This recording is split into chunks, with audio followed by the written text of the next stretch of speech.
खालसा वाहिगुरू जी की फतेह। मैनू ये सी कि अज ननकाना साहब के साके बारे गल करनी है, पर विशा वखरा है गल करन दा। ते मेहरबान सिंह प्रोफैसर साहब बोले सी इतों पहला, मैं कुछ उन्होंने गलों पर गल करना चाहना। उन्होंने बेसिक गल ये कही भी गुरुद्वारा चो साडी एजुकेशन बाहर चली गई है, तो उन्होंने ठीक पॉइंट है। गुरुद्वारा चो बाहर चली गई, बुंगे खत्म हो गए, पर जो की मॉडर्न स्टेट आई है इन्हें बाहर कढ़ना ही सी। साडे तां ये जे असीं मोटे लैवल ते देखिए तो मकौले तो उस वेले तो कढ़ ही दिता बाहर। हुण ना ये वापस जाने हैं ते ना असीं इन्हां दा कोई आपस विच तालमेल कर सकते हैं। ते साडी नहीं गई सिखां दे गुरुद्वारा चों जां साडे धार्मिक सथानां चों बाहर नहीं गई। ये तकरीबन सारे धर्मां दे विच ये होया। हिंदू संस्थावां उन्हां दे धार्मिक स्थान उत्थे भी नहीं रहा, ईसाइयां दे भी नहीं, किते दी भी नहीं, किसी दे इस्लाम दे विच है हजे उन्हां दे चल रहे हैं। ਉਹਦੇ ਤੇ लोग बहुत ज़्यादा ਉਹਦੇ बारे आलोचना भी करते हैं भी कौन उत्थों तैयार हो रहा है। वो सारी दुनिया के विचों दा पता ही है सारा भी उत्थों ज़्यादा लोग उन्होंने टैरिस्ट लैवल ते जां दूजे लैवल ते लैंदे आ। इस करके ये गुरुद्वारे चों सिख कम्यूनिटी की जिहड़ी मोबाइल इन्नी है अगे वधू इन्नी है, बाहर छेती तो छेती सारी चीज़ों अडॉप्ट कर लेंदी है। इस करके एजुकेशन च इन्होंने तकरीबन बाहर जाना सी। सवाल यह भी एजुकेशन किहड़ी पढ़ाई जाए। अगे असी कोशिश करते सी खालसा कॉलेज, खालसा स्कूल ते सिख विद्यक अदारे साडे खोले जान। सिंह सभा लहर के थले बहुत स्कूल कॉलेज खोले गए, बड़ा काम होया उन्हां दिनां दे विच। चीफ खालसा दीवान ने बहुत काम किया। सवाल है भी पर इत्थे हुण ये हुंदा भी असी किस किस्म का सिलेबस पढ़ाया जाए, किहड़ी एजुकेशन होवे, किस तरह का सारा कुछ किया जाए, ये साडा वड्डा सवाल खड़ा होया। असी पढ़ा रहे हैं CBSE की गलबात। CBSE का जो सेंट्रल सिलेबस है वो लागू होंदा, वो सिलेबस जिहड़ा कौन लिखता कित्थे लिखा जाता है, ये सब नूं सानूं पता है भी किस तरह का होंदा, जिहदे बारे डॉक्टर साहब डॉक्टर गर्ग जी बैठे है, ये बड़ी चंगी तरह दसणगे भी सिलेबस दे विच किन्नियां किन्नियां गलतियां इत्थे पंजाब बैठे साडियां जिहड़ियां सिख संस्थावां जां साडे सिख गौरमेंट आ जां अकाली दल की गौरमेंट आ, उन्हें किन्ने साल गलत ही साडा सिख धर्म बारे पढ़ाया। जां सारे गुरुआं बारे गलत ओपन लैवल ते गलत सारा पढ़ाया। गुरुआं नूं जे गुरु तेग बहादुर नूं लुटेरे लैवल ते जे पेश करके तो लिखण च कीता सारा कुछ, ये पढ़ाउंदे रहे, किसी ने परवाह नहीं की।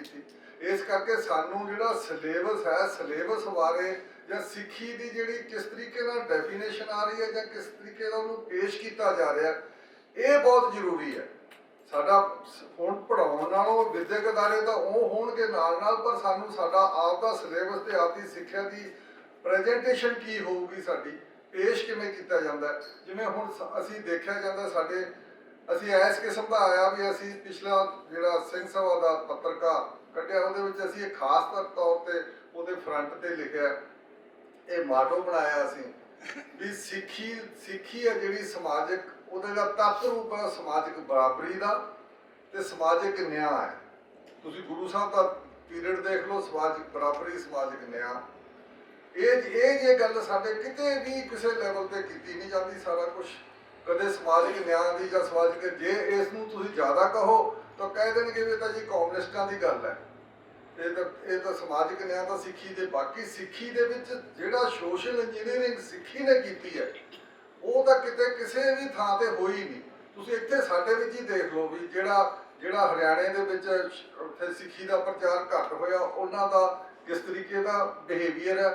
तो सिखां दा जिहड़ा पंजाब दे विच गुरुआं करके जिहड़ा इत्थों दा सोशल इंजीनियरिंग सोशल समाजिक लैवल दीयां तब्दीलियां होईयां वो सिੱਖੀ करके होईयां। ਉਹਦੇ ਕਰਕੇ ਅਸੀਂ ਸਭ ਤੋਂ ਜ਼ਿਆਦਾ ਕੁਰਬਾਨੀਆਂ ਉਦੋਂ ਵੀ ਦਿੱਤੀਆਂ, ਆਜ਼ਾਦੀ ਦੇ ਮੂਵਮੈਂਟ 'ਚ ਵੀ ਆਏ, ਉਹਨਾਂ ਤੋਂ ਅੱਗੇ ਵੀ ਵਧੇ, ਤੇ ਸਾਰੀ ਗੱਲ ਦੇ ਵਿੱਚ ਸਾਡਾ ਜਿਹੜਾ ਅਸੀਂ ਮੋਬਾਈਲ ਉਹਨਾਂ ਨਾਲੋਂ ਜ਼ਿਆਦਾ ਬਣਿਆ। ਤੇ ਇਹ ਜਿਹੜਾ ਸਿੱਖ ਹੈ ਉਸ ਨੂੰ ਹਰ ਲੈਵਲ ਉੱਤੇ ਸਾਡੇ ਨਾਲ ਬੈਠੇ ਜਿਹੜੇ ਪੰਜਾਬ ਦੇ ਹੋਰ ਨੌਨ ਸਿੱਖ ਹੈ ਉਹਨਾਂ ਤੋਂ ਕਈ ਗੱਲਾਂ 'ਚ ਅੱਗੇ ਚਲਾ ਗਿਆ। ਇਸ ਕਰਕੇ ਸਿੱਖੀ ਦੀ ਗੱਲ ਨੂੰ ਸਮਾਜਿਕ ਲੈਵਲ ਉੱਤੇ ਸਮਾਜਿਕ ਪੈਂਤੜੇ ਤੋਂ ਜਿਹੜਾ ਦੇਖਣਾ ਹੁੰਦਾ ਉਹਦੇ ਲਈ ਜ਼ਰੂਰੀ ਆ ਵੀ ਅਸੀਂ ਸਿੱਖਿਆ ਕੀ ਦਿੰਦੇ ਆ, ਐਜੂਕੇਸ਼ਨ ਕੀ ਦਿੰਦੇ ਆ, ਐਜੂਕੇਸ਼ਨ ਪੜ੍ਹਾਉਂਦੇ ਕੀ ਆ, ਸਿਲੇਬਸ ਸਾਡਾ ਕੀ ਹੈ। ਸਿਲੇਬਸ ਦੀ ਜਿਹਦੇ ਵਿੱਚ ਸਾਨੂੰ ਸਭ ਤੋਂ ਵੱਡੀ ਜ਼ਰੂਰਤ ਹੈ ਵੀ ਅਸੀਂ ਇਤਿਹਾਸ ਦੇ ਉੱਤੇ ਜ਼ੋਰ ਦਈਏ ਤੇ ਸਾਡੀ ਸੋਸ਼ਲ ਸਾਇੰਸਿਸ ਉੱਤੇ ਜ਼ੋਰ ਦਈਏ, ਜਿਹੜਾ ਅਸੀਂ ਬਿਲਕੁਲ ਛੱਡ ਚੁੱਕੇ ਹਾਂ। ਸਾਡੇ ਸਾਰੇ ਬੱਚਿਆਂ ਨੂੰ ਇਹ ਹੁੰਦਾ ਵੀ ਸਾਇੰਸ ਪੜ੍ਹੋ ਜੀ, ਮੈਡੀਕਲ ਵਾਲੇ ਪਾਸੇ ਜਾਓ। ਸਾਰਾ ਜਿਹੜਾ ਐਜੂਕੇਸ਼ਨ ਸਿਸਟਮ ਹੈ ਇਹ ਬ੍ਰਿਟਿਸ਼ ਨੇ ਜਿਹੜਾ ਸ਼ੁਰੂ ਕੀਤਾ ਉਹ ਨੌਕਰੀ ਲੈਣ ਲਈ ਹੈ, ਨੌਕਰੀ ਕੈਰੀਅਰ ਲਈ ਹੈ। ਉਹਨਾਂ ਨੇ ਕਲਰਕ ਬਣਾਉਣੇ ਸੀ, ਹੋਰ ਨੌਕਰੀਆਂ ਉਹਨਾਂ ਨੂੰ ਚਾਹੀਦੀਆਂ ਸੀ, ਉਹਨੂੰ ਵਰਕਰ ਚਾਹੀਦਾ ਸੀ ਪੜ੍ਹਿਆ ਲਿਖਿਆ। ਉਹ ਸਾਰਾ ਪ੍ਰੋਸੈਸ ਹੁਣ ਤੱਕ ਤੁਰਿਆ ਹੁੰਦਾ। ਸਾਡੇ ਹਜੇ ਵੀ ਕਈ ਸਿੱਖ ਅਦਾਰੇ ਆ, ਬੜਾ ਅਸੀਂ ਪੈਸਾ ਖਰਚ ਕਰਦੇ ਹਾਂ ਕਈ ਥਾਵਾਂ ਤੇ ਵੀ ਅਸੀਂ ਕੋਸ਼ਿਸ਼ ਕਰਦੇ ਹਾਂ IAS ਬਣਾਈ ਜਾਣ, PCS ਬਣਾਈ ਜਾਣ, ਪਰ ਇਹਦੀ ਵੀ ਅਸੀਂ ਜਿਹੜੀ ਟੋਟਲ ਇਹਦੀ ਪੋਲੀਟਿਕਸ ਆ IAS IPS ਪਿੱਛੇ ਜਾਂ PCS ਪਿੱਛੇ, ਉਹ ਵੀ ਸਾਨੂੰ ਸਮਝ ਲੈਣੀ ਚਾਹੀਦੀ ਹੈ ਵੀ ਇਹ ਨਹੀਂ ਹੈ ਵੀ ਸਾਡਾ ਬੱਚੇ ਮੈਰਿਟ 'ਚ ਨਹੀਂ ਆ ਸਕਦੇ। ਇਹਦੇ ਪਿੱਛੇ ਹੋਰ ਵੀ ਬਹੁਤ ਕੁਛ ਹੈ ਜਿਹਦੇ ਕਰਕੇ ਸਾਡੇ ਬੱਚੇ, ਤੁਸੀਂ ਕਈ ਵਾਰੀ ਜ਼ਿਆਦਾ ਖਰਚ ਉਹਨਾਂ ਤੇ ਕਰ ਰਹੇ ਹੋ, ਉਹਦੀ ਬਜਾਏ ਛੋਟੀ ਪਨੀਰੀ ਨੂੰ ਉਹਨਾਂ ਬੱਚਿਆਂ ਨੂੰ ਫੜੋ ਜਿੱਥੇ ਤੁਸੀਂ ਉਹਦੀ ਸਿੱਖੀ ਦੀ ਜੜ ਲੱਗ ਸਕਦੀ ਹੈ, ਜਾਂ ਸਮਾਜਿਕ ਨਿਆਂ, ਸਮਾਜਿਕ ਬਰਾਬਰੀ ਦਾ ਕੋਈ ਨਾ ਕੋਈ ਕਨਸੈਪਟ ਆ ਸਕਦਾ। ਇਹ ਜਿਹੜੀ ਗੱਲਬਾਤ ਆ ਸਾਡੇ ਗੁਰਦੁਆਰਾ ਸਾਹਿਬ ਵਿੱਚੋਂ ਤੇ ਸਾਡੀ ਬੋਲੀ ਵਿੱਚ, ਸਾਡੇ ਗੁਰਦੁਆਰਿਆਂ 'ਚੋਂ, ਲੈਕਚਰ 'ਚੋਂ, ਸਾਰੀਆਂ ਗੱਲਾਂ 'ਚੋਂ ਬਾਹਰ ਨਿਕਲ ਚੁੱਕੀ ਹੈ ਵੀ ਸਿੱਖੀ ਹੈ ਜਿਹੜੀ ਉਹ ਬਰਾਬਰੀ ਦਾ ਨਾਂ ਹੈ, ਸਮਾਜਿਕ ਨਿਆਂ ਦਾ ਨਾਂ ਹੈ, ਕਿਤੇ ਨਹੀਂ ਅਸੀਂ ਕਰ ਸਕਦੇ। ਸੋ ਮੇਰੀ ਇੰਨੀ ਕੀ ਬੇਨਤੀ ਹੈ ਵੀ ਅਸੀਂ ਜੇ ਪੜ੍ਹਾਈ 'ਚ ਅਸੀਂ ਸਿਲੇਬਸ ਬਦਲੀਏ, ਸਿਲੇਬਸ ਇਸ ਨੁਕਤਾ ਨਿਗਾਹ ਤੋਂ ਲਿਖੀਏ ਤੇ ਸੋਸ਼ਲ ਸਾਇੰਸਿਸ ਉੱਤੇ ਜ਼ੋਰ ਦੇਈਏ, ਜਿਹਦੇ ਵਿੱਚ ਇਹ ਸਿੱਖੀ ਨੂੰ ਇਸ ਲਹਿਜੇ ਵਿੱਚ ਅਸੀਂ, ਇਸ ਨਜ਼ਰੀਏ ਤੋਂ ਅਸੀਂ ਪੇਸ਼ ਕਰੀਏ। ਧੰਨਵਾਦ। ਵਾਹਿਗੁਰੂ ਜੀ ਕਾ ਖਾਲਸਾ, ਵਾਹਿਗੁਰੂ ਜੀ ਕੀ ਫਤਿਹ। ਧੰਨਵਾਦ ਮੈਂ ਵੀਰ ਜੀ ਦਾ ਕਿ ਸਾਨੂੰ ਜਿਹੜੀ ਸੋਸ਼ਲ ਨਿਆਂ ਤੇ ਉਸ ਗੱਲ ਦੀ, ਜਸਟਿਸ ਦੀ ਜਿਹੜੀ ਗੱਲ, ਵਾਕਈ ਗੁਰੂ ਸਾਹਿਬ ਵੇਲੇ ਸਮਾਜਿਕ ਬਰਾਬਰਤੀ, ਸਮਾਜਿਕ ਨਿਆਂ ਤੋਂ ਹੀ ਗੱਲ ਜਿਹੜੀ ਹੈ ਉਹ ਆਰੰਭ ਹੋਈ ਤੇ ਉਹ ਆਪਣੇ ਆਪ 'ਚ ਇੱਕ ਪੂਰਾ ਰੂਪ ਲਿਆ। ਇਹ ਜਦੋਂ ਤੁਸੀਂ ਇਤਿਹਾਸ ਤੇ ਝਾਤੀ ਮਾਰੋਗੇ ਤੇ ਇਹ ਬਣ ਗਈ ਸਪਸ਼ਟ ਰੂਪ 'ਚ ਸਾਹਮਣੇ ਜਿਹੜੀ ਹੈ ਉਹ ਨਜ਼ਰ ਆਉਂਦੀ ਹੈ। ਮੈਂ ਹੁਣ ਬੇਨਤੀ ਕਰਾਂਗਾ ਡਾਕਟਰ ਪਿਆਰੇ ਲਾਲ ਜੀ ਗਰਗ, ਉਹਨਾਂ ਨੂੰ ਬੇਨਤੀ ਹੈ ਕਿ ਉਹ ਕਿਰਪਾ ਕਰੋ, ਤੁਸੀਂ ਆਓ ਤੇ ਆਪਣੇ ਵਿਚਾਰ ਜਿਹੜੇ ਆ ਸੰਗਤਾਂ ਨਾਲ ਆਓ ਜੀ, ਆਓ ਪਲੀਜ਼ ਡਾਕਟਰ ਸਾਹਿਬ ਸਾਂਝੇ ਕਰੋ ਜੀ। ਡਾਕਟਰ ਪਿਆਰੇ ਲਾਲ ਗਰਗ ਜੀ, ਸਰ ਹਮੀਰ ਸਿੰਘ ਜੀ ਇਸ ਤੋਂ ਬਾਅਦ ਪਲੀਜ਼ ਤਿਆਰ ਰਹੋ।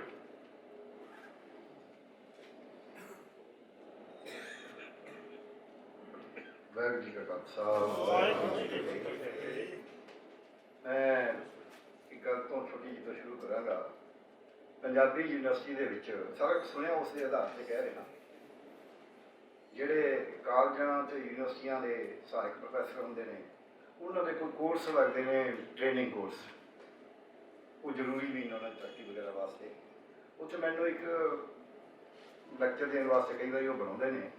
ਇੱਕ ਵਾਰੀ ਉਹਨਾਂ ਨੇ ਸਵਾਲ ਕਰਿਆ ਜਿਹੜੇ ਸਮਾਜ ਵਿਗਿਆਨਾਂ ਪੜ੍ਹਾਉਣ ਵਾਲੇ ਸੀ ਕਿ ਜੀ ਸਮਾਜ ਵਿਗਿਆਨਾਂ ਨੂੰ ਕੋਈ ਪੁੱਛਦਾ ਤਾਂ ਹੈ ਨਹੀਂ,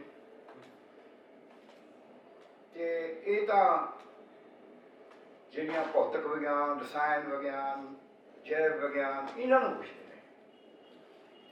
ਮੈਂ ਕਿਹਾ ਹਾਂ, ਤੁਹਾਨੂੰ ਆਪਦਾ ਮੁੱਢ ਹੀ ਨਹੀਂ ਪਤਾ। ਮੈਂ ਸੁਪਰ ਸਪੈਸ਼ਲਿਸਟ ਹਾਂ, ਪਰ ਮੈਂ ਤਾਂ ਇੱਕ ਮਿਸਟਰੀ ਹਾਂ। ਮੈਂ ਬੰਦੇ ਦਾ ਦਿਮਾਗ 'ਚ ਫੋੜਾ ਕੱਢ ਸਕਦਾ, ਸੱਟ ਲੱਗੀ ਉਹਦਾ ਖੂਨ ਉਹਦੇ ਅੰਦਰ ਹੈ ਕੱਢ ਸਕਦਾ।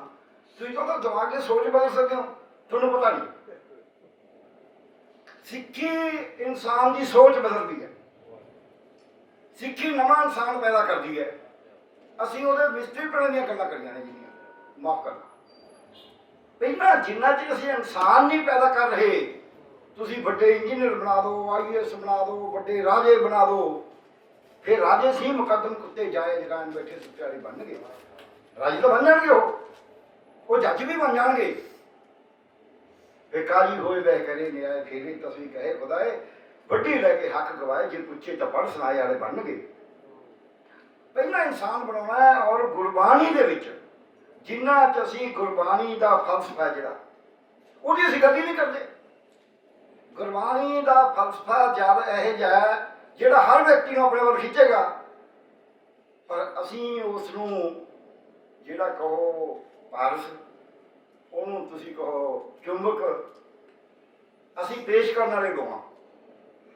ਅਸੀਂ ਉਹਦੇ ਉੱਤੇ ਮਿਹਨਤ ਨਹੀਂ ਕਰਦੇ ਕਿ ਉਹਨੂੰ ਢੂਹ ਪਾਵੇ।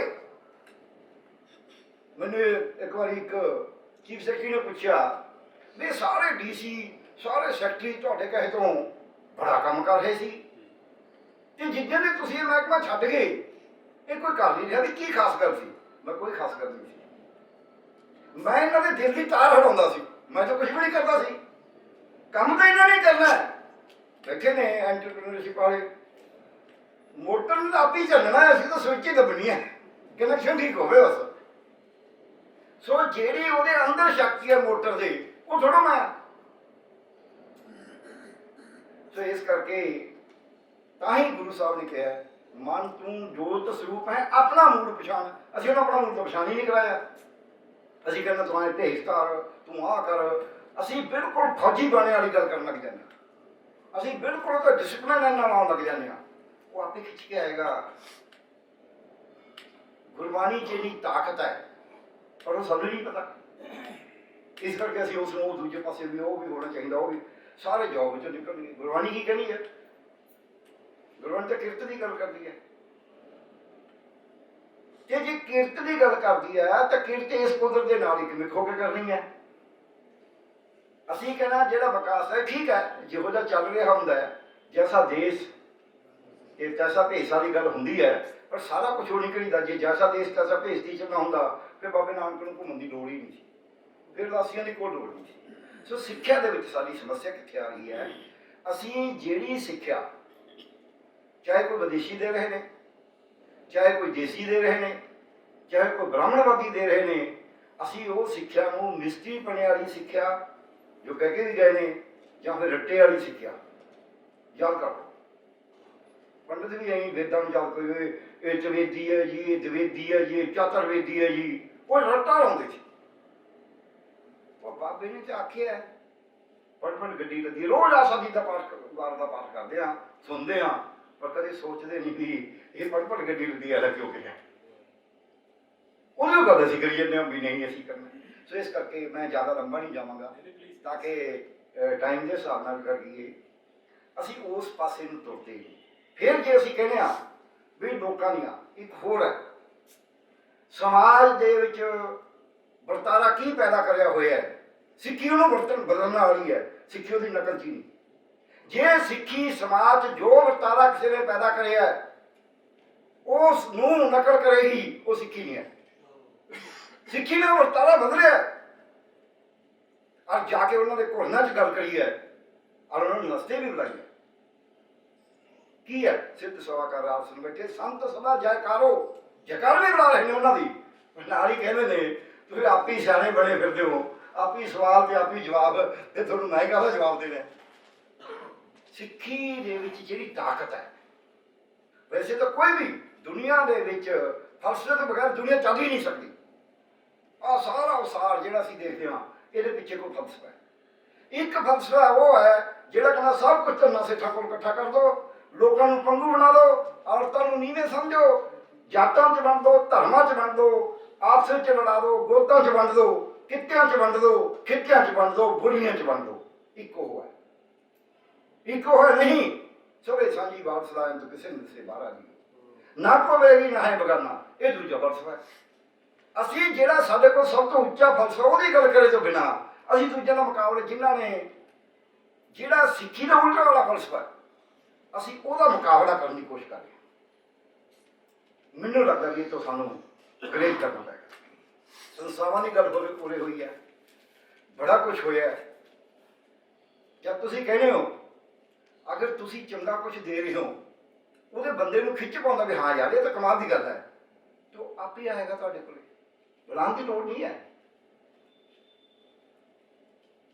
ਮੈਨੂੰ ਇੱਕ ਡਿਸਪੈਂਸਰੀ ਚ ਲਾਤਾ ਸ਼ੁਰੂ ਚ, ਬਿਲਕੁਲ ਟੁੱਟੀ, ਜਿੱਥੇ ਕੋਈ ਬਣ ਉਜਾੜ ਹੈ, ਆਲੇ ਦੇ 20 ਪਿੰਡਾਂ 'ਚ ਕੁਛ ਹੈ ਨਹੀਂ, ਤੇ ਮੈਨੂੰ ਸਿਰਫ ਸਿਵਸਨ ਨੇ ਇਹ ਕਿਹਾ ਸੀ ਵੀ ਇੱਥੋਂ ਲੋਕਾਂ ਨੂੰ ਨਾ ਇਹ ਸੇਵਾਵਾਂ ਮਿਲਦੀਆਂ ਨਹੀਂ, ਕੋਈ ਕੰਮ ਕਰਦੀ ਹੋ ਮੈਂ ਹੀ ਪਰਵਾਹ ਨਾ ਮੰਨੋ। ਉਹ ਪਿੰਡ ਬਹੁਤ ਵੱਡਾ ਸੀ, ਆਖਰੀ ਪਿੰਡ ਹੈ ਪੰਜਾਬ ਦਾ। 20 ਉੱਥੇ ਪ੍ਰਾਈਵੇਟ ਪ੍ਰੈਕਟੀਸ਼ਨਰ ਸੀਗੇ।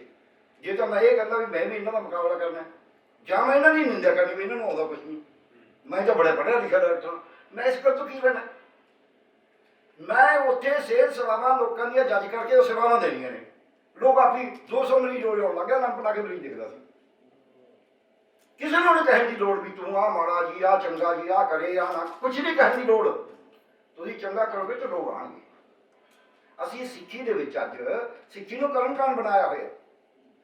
ਉਹੀ ਗੱਲ ਕਰਦਾ ਵੀ ਆਹ ਸਿਲੇਬਸ ਹੋਵੇ, ਆਹ ਐਕਸਪਰਟਾਈਜ਼ ਹੋਵੇ, ਫਲਾਣੀ ਅਸੀਂ ਕੋਈ ਐਕਸਪਰਟਾਈਜ਼ ਨਾਂ ਦੀ ਗੱਲ ਨਹੀਂ ਕਰਦੇ, ਪਰ ਕਦੀ ਐਕਸਪਰਟਾਈਜ਼ ਕੁਛ ਨਹੀਂ ਕਰਦੀ। ਮਹਾਰ ਬਹੁਤ ਜ਼ਿਆਦਾ ਨੇ ਤੇ ਗੁਰੂ ਸਾਹਿਬ ਨੇ ਕਿਹਾ ਵੀ ਉਹਨਾਂ ਮਹਾਰਾਂ ਬਾਰੇ, ਜਗ ਗਿਆਨੀ ਵਿਰਲਾਚਾਰੀ, ਜਗ ਪੰਡਿਤ ਵਿਰਲਾਚਾਰੀ। ਸਾਨੂੰ ਗੁਰਬਾਣੀ ਚੋਂ ਜਵਾਬ ਮਿਲਦੇ ਨੇ, ਪਰ ਅਸੀਂ ਉੱਥੇ ਜਾਂਦੇ ਨਹੀਂ। ਹੁਣ ਸਿੱਖਿਆ ਤੇ ਕੀ ਕਰੀਏ ਫਿਰ? ਪਹਿਲੀ ਗੱਲ, ਗੁਰਬਾਣੀ ਦੀ ਜਿਹੜੀ ਸਮਝ ਹੈ, ਗੁਰਬਾਣੀ ਦਾ ਜਿਹੜਾ ਫਲਸਫਾ ਹੈ, ਬਰਾਬਰਤਾ ਦਾ, ਸਾਂਝੀਵਾਲਤਾ ਦਾ, ਕਿਰਤ ਦਾ, ਜੇ ਕੋਈ ਜ਼ੁਲਮ ਕਰਦਾ ਉਹਦੇ ਖਿਲਾਫ ਬੋਲਣ ਦਾ, ਉਹ ਜਿਹਦਾ ਜਿਹੜਾ ਮਰਜ਼ੀ ਕਰਦਾ ਹੋਵੇ, ਜੇ ਕੋਈ ਹੁਕਮਰਾਨ ਜ਼ੁਲਮ ਕਰਦਾ ਹੈ ਔਰ ਜਿਹਦੇ ਮਰਜ਼ੀ ਕਰਦਾ ਹੋਵੇ, ਸਿੱਖੀ ਉਹਦੇ ਖਿਲਾਫ ਖੜੀ ਹੋਏਗੀ, ਕਿਉਂਕਿ ਇਨਸਾਫ ਦੀ ਗੱਲ। ਜਿੱਦੇ ਅਸੀਂ ਉਹ ਫਲਸਫਾ ਸਮਝ ਗਏ, ਸਿੱਖੀ ਵਰਦੀ ਪਵਾਏਗੀ, ਪਰ ਵਰਦੀ ਕਰਕੇ ਕਿਸੇ ਨੂੰ ਪਾਸ ਕੋਈ ਇੱਕ ਗੱਲ ਹੋਈ ਹੈ ਮਾੜੀ ਜੀ, ਮੈਨੂੰ ਵੈਸੇ ਗਲਤ ਲੱਗਦੀ ਹੈ, ਮਾਫ ਕਰਨਾ। ਗੁਰਬਾਣੀ ਸੁਣਨਾ, ਗੁਰਬਾਣੀ ਪੜ੍ਹਨਾ ਹਰ ਇੱਕ ਦਾ ਹੱਕ ਹੈ।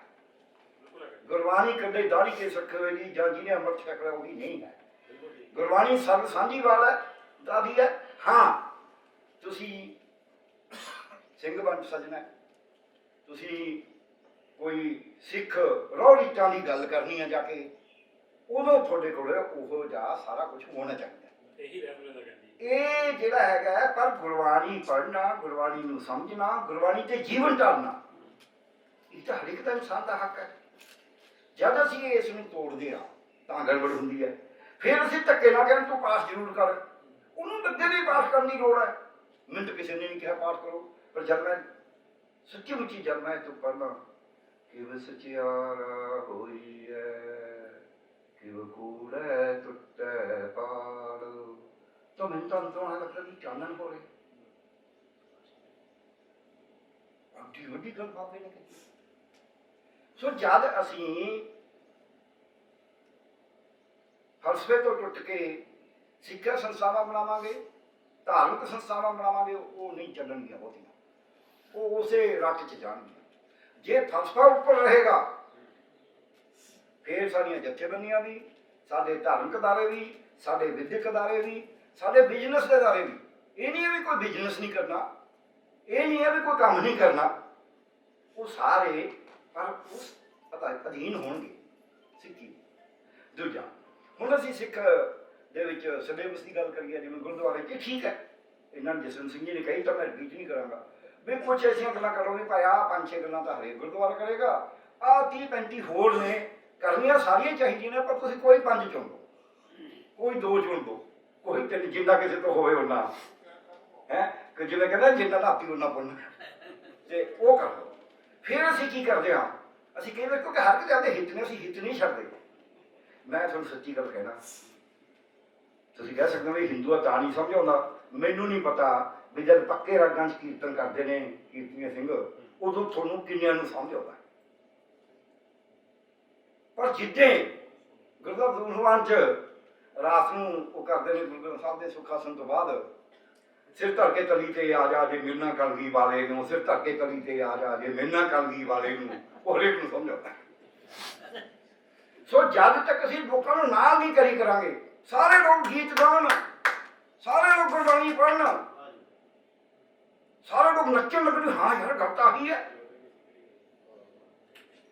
ਜੇ ਉਹਨਾਂ ਚੋਂ ਹਿੱਸਾ ਹੀ ਨਹੀਂ ਲੈਂਦੇ, ਭਾਈ ਕੀਰਤਨ ਕਰਕੇ ਚਲੇ ਗਏ, ਤੇ ਬਸ ਠੀਕ ਹੈ। ਫਿਰ ਇਸ ਕਰਕੇ ਜਿੰਨਾ ਅਸੀਂ ਗੁਰਦੁਆਰਿਆਂ ਨੂੰ, ਜਿੰਨਾ ਕੀਰਤਨ ਨੂੰ, ਜਿੰਨਾ ਪਾਠ ਨੂੰ, ਜਿੰਨਾ ਸੰਥਿਆ ਨੂੰ ਮਹਿੰਗਾ ਬਣਾ ਦਾਂਗੇ, ਜਿੱਥੇ ਸਰਮਾਇਆ ਜ਼ਿਆਦਾ ਲੱਗੇਗਾ, ਔਰ ਜਿੰਨਾ ਉਹਦੇ 'ਚ ਸਾਜ਼ ਮਹਿੰਗੇ ਹੋਣਗੇ, ਜਿੰਨਾ ਉਹਦੇ 'ਚ ਮੁਹਾਰਤ ਜ਼ਿਆਦਾ ਚਾਹੀਦੀ ਹੋਏਗੀ, ਉਹਨਾਂ ਅਸੀਂ ਲੋਕਾਂ ਤੋਂ ਤੋੜਾਂਗੇ।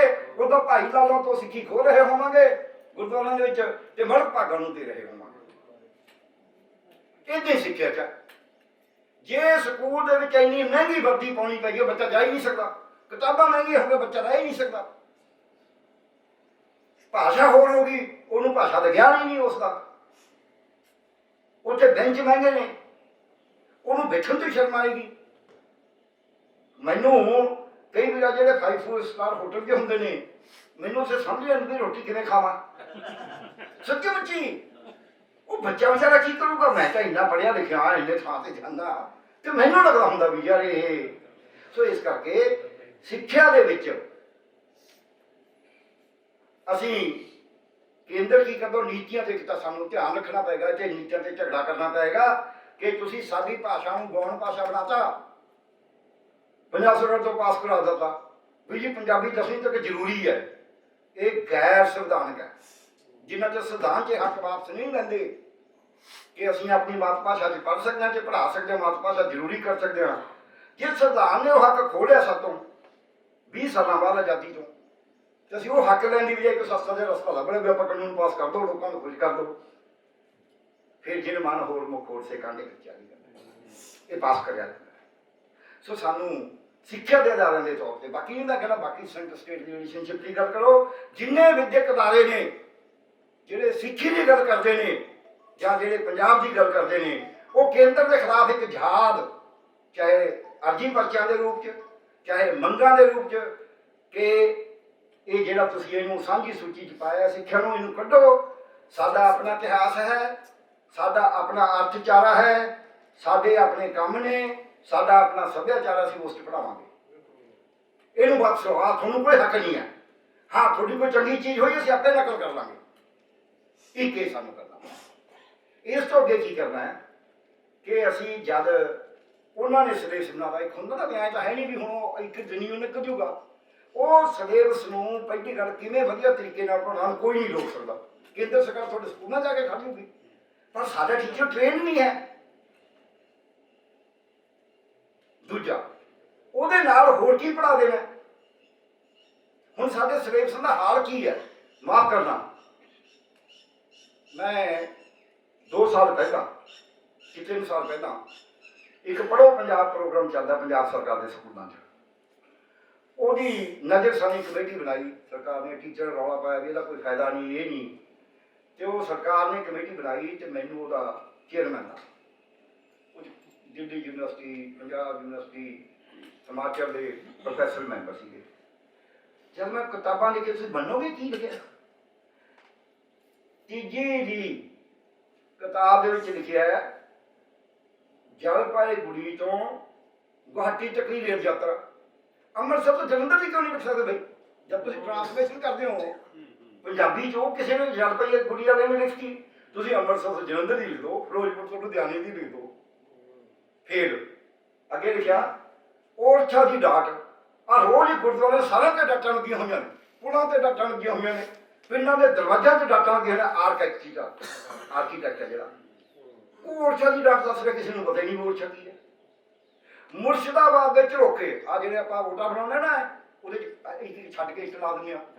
ਆਹ ਚੰਡੀਗੜ੍ਹ ਸਾਰੇ 10 ਮਰਲੇ ਕਰਦੇ ਪਿੰਡਾਂ 'ਚ, ਉਹ ਬਣਾਉਂਦੇ ਸੀ ਰਸੋਈ ਦੇ ਨਾਲ ਵੋਟਾਂ ਦੇ ਬਣਾਉਣ ਦੇ ਵਿੱਚ ਧੂੰਆਂ ਨਿਕਲੀ ਜਾਵੇ, ਤੇ ਉਹ ਮੁਰਸ਼ਿਦਾਬਾਦ ਦੇ ਝਰੋਖੇ ਨੂੰ ਦੱਸ ਰਿਹਾ। ਮੈਂ ਤਾਂ ਕਹਿੰਦਾ ਵੀ ਅਸੀਂ ਵੱਡੇ ਵੱਡੇ ਅਦਾਰਿਆਂ 'ਚ ਬੈਠਾ, ਜਿਹੜੇ ਸਿੱਖੀ ਦੇ ਦਾਇਰੇ 'ਚ ਸਿਲੇਬਸ ਉਹੀ ਪੜ੍ਹਾ ਰਹੇ ਨੇ। ਸਕੂਲਾਂ 'ਚ ਕਿਸੇ ਬੋਰਡ ਦੇ ਹੀ ਪੜ੍ਹਾਉਂਦੇ ਹੋ ਨਾ, ਜਿਹੜੇ ਖਾਸ ਕਰਕੇ ਪੰਜਾਬ ਸਕੂਲਾਂ 'ਚ ਕਿਸੇ ਬੋਰਡ ਨਾਲ ਨੇ, ਸਿੱਖਿਆ ਬੋਰਡ ਨਾਲ ਨੇ, ਇਹਦਾ ਮਤਲਬ ਕਿਸੇ ਨੇ ਦੇਖੀ ਨਹੀਂ। ਪਹਿਲੀ ਦੇ ਹਿਸਾਬ ਦੇ ਉੱਤੇ ਫੋਟੋ ਬਣੀ ਹੋਈ ਹੈ ਪੈਂਗੁਇਨ ਦੀ, 150 ਪੇਜ ਦਾ ਹਿਸਾਬ। ਮੈਂ ਤਾਂ ਹੈਰਾਨ ਹੋ, ਏਡਾ ਭਾਰੀ, ਬੱਚੇ ਦਾ ਹੋਣਾ ਭਾਰ ਨਹੀਂ। ਤੇ ਉੱਥੇ ਲਿਖਿਆ ਹੋਇਆ ਚਿੱਤਰ ਪੜ੍ਹੋ।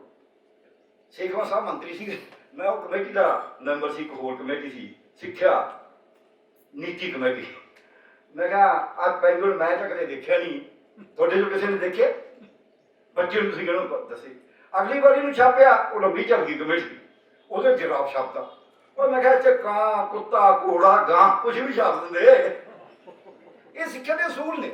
ਸੋ ਅਸੀਂ ਜਦ ਸਿੱਖਿਆ, ਅਸੀਂ ਚਾਹੁੰਦੇ ਹਾਂ ਬੱਚੇ ਨੂੰ ਲਿਖਣਾ ਆਵੇ, ਪੜ੍ਹਨਾ ਆਵੇ, ਗਿਣਤੀ ਮਿਣਤੀ ਆਵੇ।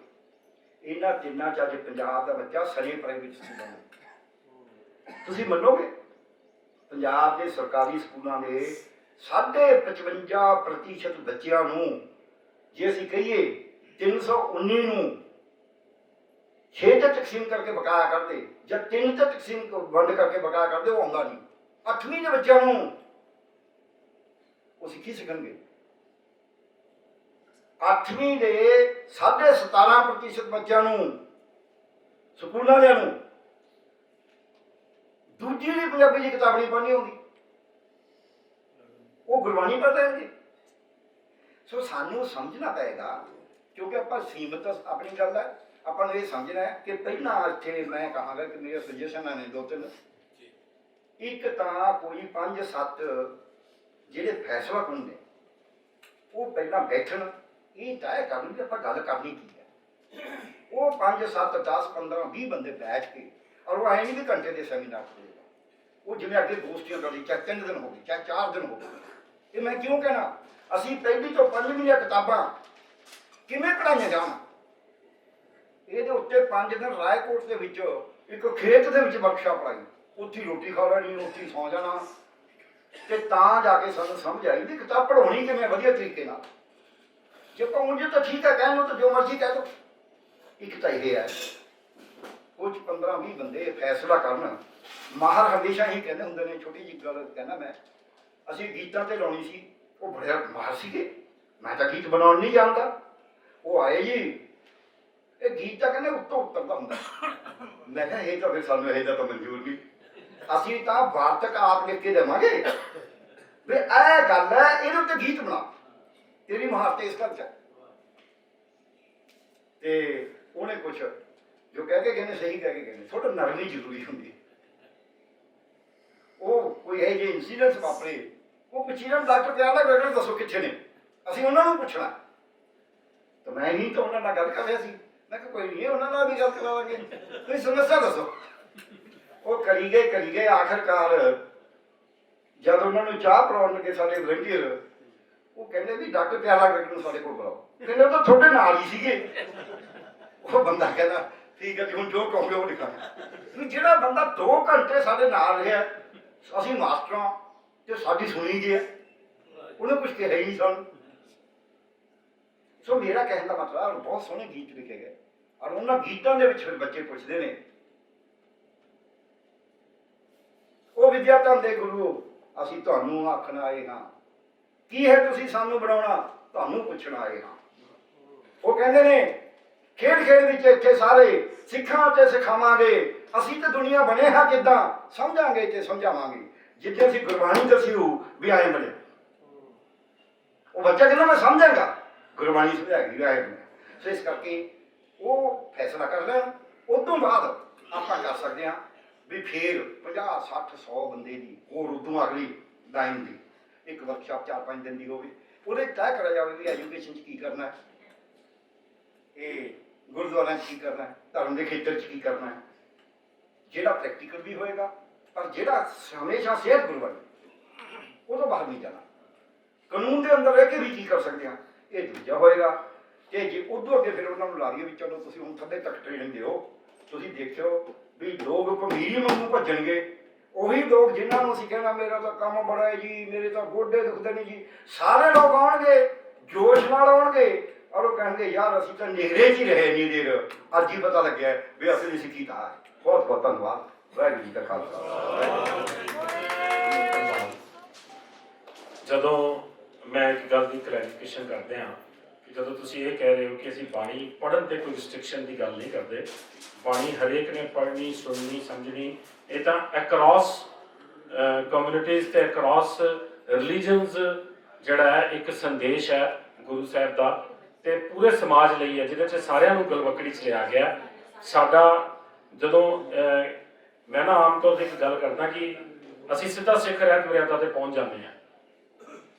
ਸਿੱਖ ਰਹਿਤ ਮਰਿਆਦਾ 'ਤੇ ਪਹੁੰਚਣ ਤੋਂ ਪਹਿਲਾਂ ਅਸੀਂ ਆਪਣੇ ਆਲੇ ਦੁਆਲੇ ਝਾਤੀ ਮਾਰੀਏ ਤੇ ਇੱਕ ਮਰਿਆਦਾ ਹੈ ਸਾਡੀ ਸਾਰਿਆਂ ਦੀ, ਵੱਡਾ ਆਇਆ ਤੇ ਕੁਰਸੀ ਛੱਡਣੀ ਹੈ, ਇਹ ਵੀ ਇੱਕ ਮਰਿਆਦਾ ਹੈ, ਇਹ ਡਿਸਪਲਿਨ ਹੈ। ਤੁਸੀਂ ਸੜਕ ਤੇ ਚੱਲ ਰਹੇ ਹੋ ਤੇ ਇਹ ਡਿਸਪਲਿਨ ਬਣ ਗਿਆ ਕਿ ਤੁਸੀਂ ਕਿਹੜੇ ਪਾਸੇ ਚੱਲਣਾ ਹੈ, ਤੇ ਰੈੱਡ ਲਾਈਟ ਆਏਗੀ ਤੇ ਰੁਕਣਾ।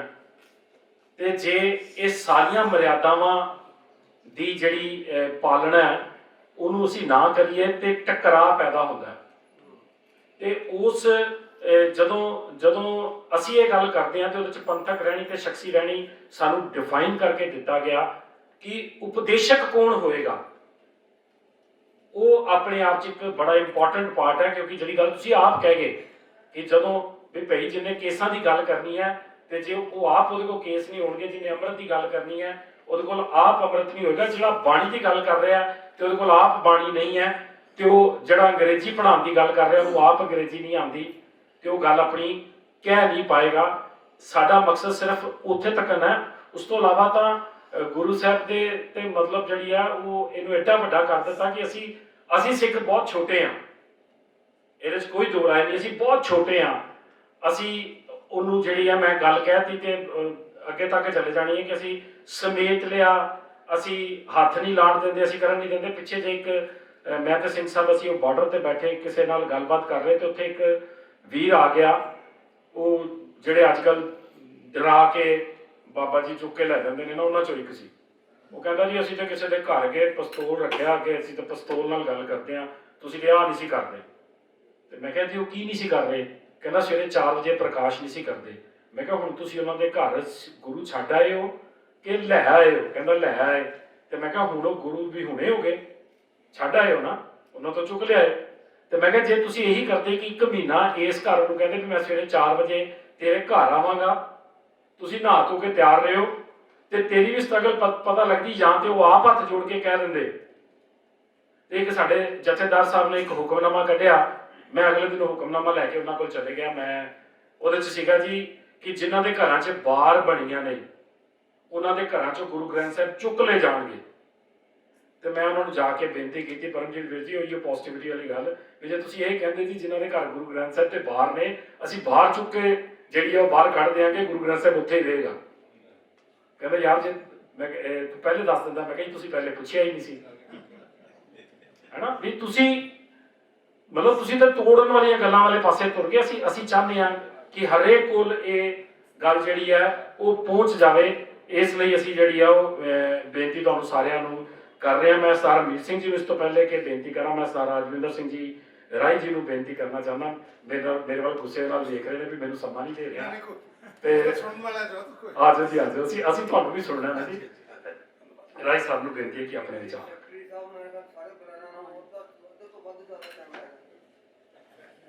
ਮੈਂ ਨਹੀਂ ਬੋਲਦਾ ਜੀ, ਅਸੀਂ ਤਾਂ ਸਵੇਰੇ ਬੇਨਤੀ ਕੀਤੀ ਸੀ ਜੀ ਸਟੇਜ ਕੋਈ ਚਲਾ ਲਓ, ਕੋਈ ਸੀਗਾ ਨਹੀਂ ਜੀ, ਤੇ ਮੈਨੂੰ ਜ਼ਬਰਦਸਤੀ ਚਲਾਣੀ ਪਈ। ਮੈਂ ਵੀ ਆਪਣਾ 10 ਮਿੰਟ ਇਕੱਲਾ ਬੋਲ ਕੇ ਤੇ ਗੱਲ ਕਰ ਲੈਣੀ। ਠੀਕ ਹੈ, ਬੜਾ ਔਖਾ ਅੱਜ ਦੇ ਸਮਾਗਮ ਵਿੱਚ ਪਹੁੰਚੇ ਹੋਏ ਗੁਰੂ ਰੂਪੀ ਸਾਧ ਸੰਗਤ ਜੀ, ਵਾਹਿਗੁਰੂ ਜੀ ਖਾਲਸਾ ਵਾਹਿਗੁਰੂ ਜੀ ਕੀ ਫਤਿਹ ਜੀ।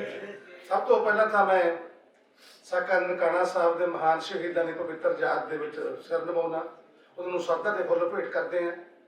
ਫਿਰ ਇਸੇ ਉਹਨਾਂ ਦੀ ਯਾਦ ਦੇ ਵਿੱਚ ਹੀ ਅੱਜ ਦੇ ਮੌਜੂਦਾ ਮਾਹੌਲ ਦੇ ਨਾਲ ਗਿਆਨੀ ਕੇਵਲ ਸਿੰਘ ਜੀ ਹੋਰਾਂ ਦੇ ਯਤਨਾਂ ਨਾਲ ਐਡਵੋਕੇਟ ਸੁਰਿੰਦਰ ਸਿੰਘ ਹੋਰਾਂ ਨੇ ਬੜਾ ਵਧੀਆ ਸਬਜੈਕਟ ਰੱਖਿਆ ਅੱਜ ਦੇ ਸੈਮੀਨਾਰ ਦਾ। ਤੇ ਆਮ ਤੌਰ ਤੇ ਇਹੀ ਹੁੰਦਾ ਰਵਾਇਤੀ ਪ੍ਰੋਗਰਾਮ ਤਾਂ ਵੀ ਸਾਕਾ ਦੇ ਬਾਰੇ ਜੋ ਸ਼ਹੀਦੀਆਂ ਪਾਈਆਂ ਉਹਨਾਂ ਸ਼ਹੀਦਾਂ ਬਾਰੇ ਬੋਲ ਕੇ ਬੁਲਾਰੇ ਚਲੇ ਜਾਂਦੇ ਨੇ, ਪਰ ਚੰਗੀ ਗੱਲ ਇਹੀ ਹੋਣੀ ਚਾਹੀਦੀ ਵੀ ਉਸ ਪ੍ਰਸੰਗ ਦੇ ਵਿੱਚ ਆਪਾਂ ਕੋਈ ਨਵੀਂ ਗੱਲ ਕਰੀਏ, ਉਹਨੂੰ ਯਾਦ ਕਰਦਿਆਂ ਹੋਇਆਂ ਜੋ ਕਿਸੇ ਕੌਮ ਜਾਂ ਭਾਈਚਾਰੇ ਨੂੰ ਮੌਜੂਦਾ ਦਰਪੇਸ਼ ਸਮੱਸਿਆਵਾਂ ਨੇ ਉਹਨਾਂ ਦੇ ਹੱਲ ਲਈ ਅੱਗੇ ਵਧਿਆ ਜਾਵੇ। ਸੋ ਇੱਥੇ ਹੁਣ ਗੱਲ ਜਿਹੜਾ ਹੈਗਾ ਉਹਦਾ ਸਿੱਖ ਵਿਦਿਅਕ ਅਧਿਆਰਾਂ ਦੀ ਗੱਲ ਕੀਤੀ ਜਾ ਰਹੀ ਆ, ਤੇ ਆਹ ਜਿਹੜਾ ਕਿ ਅਸੀਂ ਸਿੰਘ ਸਭਾ ਪੱਤਰਕਾਰ ਦਾ ਵਿਸ਼ੇਸ਼ ਅੰਕ ਕੱਢਿਆ ਦਸੰਬਰ 2022 ਤੱਕ ਦਾ ਸਾਲਾਨਾ ਅੰਕ, ਇਹਦੀ ਸੰਪਾਦਕੀ ਦੇ ਵਿੱਚ ਅਸੀਂ ਸਿੱਖ ਵਿਦਿਅਕ ਅਦਾਰਿਆਂ ਦੀ ਗੱਲ ਕੀਤੀ ਆ। ਤੇ ਜਿਹੜੀ ਇਹਦੇ ਵਿੱਚ ਫੋਟੋ ਛਾਪੀ ਆ, ਇਹ ਫੋਟੋ ਵੀ ਬੜੀ ਮਿੱਥ ਕੇ ਜਾਂ ਚੁਣ ਕੇ ਛਾਪੀ ਆ। ਆ ਇੱਕ ਬਜ਼ੁਰਗ ਆ ਤੇ ਛੋਟਾ ਬੱਚਾ ਗਾ, ਤੇ ਪਿੱਛੇ ਕੱਚਾ ਘਰ ਆ, ਖੋਲਾ ਕਿਸਮ ਦਾ। ਉਹ ਖੋਲਾ ਦਾ ਮੀਂਹ ਪੈ ਰਿਹਾ, ਚੋਰ ਹੈ, ਤੇ ਬਜ਼ੁਰਗ ਦੇ ਸਿੱਖੀ ਨਾਲ ਪਰਪੱਕਾ ਅਮਰ ਛਕਿਆ ਵਾ, ਹੱਥ ਦੇ ਵਿੱਚ ਬਰਸਾ ਵੀ ਆ, ਸਿਰ ਤੇ ਪਰਨਾ ਵੀ ਆ, ਨੀਲਾ ਦਸਤਾਰ ਵੀ ਸਜਾਈ ਹੋਈ ਆ। ਇਹ ਜਿਹੜਾ ਹੈਗਾ ਇਸ ਤਰ੍ਹਾਂ ਦਾ ਜਿਹੜਾ ਵਰਗ ਆ ਸਿੱਖੀ ਦੇ ਵਿੱਚ, ਇਹ ਜਿਹੜਾ ਸਿੱਖ ਸਪੇਸ ਆ, ਸਿੱਖ ਸੱਭਿਆਚਾਰ ਆ, ਸਿੱਖਾਂ ਦੀ ਸਾਰੀ ਐਕਟੀਵਿਟੀ ਆ, ਉਹਦੇ ਵਿੱਚੋਂ ਇਹ ਮਨਫੀ ਹੋ ਚੁੱਕਾ ਹੈ ਵਰਗ। ਇਹਦੀ ਕਿਤੇ ਗੱਲ ਨਹੀਂ। ਆਹ ਫੋਟੋ ਵੀ ਕਿਤੇ ਤੁਹਾਨੂੰ ਛਪੀ ਹੋਈ ਕਿਸੇ ਅਖਬਾਰ 'ਚ, ਕਿਸੇ ਸਿੱਖਾਂ ਦੇ ਮੈਗਜ਼ੀਨ 'ਚ, ਕਿਸੇ ਸਿੱਖਾਂ ਦੇ ਲਿਟਰੇਚਰ 'ਚ ਆਹ ਫੋਟੋ ਨਹੀਂ ਛਪੀ। ਆਹ ਸਿੱਖਾਂ ਦੀ ਫੋਟੋ ਨਹੀਂ ਤੁਸੀਂ ਦਿਸੋਗੇ। ਚੰਗੇ ਚੋਪੜੇ ਚਿਹਰਿਆਂ ਵਾਲੇ ਚੰਗੇ ਸਿੱਖਾਂ ਦੀ ਫੋਟੋ ਹੋਊਗੀ, ਕੋਈ ਐਕਟੀਵਿਟੀ 'ਚ ਆਹ ਕਰ ਰਹੇ ਨੇ ਸਿੱਖ, ਆਹ ਕਰ ਰਹੇ ਨੇ, ਲੰਗਰ ਵਰਤਾ ਰਹੇ ਨੇ, ਇਸ ਤਰ੍ਹਾਂ ਆਹ ਸਿੱਖ ਦੀ ਕਿਤੇ ਫੋਟੋ ਨਹੀਂ ਹੋਊਗੀ। ਇਹ ਸਿੱਖ ਤਾਂ ਸਦੀਆਂ ਤੋਂ ਹੀ ਜਿਨ੍ਹਾਂ ਨੇ ਗੁਰੂ ਸਾਹਿਬ ਨੂੰ ਕਿਹਾ ਸੀ ਵੀ ਅਸੀਂ ਇਹਨਾਂ ਨੂੰ ਪਾਤਸ਼ਾਹੀ ਦੇਣੀ ਆ, ਤੇ ਗੁਰੂ ਸਾਹਿਬ ਦੇ ਜਾਣ ਤੋਂ ਬਾਅਦ ਜੋ ਕੁਝ ਸਾਲਾਂ ਬਾਅਦ ਹੀ ਇਹ ਸਿੱਖ ਦਾ ਜਿਹੜਾ ਵੱਡਾ ਗਿਣਤੀ ਦਾ ਹਿੱਸਾ ਗਾ, ਜਿਹਨੂੰ ਅਖੌਤੀ ਨੀਵੀਆਂ ਜਾਤੀਆਂ ਕਿਹਾ ਜਾਂਦਾ, ਦਲਿਤ ਵਰਗ ਕਿਹਾ ਜਾਂਦਾ, ਇਹ ਤਾਂ ਉਦੋਂ ਤੋਂ ਹੀ ਹਾਸੀਅਤ ਧੱਕਿਆ ਗਿਆ ਤੇ ਅੱਜ ਤੱਕ ਉਹ ਆ। ਮੈਂ ਇਹਦੇ ਵਿੱਚ ਸਿੱਖ ਵਿਦਿਅਕ ਅਦਾਰਿਆਂ ਦਾ ਗੱਲ ਕੀਤੀ ਹੈ ਸੰਪਾਦਕੀ ਦੇ ਵਿੱਚ ਵੀ ਜਿਹੜਾ ਜਦੋਂ ਸਿੱਖ ਵਿਦਿਅਕ ਅਦਾਰੇ ਖੁੱਲੇ, ਸਿੰਘ ਸਭਾ ਲਹਿਰ ਦੇ ਪ੍ਰਭਾਵ ਥੱਲੇ ਕਾਲਜ ਖੁੱਲ੍ਹਣੇ ਸ਼ੁਰੂ ਹੋਏ, ਸਕੂਲ ਖੁੱਲ੍ਹਣੇ ਸ਼ੁਰੂ ਹੋਏ, ਤੇ ਉਹਦੇ ਵਿੱਚ ਜਿਹੜੇ ਸਭ ਤੋਂ ਪਹਿਲਾਂ ਦਾਖਲ ਹੋਏ ਆ ਜਾਂ ਉਹਨਾਂ ਨੂੰ ਵਿੱਦਿਆ ਹਾਸਲ ਕਰਨ ਦਾ ਮੌਕਾ ਮਿਲਿਆ, ਉਹ ਸਿਰਫ ਉੱਚ ਜਾਤੀ ਵਰਗ ਦੇ ਲੋਕਾਂ ਨੂੰ ਮਿਲਿਆ। ਜਿਹੜਾ ਖੌਤੀ ਨੀਵਾਂ ਜਾਤਾਂ ਸੀ ਤਾਂ ਸੂਤ ਸਾਤ ਇੰਨੀ ਸੀ, ਉਹਨਾਂ ਨੂੰ ਤਾਂ ਵਿਚਾਰਿਆਂ ਨੂੰ ਉੱਥੇ ਨੇੜੇ ਨਹੀਂ ਸੀ ਢੁੱਕਣ ਦਿੱਤਾ ਜਾਂਦਾ। ਜਿਹੜੀਆਂ ਆਪਾਂ ਕਹਿੰਦੇ ਲਓ ਜੀ ਸਿੱਖ ਐਜੂਕੇਸ਼ਨ ਕਾਨਫਰੰਸਾਂ ਕੀਤੀਆਂ, ਚੀਫ ਖਾਲਸਾ ਦੀਵਾਨ ਨੇ ਬੜੀਆਂ ਸਿੱਖ ਕਾਨਫਰੰਸਾਂ ਕੀਤੀਆਂ, ਉਹ ਸਾਰਾ ਕੁਛ ਸੀ ਉੱਪਰ ਕਾਸਟ ਦੇ ਲੋਕਾਂ ਲਈ ਹੁੰਦਾ ਸੀ। ਇਹ ਤਾਂ ਉੱਥੇ ਏਜੰਡੇ ਤੇ ਨਹੀਂ ਸੀ ਵੀ ਆਹ ਲੋਕਾਂ ਨੂੰ ਵੀ ਜਿਹੜੇ ਨਿਮਾਣੇ ਨਤਾਣੇ ਲੋਕ ਸੂਤ ਜਿਹਨੂੰ ਕਹਿ ਕੇ ਦਰਕਾਰਿਆ ਜਾਂਦਾ, ਖੂਹਾਂ ਤੋਂ ਪਾਣੀ ਨਹੀਂ ਭਰਨ ਦਿੱਤਾ ਜਾਂਦਾ, ਇਹਨਾਂ ਨੂੰ ਗੁਰਦੁਆਰਾ 'ਚ ਇੰਟਰ ਨਹੀਂ ਕੀਤਾ ਜਾਂਦਾ, ਦਰਬਾਰ ਸਾਹਿਬ ਤੱਕ ਮੇਨ ਸੀ ਤਾਂ 1920 'ਚ ਖੁੱਲ੍ਹ ਹੋਈ ਆ। ਇਹਨਾਂ ਦਾ ਉੱਥੇ ਕੋਈ ਏਜੰਡਾ ਹੀ ਨਹੀਂ ਸੀ ਵੀ ਆਹ ਵਰਗ ਨੂੰ ਵੀ ਆਪਾਂ ਇੱਥੇ ਦਾਖਲਾ ਦੇਣਾ। ਤੇ ਜਦੋਂ ਚੀਫ ਖਾਲਸਾ ਦੀਵਾਨ ਦੇ ਇਹ ਖੁੱਲ੍ਹੇ ਤਾਂ ਕਿਸੇ ਬੰਦੇ ਨੇ, ਮੈਂ ਕੋਟ ਕੀਤਾ ਉਹਦਾ ਰੈਫਰੈਂਸ, ਕਿਸੇ ਨੇ ਸਵਾਲ ਕੀਤਾ ਵੀ ਜੀ ਤੁਸੀਂ ਸਿੱਖੀ ਤਾਂ ਨਿਮਾਣੇ ਨਤਾਣਿਆਂ ਦੀ ਗੱਲ ਕਰਦੀ ਆ, ਆਹ ਸੂਤ ਵਰਗ ਜਿਹੜੇ ਸਿੱਖ ਨੇ ਸਿੱਖੀ ਨਾਲ ਜੁੜੇ ਹੋਏ ਲੰਬੇ ਸਮੇਂ ਤੋਂ ਇੰਨੀ ਬੇਹਰਮਤੀ ਹੁੰਦੀ ਹੈ ਇਹਨਾਂ ਦੀ ਸਿੱਖਾਂ ਵੱਲੋਂ, ਉੱਚੀ ਜਾਤਾਂ ਵੱਲੋਂ, ਇਹ ਤਾਂ ਵੀ ਸਿੱਖੀ ਨਾਲ ਕਿਹੜਾ ਰੂਪ ਜਿਹੜਾ ਸਿੱਖੀ ਨਹੀਂ ਛੱਡਦੇ, ਇਹਨਾਂ ਦੇ ਬੱਚਿਆਂ ਨੂੰ ਤੁਸੀਂ ਦਾਖਲ ਕਿਉਂ ਨਹੀਂ ਕਰਦੇ? ਉੱਥੇ ਚੀਫ ਖਾਲਸਾ ਦੀਵਾਨ ਦੇ ਆਗੂਆਂ ਨੇ ਅਸੀਂ ਕਹਿੰਦੇ ਜੇ ਅਸੀਂ ਵਿਦਿਅਕ ਅਦਾਰੇ ਚਲਾਉਂਦੇ ਆ, ਇਹ ਅਮੀਰ ਸਿੱਖਾਂ ਦੇ ਪੈਸੇ ਨਾਲ ਚੱਲਦੇ ਆ, ਤਾਂ ਅਮੀਰ ਸਿੱਖਾਂ ਦੇ ਉੱਚ ਜਾਤੀਆਂ ਦੇ ਬੱਚੇ ਪੜ੍ਹਦੇ ਆ। ਕਹਿੰਦਾ ਜੇ ਅਸੀਂ ਇਹ ਚੂੜਾ ਚਮਾਰਾਂ ਦੇ ਬੱਚੇ ਦਾਖਲ ਕਰ ਲਏ, ਇੱਥੋਂ ਸਾਰੇ ਲੋਕਾਂ ਦੇ ਇਹ ਉੱਚੀ ਜਾਤੀ ਦੇ ਬੱਚੇ ਭੱਜ ਜਾਣਗੇ, ਸਾਨੂੰ ਫੰਡ ਦੇਣਾ ਬੰਦ ਕਰਨ, ਸਾਡੇ ਅਦਾਰੇ ਬੰਦ ਹੋ ਜਾਣਗੇ, ਸਾਡੀ ਇਹ ਮੁਸ਼ਕਿਲ ਆ। ਇਹ ਹਾਲਾਤ ਸੀ। ਸੋ ਜਿਹੜੀ ਅਸੀਂ ਵਿਦਿਅਕ ਅਦਾਰਿਆਂ ਦੀ ਮੈਂ ਹੁਣ ਗੱਲ ਡਾਟਾ ਇਕੱਠਾ ਕੀਤਾ, ਸ਼੍ਰੋਮਣੀ ਕਮੇਟੀ ਦੇ 100-150 ਸਕੂਲ ਨੇ, 5-4 ਦੇ ਵੱਡੇ ਕਾਲਜ ਨੇ, ਵਿੱਚ ਇੰਜੀਨੀਅਰਿੰਗ ਕਾਲਜ ਵੀ ਆ, ਮੈਡੀਕਲ ਕਾਲਜ ਵੀ ਆ, ਹੋਰ ਦੂਸਰੇ ਕਾਲਜ ਨੇ 30-40, ਉਹ ਸਾਰਿਆਂ ਦੇ ਵਿੱਚ ਜਿਹੜਾ ਟੀਚਿੰਗ ਸਟਾਫ ਆ ਉਹ 'ਚ 90%, 95-96% ਤੱਕ ਸਾਰਾ ਉੱਚ ਜਾਤੀ ਨਾਲ 100% ਭਰਤੀ ਕੀਤਾ। ਉਹ 'ਚ ਦਲਿਤ ਵਰਗ ਦਾ ਕੋਈ ਟੀਚਰ ਹੈ ਮੈਂ ਟਾਮਾ ਤੁਹਾਨੂੰ ਕੋਈ ਮਿਲ ਜੂ ਦਾ ਹੋਇਆ, ਬਾਕੀ ਸਾਰੇ ਉੱਚੀਆਂ ਜਾਤਾਂ ਦੇ ਸਿਫਾਰਸ਼ਾਂ ਨਾਲ ਆਪੋ ਆਪਣੇ ਬੰਦੇ ਭਰਤੀ ਇਹਨਾਂ ਵਿਦਿਅਕ ਅਦਾਰਿਆਂ 'ਚ ਕੀਤੇ ਹੋਏ ਨੇ ਭਰਤੀ। ਇਸ ਵਰਗ ਦਾ 30% ਦਾ ਉੱਥੇ ਕੋਈ ਟੀਚਰਾਂ ਦਾ ਨਾਂ ਨਿਸ਼ਾਨ ਹੀ ਨਹੀਂ। ਇਸੇ ਤਰ੍ਹਾਂ ਜਿਹੜੀਆਂ ਗੁਰੂ ਗੋਬਿੰਦ ਸਿੰਘ ਦੇ ਨਾਂ ਤੇ ਜਾਂ ਗੁਰੂ ਨਾਨਕ ਦੇ ਨਾਂ ਤੇ, ਮਿੰਟ ਗੁਮਰੀ ਦੇ ਨਾਂ ਤੇ ਜਾਂ ਗੁਜਰਾਂਵਾਲਾ ਦੇ ਨਾਂ ਤੇ ਵਿਦਿਅਕ ਸੁਸਾਇਟੀਆਂ ਬਣੀਆਂ ਹੋਈਆਂ, ਉਹਨਾਂ ਦਾ ਮੈਂ ਡਾਟਾ ਇਕੱਠਾ, ਉਹਨਾਂ 'ਚ ਵੀ ਇਹੀ ਹਾਲ ਹੈ, ਉਹਨਾਂ 'ਚ ਵੀ ਜਾਤ ਬਰਾਦਰੀ ਆਪਣੇ ਉੱਪਰ ਘਰ ਦੇ ਲੋਕ ਉਹਨਾਂ 'ਚ ਟੀਚਰ ਲਾਓ। ਇਹ ਵਰਗਾਂ ਤਾਂ ਉੱਥੇ ਜ਼ਿਕਰ ਹੀ ਨਹੀਂ ਹੁੰਦਾ ਵੀ ਜਿਹੜਾ ਆਪਾਂ ਕੋਈ ਮੈਰਿਟ ਦੇ ਆਧਾਰ ਤੇ ਇਸ ਵਰਗ ਨੂੰ ਕੋਈ ਦੇਣਾ, ਆਪਾਂ ਮੈਰਿਟ ਦੇ ਆਧਾਰ ਤੇ ਟੀਚਰ ਰੱਖਣੇ, ਉਹ 'ਚ ਕੋਈ ਵੀ ਆ ਜਾਏ। ਸੋ ਇਹ ਹਾਲਾਤ ਆ ਸਾਡੇ ਜਿਹੜੇ ਵਿਦਿਅਕ ਅਦਾਰੇ ਜਿਹਨਾਂ ਦੀ ਅਸੀਂ ਗੱਲ ਕਰਦਾ, ਸੁਧਾਰ ਕਰਨਾ ਚਾਹੀਦਾ। ਸੋ ਉਹ ਜਿਹੜਾ ਵਰਗ ਦੀ ਮੈਂ ਗੱਲ ਕਰਾਂ 30% ਤਾਂ ਏਜੰਡੇ ਤੇ ਨਹੀਂ ਉੱਪਰ ਘਾਟ ਦੇ। ਸੋ ਜੇ ਸਾਡੇ ਸਿੰਘ ਸਭਾ ਦੇ ਵਿੱਚ ਇੱਕ ਮੈਂ ਛੋਟੀ ਜਿਹੀ ਮਿਸਾਲ ਦੇਵਾਂਗਾ, ਮੇਰੀ ਗੱਲ ਲੰਬੀ ਨਾ ਹੋ ਜੇ। ਭਾਈ ਜਗਤਾ ਜੀ ਦੇ ਨਾਂ ਤੇ ਫਾਊਂਡੇਸ਼ਨ ਚੱਲਦੀ ਹੈ। ਹੁਣ ਭਾਈ ਜਗਤਾ ਜੀ ਕੌਣ ਆ? ਭਾਈ ਜਗਤਾ ਜੀ ਉਹ ਮਹਾਨ ਸਿੱਖ ਆ ਜਿਹੜੇ ਗੁਰੂ ਤੇਗ ਬਹਾਦਰ ਸਾਹਿਬ ਦਾ ਪਵਿੱਤਰ ਸੀਸ ਲੈ ਕੇ ਆਏ ਨੇ, ਜਿਹਨੂੰ ਗੁਰੂ ਗੋਬਿੰਦ ਸਿੰਘ ਨੇ ਰੰਗੇਟੇ ਗੁਰੂ ਕੇ ਬੇਟੇ ਕਹਿ ਕੇ ਗੱਲ ਨਾਲ ਲਾਇਆ। ਹੁਣ ਉਹਦੇ ਨਾਂ ਤੇ ਇੱਕ ਸੰਸਥਾ ਚੱਲਦੀ ਹੈ, ਬੜਾ ਵੱਡਾ ਜਿਤਨਾ 2-2.5 ਕਰੋੜ ਸਾਲ ਦਾ ਉਹ ਖਰਚਦੇ ਨੇ। 40 ਬੱਚੇ ਉਹ ਲੈਂਦੇ ਨੇ, ਸਿਲੈਕਟ ਕਰਦੇ ਨੇ, ਜਿਨ੍ਹਾਂ ਬੱਚਿਆਂ ਨੇ MBBS ਜਾਣਾ, ਜਿਨ੍ਹਾਂ ਬੱਚਿਆਂ ਨੇ IIT ਦੇ ਵੱਡੇ ਇੰਜੀਨੀਅਰਿੰਗ ਦੇ ਕੋਰਸ ਕਰਨੇ ਆ। ਉਹਨਾਂ ਦਾ ਟੈਸਟ ਹੋ ਗਿਆ ਕਿ 1200 ਬੱਚੇ ਉਹਨਾਂ 'ਚ ਪੇਪਰ ਦਿੰਦੇ ਨੂੰ ਬੈਠਦੇ ਨੇ, 1200 ਦੇ ਵਿੱਚੋਂ 40 ਬੱਚੇ ਚੁਣਦੇ ਨੇ। ਹੁਣ ਮੇਰੀ ਉਸ ਅਦਾਰੇ ਦੇ ਮੁਖੀ ਨਾਲ ਬਾਰ-ਬਾਰ ਗੱਲ ਹੁੰਦੀ ਆ, ਮੈਂ ਜੋ 40 ਬੱਚੇ ਫਿਰ ਕੌਣ ਆਉਂਦੇ ਨੇ? 40 ਬੱਚੇ ਸਾਰੇ ਅੱਪਰ ਘਾਟ ਦੇ ਅਮੀਰਾਂ ਦੇ, ਕਿਉਂਕਿ ਜਿਹੜਾ ਹੁਣ 1200 ਦੇ ਵਿੱਚੋਂ ਦਾ ਟੈਸਟ ਪਾਸ ਕਰੂ, ਉਹ ਟੈਸਟ ਡਾਟਾ ਹੋਵੇ 100%, 100% ਬੱਚਾ ਲੈ ਕੇ ਜਾਊ, ਉਹ ਤਾਂ ਹੁਣ ਉਹਦੇ ਲੋਕ। ਮੈਂ ਉਹਨੂੰ ਪੁੱਛਿਆ, ਉਹਦਾ ਇੱਕ ਹੋਰ ਮਨੇਕਰ ਲੋਕਾਂ ਦੀ ਗੱਲ ਇਹ ਆ ਵੀ ਇਹ ਜਿਹੜੇ ਲੋਕ ਨੇ ਨਾ 40 ਬੱਚੇ ਆਉਂਦੇ ਨੇ, ਮੈਂ ਇੱਕ ਰਿਸ਼ਤਾ ਲੜਕੀ ਦਾ ਭਰਾਇਆ ਸੀ, ਮੈਂ ਵੀ ਉਹਦਾ ਤਾਂ ਆਇਆ ਨਹੀਂ, ਕਹਿੰਦਾ ਆਉਣਾ ਹੀ ਨਹੀਂ ਸੀ। ਕਹਿੰਦਾ ਜਿਨ੍ਹਾਂ ਨੂੰ ਪਤਾ ਵੀ ਆਹ ਭਾਈ ਜਗਤਾ ਜੀ ਫਾਊਂਡੇਸ਼ਨ ਕੰਮ ਕਰਾਉਂਦੀ ਆ, ਉਹ ਤਾਂ 6 ਮਹੀਨਿਆਂ ਤੋਂ ਜਿਹੜੇ ਮਹਿੰਗੇ ਕੋਚਿੰਗ ਸੈਂਟਰ ਚੰਡੀਗੜ੍ਹ ਪਟਿਆਲੇ 'ਚ ਖੁੱਲ੍ਹੇ, ਉੱਥੇ ਉਹਨਾਂ ਨੇ ਆਪਣੇ ਬੱਚੇ ਦਾਖਲ ਕਰਾਏ ਆ। ਉੱਥੋਂ ਲੱਖਾਂ ਰੁਪਏ ਪਹਿਲਾਂ ਕੋਚਿੰਗ ਦੇ ਖਰਚਦੇ ਨੇ, ਫਿਰ ਸਾਡੇ ਪੇਪਰ ਨੂੰ ਬਿਠਾਉਂਦੇ ਨੇ, ਫਿਰ ਉਹ ਆਉਂਦੇ ਨੇ। ਮੈਂ ਉਹਨੂੰ ਸਵਾਲ ਕੀਤਾ ਹੁੰਦੇ ਭਾਈ ਹਰਪਾਲ ਸਿੰਘ ਨੂੰ, ਭਾਜੀ ਤੁਸੀਂ, ਉਹ ਕਹਿੰਦੇ ਜੀ ਦਲ ਤਾਂ ਆਉਂਦੇ ਹੀ ਨਹੀਂ। ਮੈਂ ਦਲ ਤਾਂ ਆਉਣ ਕਿਵੇਂ? ਉਹ ਤਾਂ ਵਿਚਾਰੇ IELTS ਨਹੀਂ ਕਰ ਸਕਦੇ, ਜਿਹੜੇ ਸਰਕਾਰੀ ਸਕੂਲਾਂ ਦੇ ਬੱਚੇ ਪੜ੍ਹੇ ਪਏ ਨੇ। ਉਹਨਾਂ ਦੇ ਲਿਆਉਣ ਦੀ ਖਾਤਰ ਤੁਹਾਨੂੰ ਪਹਿਲਾਂ ਗਰਾਊਂਡ ਪੱਧਰ ਤੇ ਕੰਮ ਕਰਨਾ ਪਊ, ਪਹਿਲੀ ਤੋਂ ਲੈ ਕੇ ਦੂਜੀ ਤੋਂ ਲੈ ਕੇ ਉਹ ਬੱਚੇ ਚੰਗੇ ਅੰਗਰੇਜ਼ੀ ਸਕੂਲਾਂ 'ਚ ਲਾਉਣੇ ਪੈਣਗੇ। ਉਹਦੀ ਭਰੋ ਫੀਸਾਂ, 5-4 ਸਾਲ ਨੂੰ ਕੰਮ ਕਰੋ, ਫਿਰ ਉਹ ਲਿਆਓ ਤੇ ਕੰਮ ਦਾ ਲਓ ਟੈਸਟ, ਫਿਰ ਆਉਣਗੇ। ਤੁਸੀਂ ਤਾਂ ਰੱਜਿਆਂ ਨੂੰ ਚਾਹੁੰਦੇ ਹੋ, ਲਿਆਉਣਾ ਭਾਈ ਦਿੱਤੇ ਦੇ ਨਾਂ ਤੇ 2.5 ਕਰੋੜ ਰੁਪਈਆ ਖਰਚ ਦਿੰਦੇ ਆ। ਇਹ ਸਾਡਾ ਹਾਲਤ ਆ ਜੀ। ਉਹ ਵਰਗ ਦਾ ਉੱਪਰ ਉੱਚਾ ਚੱਕਣਾ। ਸਿੱਖ ਵਿਦਿਅਕ ਅਦਾਰਿਆਂ 'ਚ ਪਹਿਲਾਂ ਤਾਂ ਉਹਦੀ ਖਾਤਰ ਵਿਹੜਾ 'ਚ ਜਾ ਕੇ ਟਿਊਸ਼ਨ ਸੈਂਟਰ ਖੋਲ੍ਹਣੇ ਪੈਣਗੇ। ਉਹ ਬੱਚੇ ਜਦੋਂ ਆਉਂਦੇ ਆ ਸਕੂਲਾਂ ਦੇ, ਮਾਂ ਨਰੇਗਾ 'ਚ ਗਈ ਹੁੰਦੀ ਆ, ਪਿਓ ਦਿਹਾੜੀ ਗਿਆ ਹੁੰਦਾ, ਉਹ ਬੱਚੇ ਅਵਾਰਾ ਹੁੰਦਾ, ਉਹਨੂੰ ਸੰਭਾਲਣਾ ਕਿਹਨੇ ਆ? ਉਹ ਸੰਭਾਲਣੇ ਪੈਣਗੇ ਟਿਊਸ਼ਨ ਸੈਂਟਰ ਖੋਲ ਕੇ, ਨਾਲ ਗੁਰਮਤਿ ਵਿਦਿਆ, ਨਾਲ ਦੂਜੇ ਟਿਊਸ਼ਨ ਦਾ ਕੰਮ ਕਰਾਉਣਾ, ਤਾਂ ਕਿ ਸਕੂਲੋਂ ਨਾ ਭੱਜਣ। ਕੱਲ੍ਹ ਦਾ ਕੰਮ ਕੀਤਾ ਹੋਵੇ ਉਹ ਟੀਚਰ ਕੋਲ ਦਰਦ ਲਾਉਂਦੇ ਜਾਣ ਵੀ ਹਾਂ ਮੈਂ ਕੰਮ ਕਰਕੇ ਆਇਆ ਘਰੋਂ। ਇਹੋ ਜਿਹੇ ਸਾਰੇ ਸਾਨੂੰ ਪਹਿਲਾਂ ਕਰਨੇ ਪੈਣਗੇ। ਫਿਰ ਅਸੀਂ ਵਿਦਿਅਕ ਅਦਾਰਿਆਂ ਦਾ ਸੁਧਾਰ ਵੀ, ਸਿਲੇਬਸ ਦਾ ਸੁਧਾਰ ਵੀ ਜ਼ਰੂਰੀ ਆ। ਬੇਸਿਕਲੀ ਜਿਹੜੀ ਸਾਡੀ ਬਰਾਬਰੀ ਦਾ ਆਧਾਰਿਤ ਸਿੱਖ ਸਮਾਜ ਦਾ ਏਜੰਡਾ ਗੁਰੂ ਸਾਹਿਬ ਜੋ ਲੈ ਕੇ ਆਏ ਨੇ, ਉਹਨੂੰ ਪੂਰਾ ਕਰਨਾ ਵੀ ਪਹਿਲਾਂ ਸਾਡਾ ਇਸ ਦਾ ਏਜੰਡਾ ਹੋਣਾ ਚਾਹੀਦਾ, ਤਾਂ ਕਿ ਉਹ ਵਰਗ ਜਿਹੜਾ ਹਾਸੀਏ ਤੱਕਿਆ ਗਿਆ ਉਹਨੂੰ ਅਸੀਂ ਲਾਈਏ। ਮੈਂ ਭਾਈ ਹਰਪਾਲ ਸਿੰਘ ਨੂੰ ਮਿਸਾਲ ਦਿੱਤੀ। ਮੈਂ ਕਿਹਾ ਇਹ ਕਈ ਸਾਲ ਪਹਿਲਾਂ ਸੁਪਰੀਮ ਕੋਰਟ ਦੇ ਵਿੱਚ ਕੁਛ ਉੱਚ ਜਾਤੀ ਦੇ ਬੰਦਿਆਂ ਨੇ ਇੱਕ ਪਟੀਸ਼ਨ ਪਾਈ ਸੀ ਵੀ ਜਿੰਨੇ ਇੰਜੀਨੀਅਰਿੰਗ ਖੇਤਰ ਦੇ ਵਿੱਚ, ਮੈਡੀਕਲ ਖੇਤਰ ਦੇ ਵਿੱਚ ਇਹ ਦਲਿਤ ਬੱਚੇ ਭਰਤੀ ਹੋ ਜਾਂਦੇ ਆ, ਇਹਨਾਂ ਦੇ ਨੰਬਰ ਬੜੇ ਘੱਟ ਹੁੰਦੇ ਨੇ, ਮੈਰਿਟ ਤੇ ਨਹੀਂ ਆਉਂਦੇ, ਉਹ ਰਿਜ਼ਰਵੇਸ਼ਨ ਦੇ ਆਧਾਰ ਤੇ ਭਰਤੀ ਹੋ ਜਾਂਦੇ ਨੇ, ਜਿਹਦੇ ਕਾਰਨ ਇਹ ਸਾਰਿਆਂ ਦਾ ਮਿਆਰ ਜਿਹੜਾ ਹੈਗਾ ਉਹ ਨੀਵਾਂ ਡਿੱਗਦਾ। ਹੁਣ ਤਾਂ ਨੰਬਰ ਨਹੀਂ ਹੁੰਦੇ, ਅਸੀਂ 100% ਵਾਲੇ ਵੀ ਰਹਿ ਜਾਂਦੇ ਆ। ਤਾਂ ਜੱਜ ਆਂਧਰਾ ਪ੍ਰਦੇਸ਼ ਦਾ ਸੀ ਵੀ ਬ੍ਰਾਹਮਣ, ਉਹਦੀ ਗੱਲ 'ਚ ਬੜਾ ਦਮ ਸੀ, ਉਹਨੇ ਉਹ ਪਟੀਸ਼ਨ ਰੱਦ ਕਰਤੀ। ਉਹ ਕਹਿੰਦਾ ਗੱਲ ਇਹ ਆ ਵੀ ਤੁਸੀਂ ਇੱਕ ਵਰਗ ਦੀ ਲੱਤ ਬੰਨ੍ਹ ਦਿਓ ਕਿਸੇ ਬੱਚੇ ਦੀ, ਤੇ ਗਰਾਊਂਡ 'ਚ ਖੜ ਕੇ ਕਹੇ ਵੀ ਆ ਜਾ ਮੇਰੇ ਬਰਾਬਰ ਭੱਜੋ ਕਿ ਮੈਂ ਭੱਜ ਲੂੰ। ਤੁਸੀਂ ਤਾਂ ਸਦੀਆਂ ਤੋਂ ਲੱਤਾਂ ਬੰਨ੍ਹੀਆਂ ਹੋਈਆਂ। ਜਿਹਦੇ ਮਾਂ ਲੇਬਰ ਕਰਦੀ ਆ, ਗੋਹਾ ਕੂੜਾ ਕਰਦੀ ਆ, ਉਹਦੇ ਤੁਹਾਡੇ ਮੁਕਾਬਲੇ ਤੁਸੀਂ 100% ਲੈ ਕੇ ਆ, ਉਹ 60 ਨੰਬਰ 20 ਲੈ ਗਿਆ, ਤਾਂ ਮੈਂ ਕਹਿੰਦਾ ਬਹੁਤ ਜ਼ਿਆਦਾ ਇੰਟੈਲੀਜੈਂਟ ਆ। ਉਹ ਇੰਨੀਆਂ ਐਡਵਾਂਸ ਹਾਲਤਾਂ ਤੋਂ ਤੁਹਾਡੇ ਮੁਕਾਬਲੇ ਲੈ ਗਿਆ, ਜਿਨ੍ਹਾਂ ਨੂੰ ਤੁਹਾਨੂੰ ਸਦੀਆਂ ਤੋਂ ਇੰਨੀਆਂ ਸਹੂਲਤਾਂ ਮਿਲੀਆਂ, ਘਰ ਦੇ ਵਿੱਚ ਤੁਹਾਨੂੰ ਇੰਨੀ ਅਮੀਰੀ ਆ, ਕਹਿੰਦੇ ਤੁਹਾਨੂੰ ਭੁੱਖ ਦੁੱਖ ਇੰਨੀ ਖੁਰਾਕ ਮਿਲ ਰਹੀ ਆ। ਜਿਹੜਾ ਬੱਚਾ ਸੁੱਕੀਆਂ ਰੋਟੀਆਂ ਖਾ ਕੇ, ਮੰਗਵੀਆਂ ਰੋਟੀਆਂ ਖਾ ਕੇ 60 ਨੰਬਰ ਲੈ ਗਿਆ, ਉਹ ਮੇਰੇ ਲਈ ਇੰਟੈਲੀਜੈਂਟ ਆ। ਉਹਨੂੰ ਮੌਕਾ ਕਿਵੇਂ ਮਿਲੂਗਾ? ਉੱਥੋਂ ਅੱਗੇ ਜਾਊਗਾ ਉਹ। ਇਹੀ ਮੈਂ ਭਾਈ ਹਰਪਾਲ ਸਿੰਘ ਨੂੰ ਕਹੀ, ਮੈਂ ਕਿਹਾ ਤੁਸੀਂ ਜੇ ਕਹਿੰਦਾ ਸਾਡੇ ਅਸੀਂ ਪੇਪਰ ਟਾਫ ਆ, ਜਿਹੜਾ ਬੱਚਾ 50% ਲੱਗੇ ਜੋ ਦਲਤ ਦਾ ਤੁਹਾਡੇ ਇਹਨਾਂ ਨਾਲੋਂ ਮੂਹਰੇ ਹੋਊਗਾ।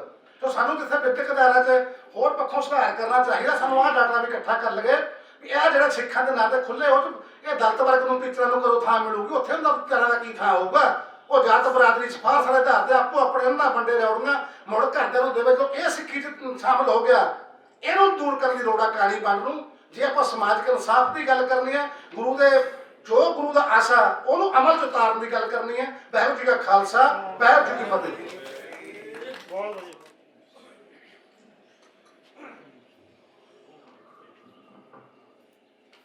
ਵਾਹਿਗੁਰੂ ਜੀ ਕਾ ਖਾਲਸਾ, ਸ੍ਰੀ ਵਾਹਿਗੁਰੂ ਜੀ ਕੀ ਫਤਿਹ।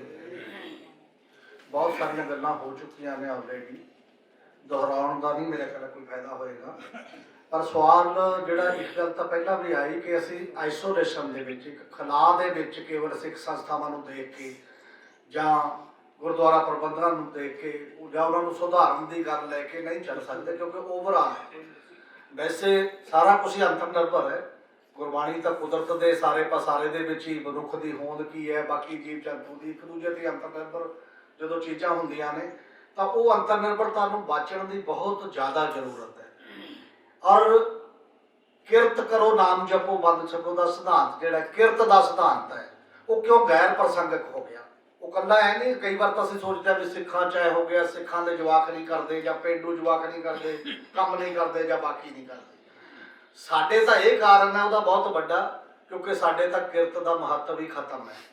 ਨਾ ਅਸੀਂ ਕਿਰਤੀ ਦਾ ਮਾਨ ਸਨਮਾਨ ਕਰਦੇ ਹਾਂ, ਨਾ ਉਹਨੂੰ ਮਿਹਨਤਾਨਾ ਦੇਣ ਲਈ ਰਾਜੀ ਹਾਂ।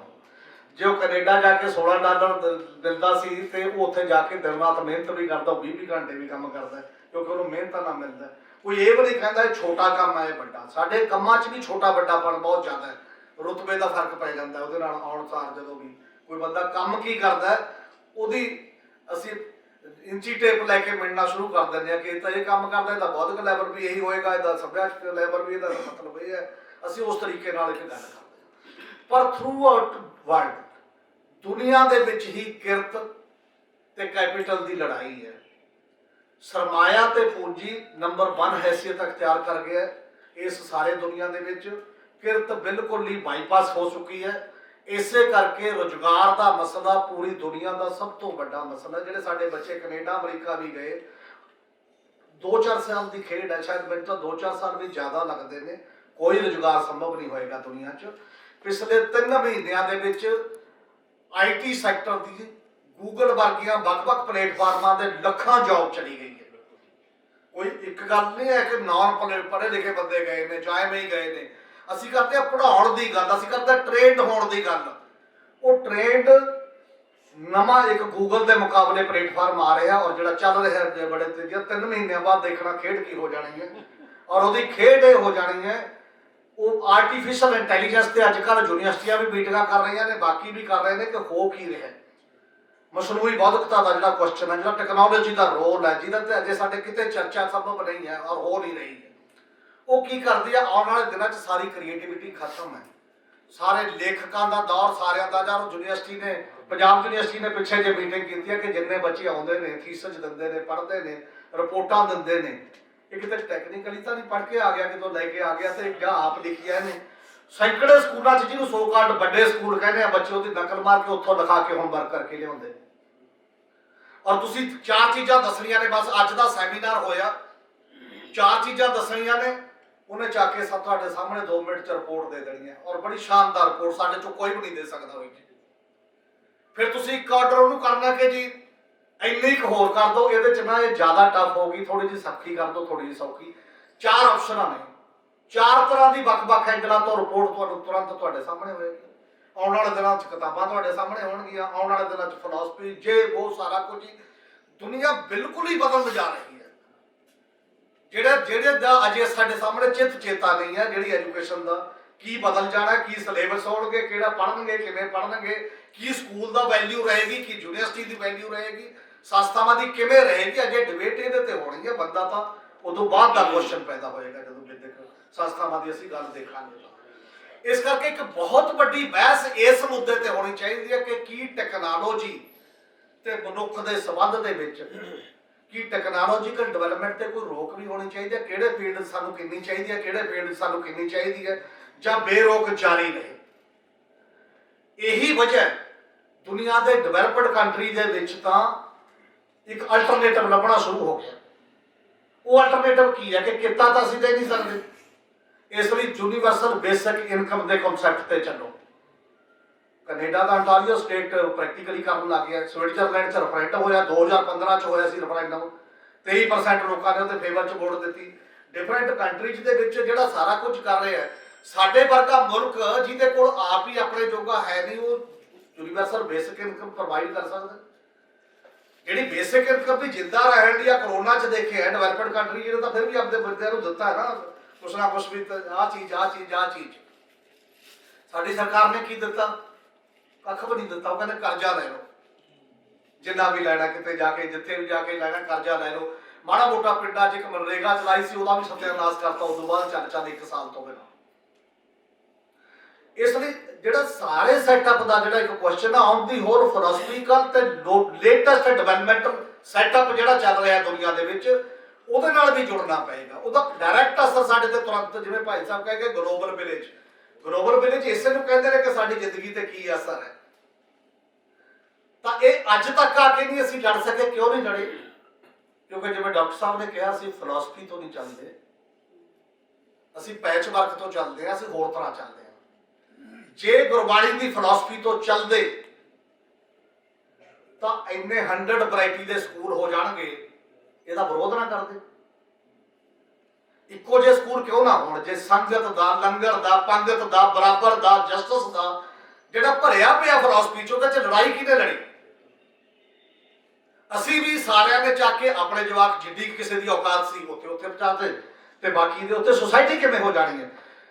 ਸਾਡੇ ਕੋਲ ਸੋਸ਼ਲ ਸਿਕਿਉਰਿਟੀ ਦਾ ਨੈਟਵਰਕ ਇਨਬਿਲਡ ਜਿਹੜਾ ਸੀ ਗੁਰਬਾਣੀ ਦੇ ਸਿਧਾਂਤ ਮੁਤਾਬਕ, ਉਹ ਕਮਿਊਨਿਟੀ ਸੀ, ਉਹ ਸਰਕਾਰਾਂ ਦੇ ਰਹਿਮੋ ਕਰਮ ਤੇ ਨਹੀਂ ਸੀ, ਉਹ ਭਾਈਚਾਰੇ ਸੀ। ਦਸਵੰਧ ਕੱਢਣ ਤੋਂ ਲੈ ਕੇ ਲੰਗਰ ਤੋਂ, ਪੰਗਤ ਤੋਂ, ਸੰਗਤ ਤੋਂ ਲੈ ਕੇ ਤੇ ਸਾਰੀਆਂ ਚੀਜ਼ਾਂ ਦੇ ਸਕਿੱਲ। ਅਸੀਂ ਪ੍ਰੈਕਟੀਕਲ ਜ਼ਿੰਦਗੀ ਉਧਰ ਜਿਉਣਾ ਸ਼ੁਰੂ ਕਰਤਾ ਤੇ ਥਿਓਰੀਟੀਕਲ ਜ਼ਿੰਦਗੀ ਦੇ ਵਿੱਚ ਅਸੀਂ ਪਾਠ ਕਰਨਾ ਸ਼ੁਰੂ ਕਰਤਾ। ਇਕੱਲਾ ਇੱਕੋ ਜਿਹੇ ਸਕੂਲਾਂ ਦੀ ਆਵਾਜ਼ ਜੇਕਰ ਕਿਸੇ ਤੋਂ ਆਉਣੀ ਚਾਹੀਦੀ ਸੀ ਤਾਂ ਇਸ ਧਰਤੀ ਤੋਂ ਆਉਣੀ ਚਾਹੀਦੀ ਸੀ। ਅੱਜ ਵੀ ਬਹੁਤੇ ਸੱਜਣ ਨੂੰ ਲੜ ਪੈਣਗੇ ਇਸ ਗੱਲ ਕਰਕੇ, ਮੇਰਾ ਤਾਂ ਖਿਆਲ ਹੈ, ਕਿਉਂਕਿ ਜਿਹੜੀ ਐਲੀਟ ਕਲਾਸ ਪੈਦਾ ਹੋ ਗਈ ਹੈ ਉਹਦੇ 'ਚ ਹੀ। ਔਰ ਇਲਾਹਾਬਾਦ ਹਾਈ ਕੋਰਟ ਨੇ 18 ਅਗਸਤ 2015 ਦੀ ਇੱਕ ਜੱਜਮੈਂਟ ਜਿਹਨੇ ਇਹ ਕਿਹਾ ਕਿ ਸਾਡੇ ਸਕੂਲ ਕਾਲਜ ਬਿਹਤਰ ਚੱਲਦੇ ਕਿਉਂ ਨਹੀਂ, ਸੈਂਕੜੇ ਮੁਕੱਦਮੇ ਆ ਗਏ ਉੱਥੇ। ਮੁਕੱਦਮਾ ਕੋਈ ਵੀ ਇਹੋ ਜਿਹਾ ਨਹੀਂ ਸੀ ਵੀ ਪੜ੍ਹਾਈ ਕਿਵੇਂ ਚੰਗੀ ਹੋਵੇ, ਮੁਕੱਦਮਾ ਇਹੋ ਜਿਹਾ ਕੋਈ ਨਹੀਂ ਸੀ ਵੀ ਸਿਲੇਬਸ ਕਿਹੋ ਜਿਹਾ ਬਣੇ। ਮੁਕੱਦਮੇ ਇਹ ਸੀ ਕਿ ਮੇਰੀ ਸਿਕਿਉਰਿਟੀ ਦਾ ਸਵਾਲ ਸੀ, ਮੈਨੂੰ ਆਹ ਨਹੀਂ ਮਿਲਿਆ, ਮੇਰਾ ਆਹ ਨਹੀਂ ਮਿਲਿਆ, ਮੇਰਾ ਆਹ ਨਹੀਂ ਮਿਲਿਆ, ਮੇਰਾ ਆਹ ਨਹੀਂ ਮਿਲਿਆ। ਉਹਨੇ ਉਹ ਰੱਖਤੇ ਇੱਕ ਸਾਈਡ ਤੇ ਵੀ ਇਹਨੂੰ ਤਾਂ ਫਿਰ ਨਵਾਬ ਦੇਖਾਂਗੇ ਕੀ ਕਰਨਾ, ਪਰ ਇਹ ਹੁੰਦਾ ਕਿਉਂ ਹੈ? ਉਹ ਕਹਿੰਦਾ ਇਹ ਵਾਪਰਦਾ ਤਾਂ ਹੈ ਜਿਹੜੇ ਲਾ ਮੇਕਰ ਨੇ, ਜਿਹੜੇ ਐਗਜ਼ੀਕਿਊਟ ਕਰਨ ਵਾਲੇ ਨੇ ਉਸ ਲਾਅ ਨੂੰ, ਤੇ ਜਿਹੜੇ ਅੱਗੇ ਟੀਚ ਕਰਨ ਵਾਲੇ ਨੇ ਉਸ ਲਾਅ ਨੂੰ, ਤੇ ਜਿਹੜੇ ਬਾਕੀ ਦੇ ਬੰਦੇ ਨੇ ਸਾਰੇ, ਉਹਨਾਂ ਦਾ ਬੱਚਾ ਇਹਨਾਂ ਸਕੂਲਾਂ 'ਚ ਨਹੀਂ ਜਾ ਰਿਹਾ ਜਿਨ੍ਹਾਂ ਦੇ ਕੇਸ ਆ ਰਹੇ। ਉਹ ਲਾਪਰਵਾਹ ਨੇ ਇਹਦੇ ਪ੍ਰਤੀ, ਕੈਜੂਅਲ ਨੇ, ਇਹੋ ਜਿਹੇ ਨੋਟੀਫਿਕੇਸ਼ਨ ਕਰਦੇ ਨੇ ਵੀ ਚੱਲ ਕੋਈ ਗੱਲ ਨਹੀਂ, ਆਪਣੇ ਤੇ ਕੀ ਅਸਰ ਹੈ, ਜੇ ਇਧਰ ਉਧਰ ਹੋ ਜਾਊਗਾ ਤਾਂ ਦੇਖੀ ਜਾਊਗੀ, ਆਪਾਂ ਨੂੰ ਕੀ ਲੈਣਾ। ਉਹ ਸੀਰੀਅਸ ਨਹੀਂ। ਔਰ ਇਸੇ ਕਰਕੇ ਜਦੋਂ ਪੜ੍ਹਾਉਣ ਜਾਂਦੇ ਨੇ ਸਰਕਾਰੀ ਸਕੂਲ 'ਚ, ਉਹ ਆਪਦਾ ਜਵਾਕ ਪ੍ਰਾਈਵੇਟ ਸਕੂਲ 'ਚ ਜਿੱਥੇ ਪੜ੍ਹ ਰਿਹਾ ਸਾਰੇ ਉਹਦੇ ਬਾਰੇ ਸੋਚਦੇ ਰਹਿੰਦੇ ਨੇ, ਬਾਰ-ਬਾਰ ਫੋਨ ਕਰਦੇ ਨੇ, ਤੂੰ ਲੰਚ ਕਰ ਲਿਆ, ਤੂੰ ਡਿਨਰ ਕਰ ਲਿਆ। ਕੋਈ ਜਿਹਨੂੰ ਪੜ੍ਹਾਉਣ ਜਾਂਦੇ ਨੇ ਉਹਦਾ ਤਾਂ ਕੋਈ ਲਾਗਾ ਦੇ ਕੇ ਨਹੀਂ ਉਹਦੇ ਸਾਹਮਣੇ, ਕਿਉਂਕਿ ਉਹ ਉੱਥੇ ਸੋਚ ਰਿਹਾ ਉਸ ਸਾਰੇ ਮਾਮਲੇ ਦੇ ਵਿੱਚ।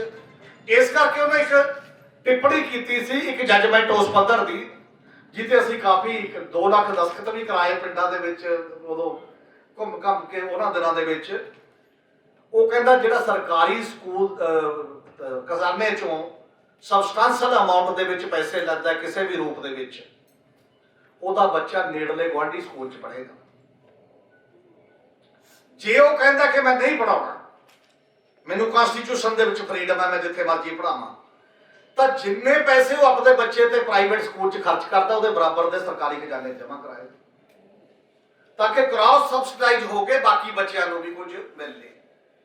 ਕਿਸੇ ਟੀਚਰ ਜਥੇਬੰਦੀ ਨੇ, ਕਿਸੇ ਇੰਟੈਲੈਕਚੁਅਲ ਆਰਗੇਨਾਈਜੇਸ਼ਨ ਨੇ, ਕਿਸੇ ਯੂਨੀਵਰਸਿਟੀ ਨੇ ਕਦੇ ਇਹਦੇ ਤੇ ਕੋਈ ਸੈਮੀਨਾਰ ਕੀਤਾ ਹੋਵੇ, ਕੋਈ ਡਿਬੇਟ? ਇਹ ਖਾਮੋਸ਼ ਗੱਠਜੋੜ ਹੈ ਇੱਕ ਜਿਹੜਾ ਵੱਡੇ ਤਬਕੇ ਦੇ ਖਿਲਾਫ ਅਲੀਟ ਦਾ, ਉਹ ਕਿਸੇ ਧਰਮ 'ਚ ਹੋ ਜੇ, ਕਿਸੇ ਮਾਮਲੇ ਦੇ ਵਿੱਚ ਹੋ। ਜੇ ਅਸੀਂ ਗੁਰਬਾਣੀ ਨਾਲ ਜੁੜੇ ਹੋਏ ਤਾਂ ਉਹ ਜੱਜਮੈਂਟ ਇੱਥੇ ਬਣਦੀ ਹੁੰਦੀ ਨਾ ਪੂਰੇ ਪੰਜਾਬ ਦੇ ਵਿੱਚ, ਪੂਰੇ ਦੇਸ਼ ਦੇ ਵਿੱਚ ਲਿਆ ਕੇ ਕਿ ਆਹ ਚੀਜ਼ਾਂ ਨੇ ਜੀ, ਇਹ ਇਕੁਐਲਿਟੀ ਦਾ ਕੁਐਸਚਨ ਆ, ਅਸੀਂ ਘੱਟੋ ਘੱਟ ਉਹਦੇ ਨਾਲ ਖੜੇ ਆ ਜਿੰਨਾ ਚਿਰ ਹੋਏਗਾ, ਇਹ ਬਰਾਬਰ ਹੀ। ਕਿਉਂਕਿ ਸਿਸਟਮ ਕਮਰਸ਼ੀਅਲ ਹੋ ਗਿਆ। ਵਿਦਿਆ ਕਮਰਸ ਦਾ ਨਾਮ ਨਹੀਂ ਹੈ। ਨਹੀਂ ਤਾਂ ਗੁਰੂ ਸਾਹਿਬ ਕਹਿੰਦੇ ਕਿ ਮੈਂ ਵੀ ਪੇਟੈਂਟ ਕਰਾ ਲੈਣਾ ਇਹਨੂੰ ਤੇ ਮੇਰੇ ਜਵਾਕਾਂ ਨੂੰ ਵੀ ਪੈਸੇ ਦਿਓ ਉਦੋਂ ਜਦੋਂ ਹੋਏਗਾ। ਤੇ ਅੱਜ ਸਾਡੇ WTO ਤੋਂ ਬਾਅਦ, ਗੈਟ ਤੋਂ ਬਾਅਦ ਹਰ ਛੋਟਾ ਜਿਹਾ ਗਿਆਨ ਵੀ, ਇੱਕ ਅੱਖਰ ਵੀ ਪੇਟੈਂਟ ਹੋ ਰਿਹਾ ਹੈ। ਮਹਿੰਗਾਈ ਕਿਉਂ ਆ ਸਾਰੀਆਂ ਚੀਜ਼ਾਂ ਦੀ, ਬਾਕੀ ਬੰਦਿਆਂ ਨੂੰ ਮਿਲਦਾ ਕਿਉਂ ਨਹੀਂ ਕੁਛ? ਕਿਉਂ ਸਿਰਫ ਪੇਟੈਂਟ ਲਾਓ ਇਹੋ ਜਿਹਾ ਬਣਾਤਾ ਕਿ ਮੇਰੀ ਬੁੱਧੀ ਹੈ, ਮੈਨੂੰ ਮਿਲੇਗਾ, ਮੈਂ ਮਹਾਨ ਹੋ ਗਿਆ।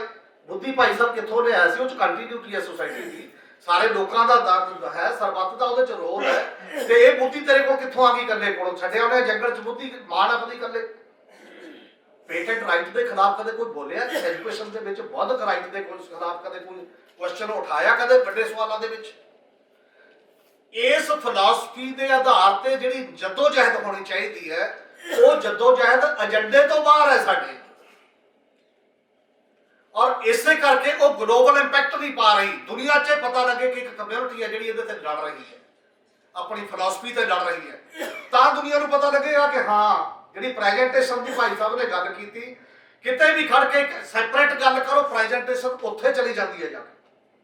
ਮਤਲਬ ਇਹ ਨਹੀਂ ਨਾ ਜਾਵੇ ਜਿੱਥੇ ਮਰਜ਼ੀ ਲੈ ਜਾਓ ਪ੍ਰੈਜੈਂਟੇਸ਼ਨ, ਤੁਹਾਨੂੰ ਲਾਈਨ ਕੱਢ ਕੇ ਭੀੜ 'ਚ ਰਲ ਕੇ ਉੱਧਰ ਜਾਣਾ, ਉਹਨੂੰ ਪ੍ਰੈਜੈਂਟ ਕਰਕੇ ਗੱਲ ਕਰਨਾ। ਇਹ ਮੌਜੂਦਾ ਸੋਸਾਇਟੀ ਦਾ ਦੌਰ ਹੈ ਕਿ ਮੈਂ ਇਹਦੇ ਤੇ ਦਿਖਾ ਰਿਹਾ, ਦੇਖੋ ਜੀ ਮੇਰੇ ਕੋਲ ਆਏ। ਉਹ ਚੀਜ਼ਾਂ ਵੇਚਣ ਦਾ ਇੱਕ ਤਰੀਕਾ ਹੈ। ਔਰ ਜਿਹੜਾ ਮੋਰਲੀ ਤੇ ਆਈਡੀਓਲੋਜੀਕਲ ਤੇ ਫਿਲਾਸਫੀਕਲ ਸਟੈਂਡ ਹੁੰਦਾ ਹੈ, ਉਹ ਬਿਜ਼ਨਸ ਦਾ ਤਰੀਕਾ ਨਹੀਂ ਹੈ, ਉਹ ਸੋਸ਼ਲ ਰੈਵੋਲੂਸ਼ਨ ਦਾ ਤਰੀਕਾ ਹੈ, ਸੋਸ਼ਲ ਇਨਕਲਾਬ ਦਾ ਤਰੀਕਾ ਤੇ ਪੋਲੀਟੀਕਲ ਇਨਕਲਾਬ ਦਾ ਤਰੀਕਾ ਹੈ। ਅਸੀਂ ਕਿਹੜਾ ਚੁਣਨਾ ਸਾਨੂੰ ਉਹ ਡਿਸਾਈਡ ਕਰਨਾ ਪਏਗਾ। ਸਭ ਤੋਂ ਪਹਿਲੀ ਗੱਲ ਤਾਂ ਇਹ ਕਿ ਵਾਕਈ ਉੱਥੇ ਤੇ ਉਹਦੇ ਤੇ ਦੇਖੋ ਕਿਹੜੀਆਂ ਕਾਸਟ ਦਾ ਕੁਐਸਚਨ ਜਿਹੜਾ ਰਾਈ ਸਾਹਿਬ ਨੇ ਉਠਾਇਆ, ਸਭ ਤੋਂ ਵੱਡਾ ਇਨਕਲਾਬ ਹੀ ਇਹ ਸੀ। ਸਰਦਾਰ ਜਗਜੀਤ ਸਿੰਘ ਜਿਹੜਾ ਕਿਤਾਬ 'ਚ ਆਪਣੀ 'ਚ ਲਿਖਦੇ ਨੇ ਸਿੱਖ ਇਨਕਲਾਬ, ਉਹ ਕਿਉਂ ਵਿਖਰ ਗਿਆ ਬਾਕੀਆਂ ਦੇ ਕੰਪੈਰੇਟਿਵਲੀ। ਤੇ ਜੇ ਉਹ ਇਨਕਲਾਬ ਨੂੰ ਅੱਗੇ ਨਹੀਂ ਤੋਰਨਾ ਤੇ ਅਸੀਂ ਉਦੋਂ ਉਲਟਾ ਸੀ ਸਿੱਧੂ ਬਰਾੜ ਸੇਖੋਂ ਸਾਰੇ ਦੁਬਾਰਾ ਲੱਗਣੇ ਸ਼ੁਰੂ ਹੋ ਗਏ, ਜਿਹੜੇ ਅੱਗੇ ਪਿੰਡਾਂ ਦੇ ਨਾਂ ਹੁੰਦੇ ਸੀ ਰਿਵਾਈਜ਼ ਕਰਤੇ ਨੇ। ਇਹਦੀ ਬਜਾਏ ਕਿ ਉਧਰ ਨੂੰ ਜਾਣਾ ਸੀ ਜਿਹੜਾ ਬਾਕੀ ਪਾਸੇ, ਤਾਂ ਫਿਲਾਸਫੀ ਤਾਂ ਉਲਟੀ ਹੋ ਗਈ। ਫਿਲਾਸਫੀ ਨੂੰ ਗੁਰਦੁਆਰੇ 'ਚੋਂ ਬਾਹਰ ਕੱਢ ਕੇ ਤੇ ਸਕੂਲ 'ਚੋਂ ਬਾਹਰ ਕੱਢ ਕੇ ਆਪਾਂ ਸੋਚਦੇ ਆਪਾਂ ਵਿਦਿਅਕ ਪ੍ਰਬੰਧ ਵਧੀਆ ਬਣਾਉਣਾ ਤੇ ਗੁਰਦੁਆਰਾ ਦਾ ਪ੍ਰਬੰਧ ਵਧੀਆ ਬਣਾਉਣਾ। ਇਹ ਸੰਭਵ ਨਹੀਂ ਹੈ ਉਸ ਪੱਧਰ ਦੇ ਉੱਤੇ। ਇਸ ਲਈ ਸਰਬੱਤ ਦੇ ਭਲੇ ਦੇ ਜਿਹੜੇ ਕਨਸੈਪਟ 'ਚ ਅਸੀਂ ਕੇਵਲ ਗੁਰਦੁਆਰੇ ਦਾ ਪ੍ਰਬੰਧ ਤੇ ਆਪਣੇ ਸਿੱਖ ਸੰਸਥਾਵਾਂ ਦਾ ਪ੍ਰਬੰਧ ਵਧੀਆ ਨਹੀਂ ਬਣਾਉਣਾ, ਗਲੋਬਲ ਪ੍ਰਬੰਧ ਕਿਹੋ ਜਿਹਾ ਹੋਣਾ ਚਾਹੀਦਾ ਉਹਦੇ ਬਾਰੇ ਵੀ ਇੱਕ ਗੱਲ ਪੂਰੀ ਡਿਸਕਸ ਕਰਨੀ ਪਏਗੀ। ਫਿਰ ਇਸ ਦੇਸ਼ ਦੇ ਵਿੱਚ ਕੀ ਰੋਲ ਸਾਡਾ ਹੋ ਸਕਦਾ ਹੈ, ਉਹਦੇ 'ਚ ਇਕੱਲਾ ਕੁਰਬਾਨੀਆਂ ਦੇਣ ਦਾ ਕੁਐਸਚਨ ਨਹੀਂ, ਬੁੱਧੀ ਦਾ ਵੀ ਕੁਐਸਚਨ ਹੁੰਦਾ ਉਸ ਮਾਮਲੇ ਦੇ ਵਿੱਚ ਕਿ ਜੇ ਗੁਰੂ ਤੇਗ ਬਹਾਦਰ ਸਾਹਿਬ ਜਾਂਦੇ ਨੇ ਔਰ ਉਹ ਹਿਊਮਨ ਰਾਈਟਸ ਦੀ ਆਪਣੀ ਕਹਾਣੀ ਪਕੜਦੇ ਨੇ ਬਹੁਤ ਵੱਡੀ। ਅੱਜ ਕੱਲ੍ਹ ਕਿੰਨਿਆਂ ਨੂੰ ਕਹਿੰਦੇ ਜਿੰਨੇ ਮੋਰਚੇ ਲੱਗੇ ਨੇ ਉਹ ਕਹਿੰਦਾ ਦੂਜੇ ਨੇ ਤਾਂ ਮੇਰੇ ਲਈ ਕੀਤਾ ਨਹੀਂ, ਮੈਂ ਉਹਦੇ ਲਈ ਕਿਉਂ ਕਰਾਂ। ਗੋਧਰਾ ਕਾਂਡ ਦੇ ਉੱਤੇ BBC ਦੀ ਡਾਕੂਮੈਂਟਰੀ ਆਈ ਹੈ ਔਰ ਉਹ ਡਾਕੂਮੈਂਟਰੀ ਭਾਰਤ ਸਰਕਾਰ ਟੋਟਲੀ ਸਾਰੇ ਸੋਸ਼ਲ ਮੀਡੀਆ ਦੇ ਪਲੇਟਫਾਰਮਾਂ ਤੋਂ ਹਟਾਤੀ, ਬੈਨ ਨਹੀਂ ਹੋਈ ਉਹ ਅਜੇ ਕਿਤੇ। ਪਰ ਜਿਹੜੇ ਬੱਚੇ ਯੂਨੀਵਰਸਿਟੀਆਂ 'ਚ ਦੇਖਦੇ ਨੇ ਉਹਨਾਂ ਦੇ ਪਰਚੇ ਦਰਜ ਹੋ ਰਹੇ ਨੇ। ਸੁਪਰੀਮ ਕੋਰਟ ਜਾਣ ਵਾਲਿਆਂ 'ਚ ਕੋਈ ਸਿੱਖ ਹੈ ਕभी? ਜਾਂ ਐਮ ਰਾਮ ਹੈ ਹਿੰਦੂ ਦਾ ਡਾਇਰੈਕਟਰ, ਜਾਂ ਪ੍ਰਸ਼ਾਂਤ ਭੂਸ਼ਣ ਹੈ, ਜਾਂ ਮਹੂਆ ਮਿੱਤਰ ਹੈ ਜਿਹੜੀ ਪਾਰਲੀਮੈਂਟ ਦੇ ਵਿੱਚੋਂ ਵੀ ਉੱਥੋਂ ਆ ਰਹੀ ਹੈ। ਤੇ ਅਸੀਂ ਕਿਸੇ ਮੋਰਚੇ 'ਚ ਉਹਨੂੰ ਦਿਖਾਉਣ ਦੀ ਹਿੰਮਤ ਕਰ ਸਕਦੇ ਹਾਂ? ਜੇ ਉਹ ਹੈ ਜਿਵੇਂ ਉਹ ਕਿਹੜਾ ਸਾਡੇ ਲਈ ਬੋਲੇ ਸੀ, ਫਿਰ ਤਾਂ ਗੁਰੂ ਵੀ ਇਹੀ ਕਹਿੰਦੇ ਉਹ ਕਿਹੜਾ ਸਾਡੇ ਲਈ ਬੋਲੇ ਸੀ। ਅਸੀਂ ਫਿਲਾਸਫੀ ਤੋਂ ਨਹੀਂ ਬੰਦੇ ਤੋਂ ਚੱਲਦੇ ਆ ਨਾ, ਉਹਨੇ ਮੇਰੀ ਮਦਦ ਨਹੀਂ ਕੀਤੀ ਮੈਂ ਉਹਦੀ ਕਿਉਂ ਕਰਾਂ। ਜਿਨ੍ਹਾਂ ਦੀਆਂ ਧੀਆਂ ਭੈਣਾਂ ਉੱਧਰੋਂ ਆ ਰਹੀਆਂ ਸੀ ਉਦੋਂ ਅਬਦਾਲੀ ਵੇਲੇ ਦੌਰਾਨੀ ਵੇਲੇ, ਉਹਨਾਂ ਨੇ ਤੁਹਾਡੀ ਮਦਦ ਕੀਤੀ ਸੀ ਕਿਸੇ ਨੇ? ਉਹ ਤਾਂ ਅਸੀਂ ਕਲੇਮ ਕੀਤਾ, ਠੇਕਾ ਲਿਆ ਆਪਣੇ ਆਪ ਕਿ ਅਸੀਂ ਵੱਡਾ ਇੱਕ ਰੋਲ ਨਿਭਾਉਣਾ, ਸਾਡੀ ਇਹ ਜ਼ਿੰਮੇਵਾਰੀ ਹੈ। ਕਿਸੇ ਤੋਂ ਤੈਅ ਕਰਨ ਨਾਲ ਜ਼ਿੰਮੇਵਾਰੀ ਵੱਡੀ ਨਹੀਂ ਹੋ ਜਾਂਦੀ ਕਦੇ ਵੀ। ਤੁਹਾਨੂੰ ਆਪਣੇ ਸਿਧਾਂਤ ਤੋਂ ਠੜਕਾਤਾ ਜਦ ਮਰਜ਼ੀ ਦੇਊਗਾ ਕੋਈ ਵੀ ਬੰਦਾ ਜੇ ਉਹੀ ਜੀ ਹੈ। ਦੂਜੇ ਨੇ ਗਾਲ ਕੱਢਤੀ ਮੈਂ ਵੀ ਗਾਲ ਕੱਢਤੀ, ਬਰਾਬਰ ਦਾ ਕੰਮ ਹੈ ਨਾ। ਫਰਕ ਕੀ ਹੈ? ਫਿਰ ਮੈਂ ਉਹੋ ਜਿਹਾ ਜਾਊਗਾ, ਮੇਰਾ ਲੈਵਲ ਉੱਥੇ ਜਾ ਕੇ ਖੜ ਜਾਊਗਾ ਜਿੱਥੇ ਖੜਾ ਹੋਇਆ। ਇਸ ਕਰਕੇ ਜਿਹੜਾ ਇਹ ਅਪਰੋਚ ਦੇ ਜਿਹੜੇ ਕੁਐਸਚਨ ਨੇ, ਆਈਡੀਓਲੋਜੀਕਲ ਜਿਹੜੇ ਵੱਡੇ ਕੁਐਸਚਨ ਨੇ, ਉਹਨਾਂ ਨਾਲ ਦੋ ਚਾਰ ਹੋਣਾ ਪਏਗਾ। ਉਸ ਡਾਇਰੈਕਸ਼ਨ 'ਚ ਉਠਾਏ ਗਏ ਜਿਹੜੇ ਕਦਮ ਨੇ ਪ੍ਰੈਕਟੀਕਲ ਪ੍ਰਬੰਧ ਦੇ ਵਿੱਚ ਉਹ ਕੰਮ ਦੇਣਗੇ। ਆਟੋਮੈਟਿਕਲੀ ਮੈਨੇਜਮੈਂਟ ਦਾ ਸ਼ੇਪ ਬਦਲ ਜਾਣੀ ਹੈ, ਉਹਦੇ ਮੈਥਡ ਬਦਲ ਜਾਣਾ, ਉਹਦਾ ਸਾਰੀ ਕਾਰਜ ਪ੍ਰਣਾਲੀ ਬਦਲ ਜਾਣੀ ਹੈ ਜਦੋਂ ਅਪਰੋਚ ਦੇ ਲੈਵਲ ਤੇ ਅਸੀਂ ਬਦਲਾਂਗੇ। ਔਰ ਇਹ ਕਾਫੀ ਕੱਲੇ ਸਵਾਲ ਨੇ ਜਿਨ੍ਹਾਂ ਤੇ ਡਿਸਕਸ ਹੋ ਸਕਦੀ ਹੈ ਬਹੁਤ ਵੱਡੇ ਪੱਧਰ ਤੇ, ਪਰ ਟਾਈਮ ਇੱਕ ਸੈਮੀਨਾਰ 'ਚ ਆਪਾਂ ਉਹਨਾਂ ਨਹੀਂ ਲਗਾ ਸਕਦੇ, ਨਾ ਲਗਾਉਣਾ ਚਾਹੀਦਾ। ਬਹੁਤ ਮਿਹਰਬਾਨੀ। ਵਾਹਿਗੁਰੂ ਜੀ ਕਾ ਖਾਲਸਾ, ਵਾਹਿਗੁਰੂ ਜੀ ਸਿੰਘ ਜੀ ਨੇ ਰੱਖਿਆ, ਬਹੁਤ ਵਿਦਵਾਨ ਨੇ, ਬੜੀ ਚੰਗੇ ਢੰਗ ਨਾਲ ਵਿਆਖਿਆ ਕਰਦੇ ਨੇ ਚੀਜ਼ਾਂ ਦੀ। ਮੈਨੂੰ ਤਾਂ ਲੱਗਦਾ ਕਿ ਸਾਨੂੰ ਹੁਣ ਇੱਕ ਵਿਦਿਆ ਦਾਨ ਜਿਹੜਾ ਹੈ ਉਹ ਇਨਕਲੂਡ ਕਰ ਲੈਣਾ ਚਾਹੀਦਾ। ਤੇ ਇਹਦੇ 'ਚ ਕੋਈ ਦੋ ਰਾਏ ਨਹੀਂ ਕਿ ਜਿਹੜੀ ਡਿਸਪੈਰਿਟੀ ਹੈ ਉਹ ਸਕੂਲਾਂ 'ਚ ਤੇ ਉਹਦੇ 'ਚ ਜਿਹੜੀ ਹੈ ਉਹ ਮੁੱਕਣੀ ਚਾਹੀਦੀ ਹੈ। ਸਾਨੂੰ ਉਸ ਪੱਧਰ ਤੇ ਜਾਣਾ ਚਾਹੀਦਾ ਕਿ ਜਿਸ ਪੱਧਰ ਤੇ ਵਿਦਿਆ ਨਹੀਂ ਪਹੁੰਚ ਰਹੀ ਉਸ ਪੱਧਰ ਦੇ ਉੱਤੇ ਅਸੀਂ ਵਿਦਿਆ ਕਿਵੇਂ ਲੈ ਕੇ ਜਾਈਏ, ਜਿਹੜੀ ਹੈ ਉਹ ਅਖੀਰਲੇ ਛੋਰ ਤੱਕ, ਜਿੱਥੇ ਬਿਲਕੁਲ ਵੀ ਗਿਆਨ ਵੀ ਹੋਣੇ, ਮਤਲਬ ਜਿਹੜੀ ਦੁਨਿਆਵੀ ਹੈ ਜਿਹੜੀ ਵਿਦਿਆ ਉਹਨੂੰ ਕਿੱਦਾਂ ਅਸੀਂ ਕਰ ਸਕਦੇ ਹਾਂ। ਮੈਂ ਜਿਹੜੀ ਹੈ ਸਰਦਾਰ ਸਿੰਘ ਜੀ ਦੀ ਇਸ ਗੱਲ ਨਾਲ ਸਹਿਮਤੀ ਪ੍ਰਗਟ ਕਰਦਾ। ਮੈਨੂੰ ਲੱਗਦਾ ਸਾਡੀ ਸਾਰੀ ਟੀਮ ਇਸ ਗੱਲ ਨਾਲ ਜਿਹੜੀ ਹੈ ਉਹ ਸਹਿਮਤੀ ਪ੍ਰਗਟ ਕਰਦੀ ਹੈ। ਮੈਂ ਹੁਣ ਬੇਨਤੀ ਕਰਾਂਗਾ ਸਰ GS ਪੌਲ ਜੀ ਸਾਡੇ ਕੋਲ ਕੇਸ ਪਰ ਆ ਜਾਓ।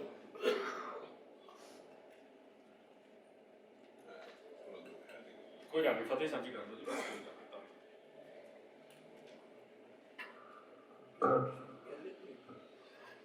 ਵਾਹਿਗੁਰੂ ਜੀ ਕਾ ਖਾਲਸਾ, ਵਾਹਿਗੁਰੂ ਜੀ ਕੀ ਫਤਿਹ।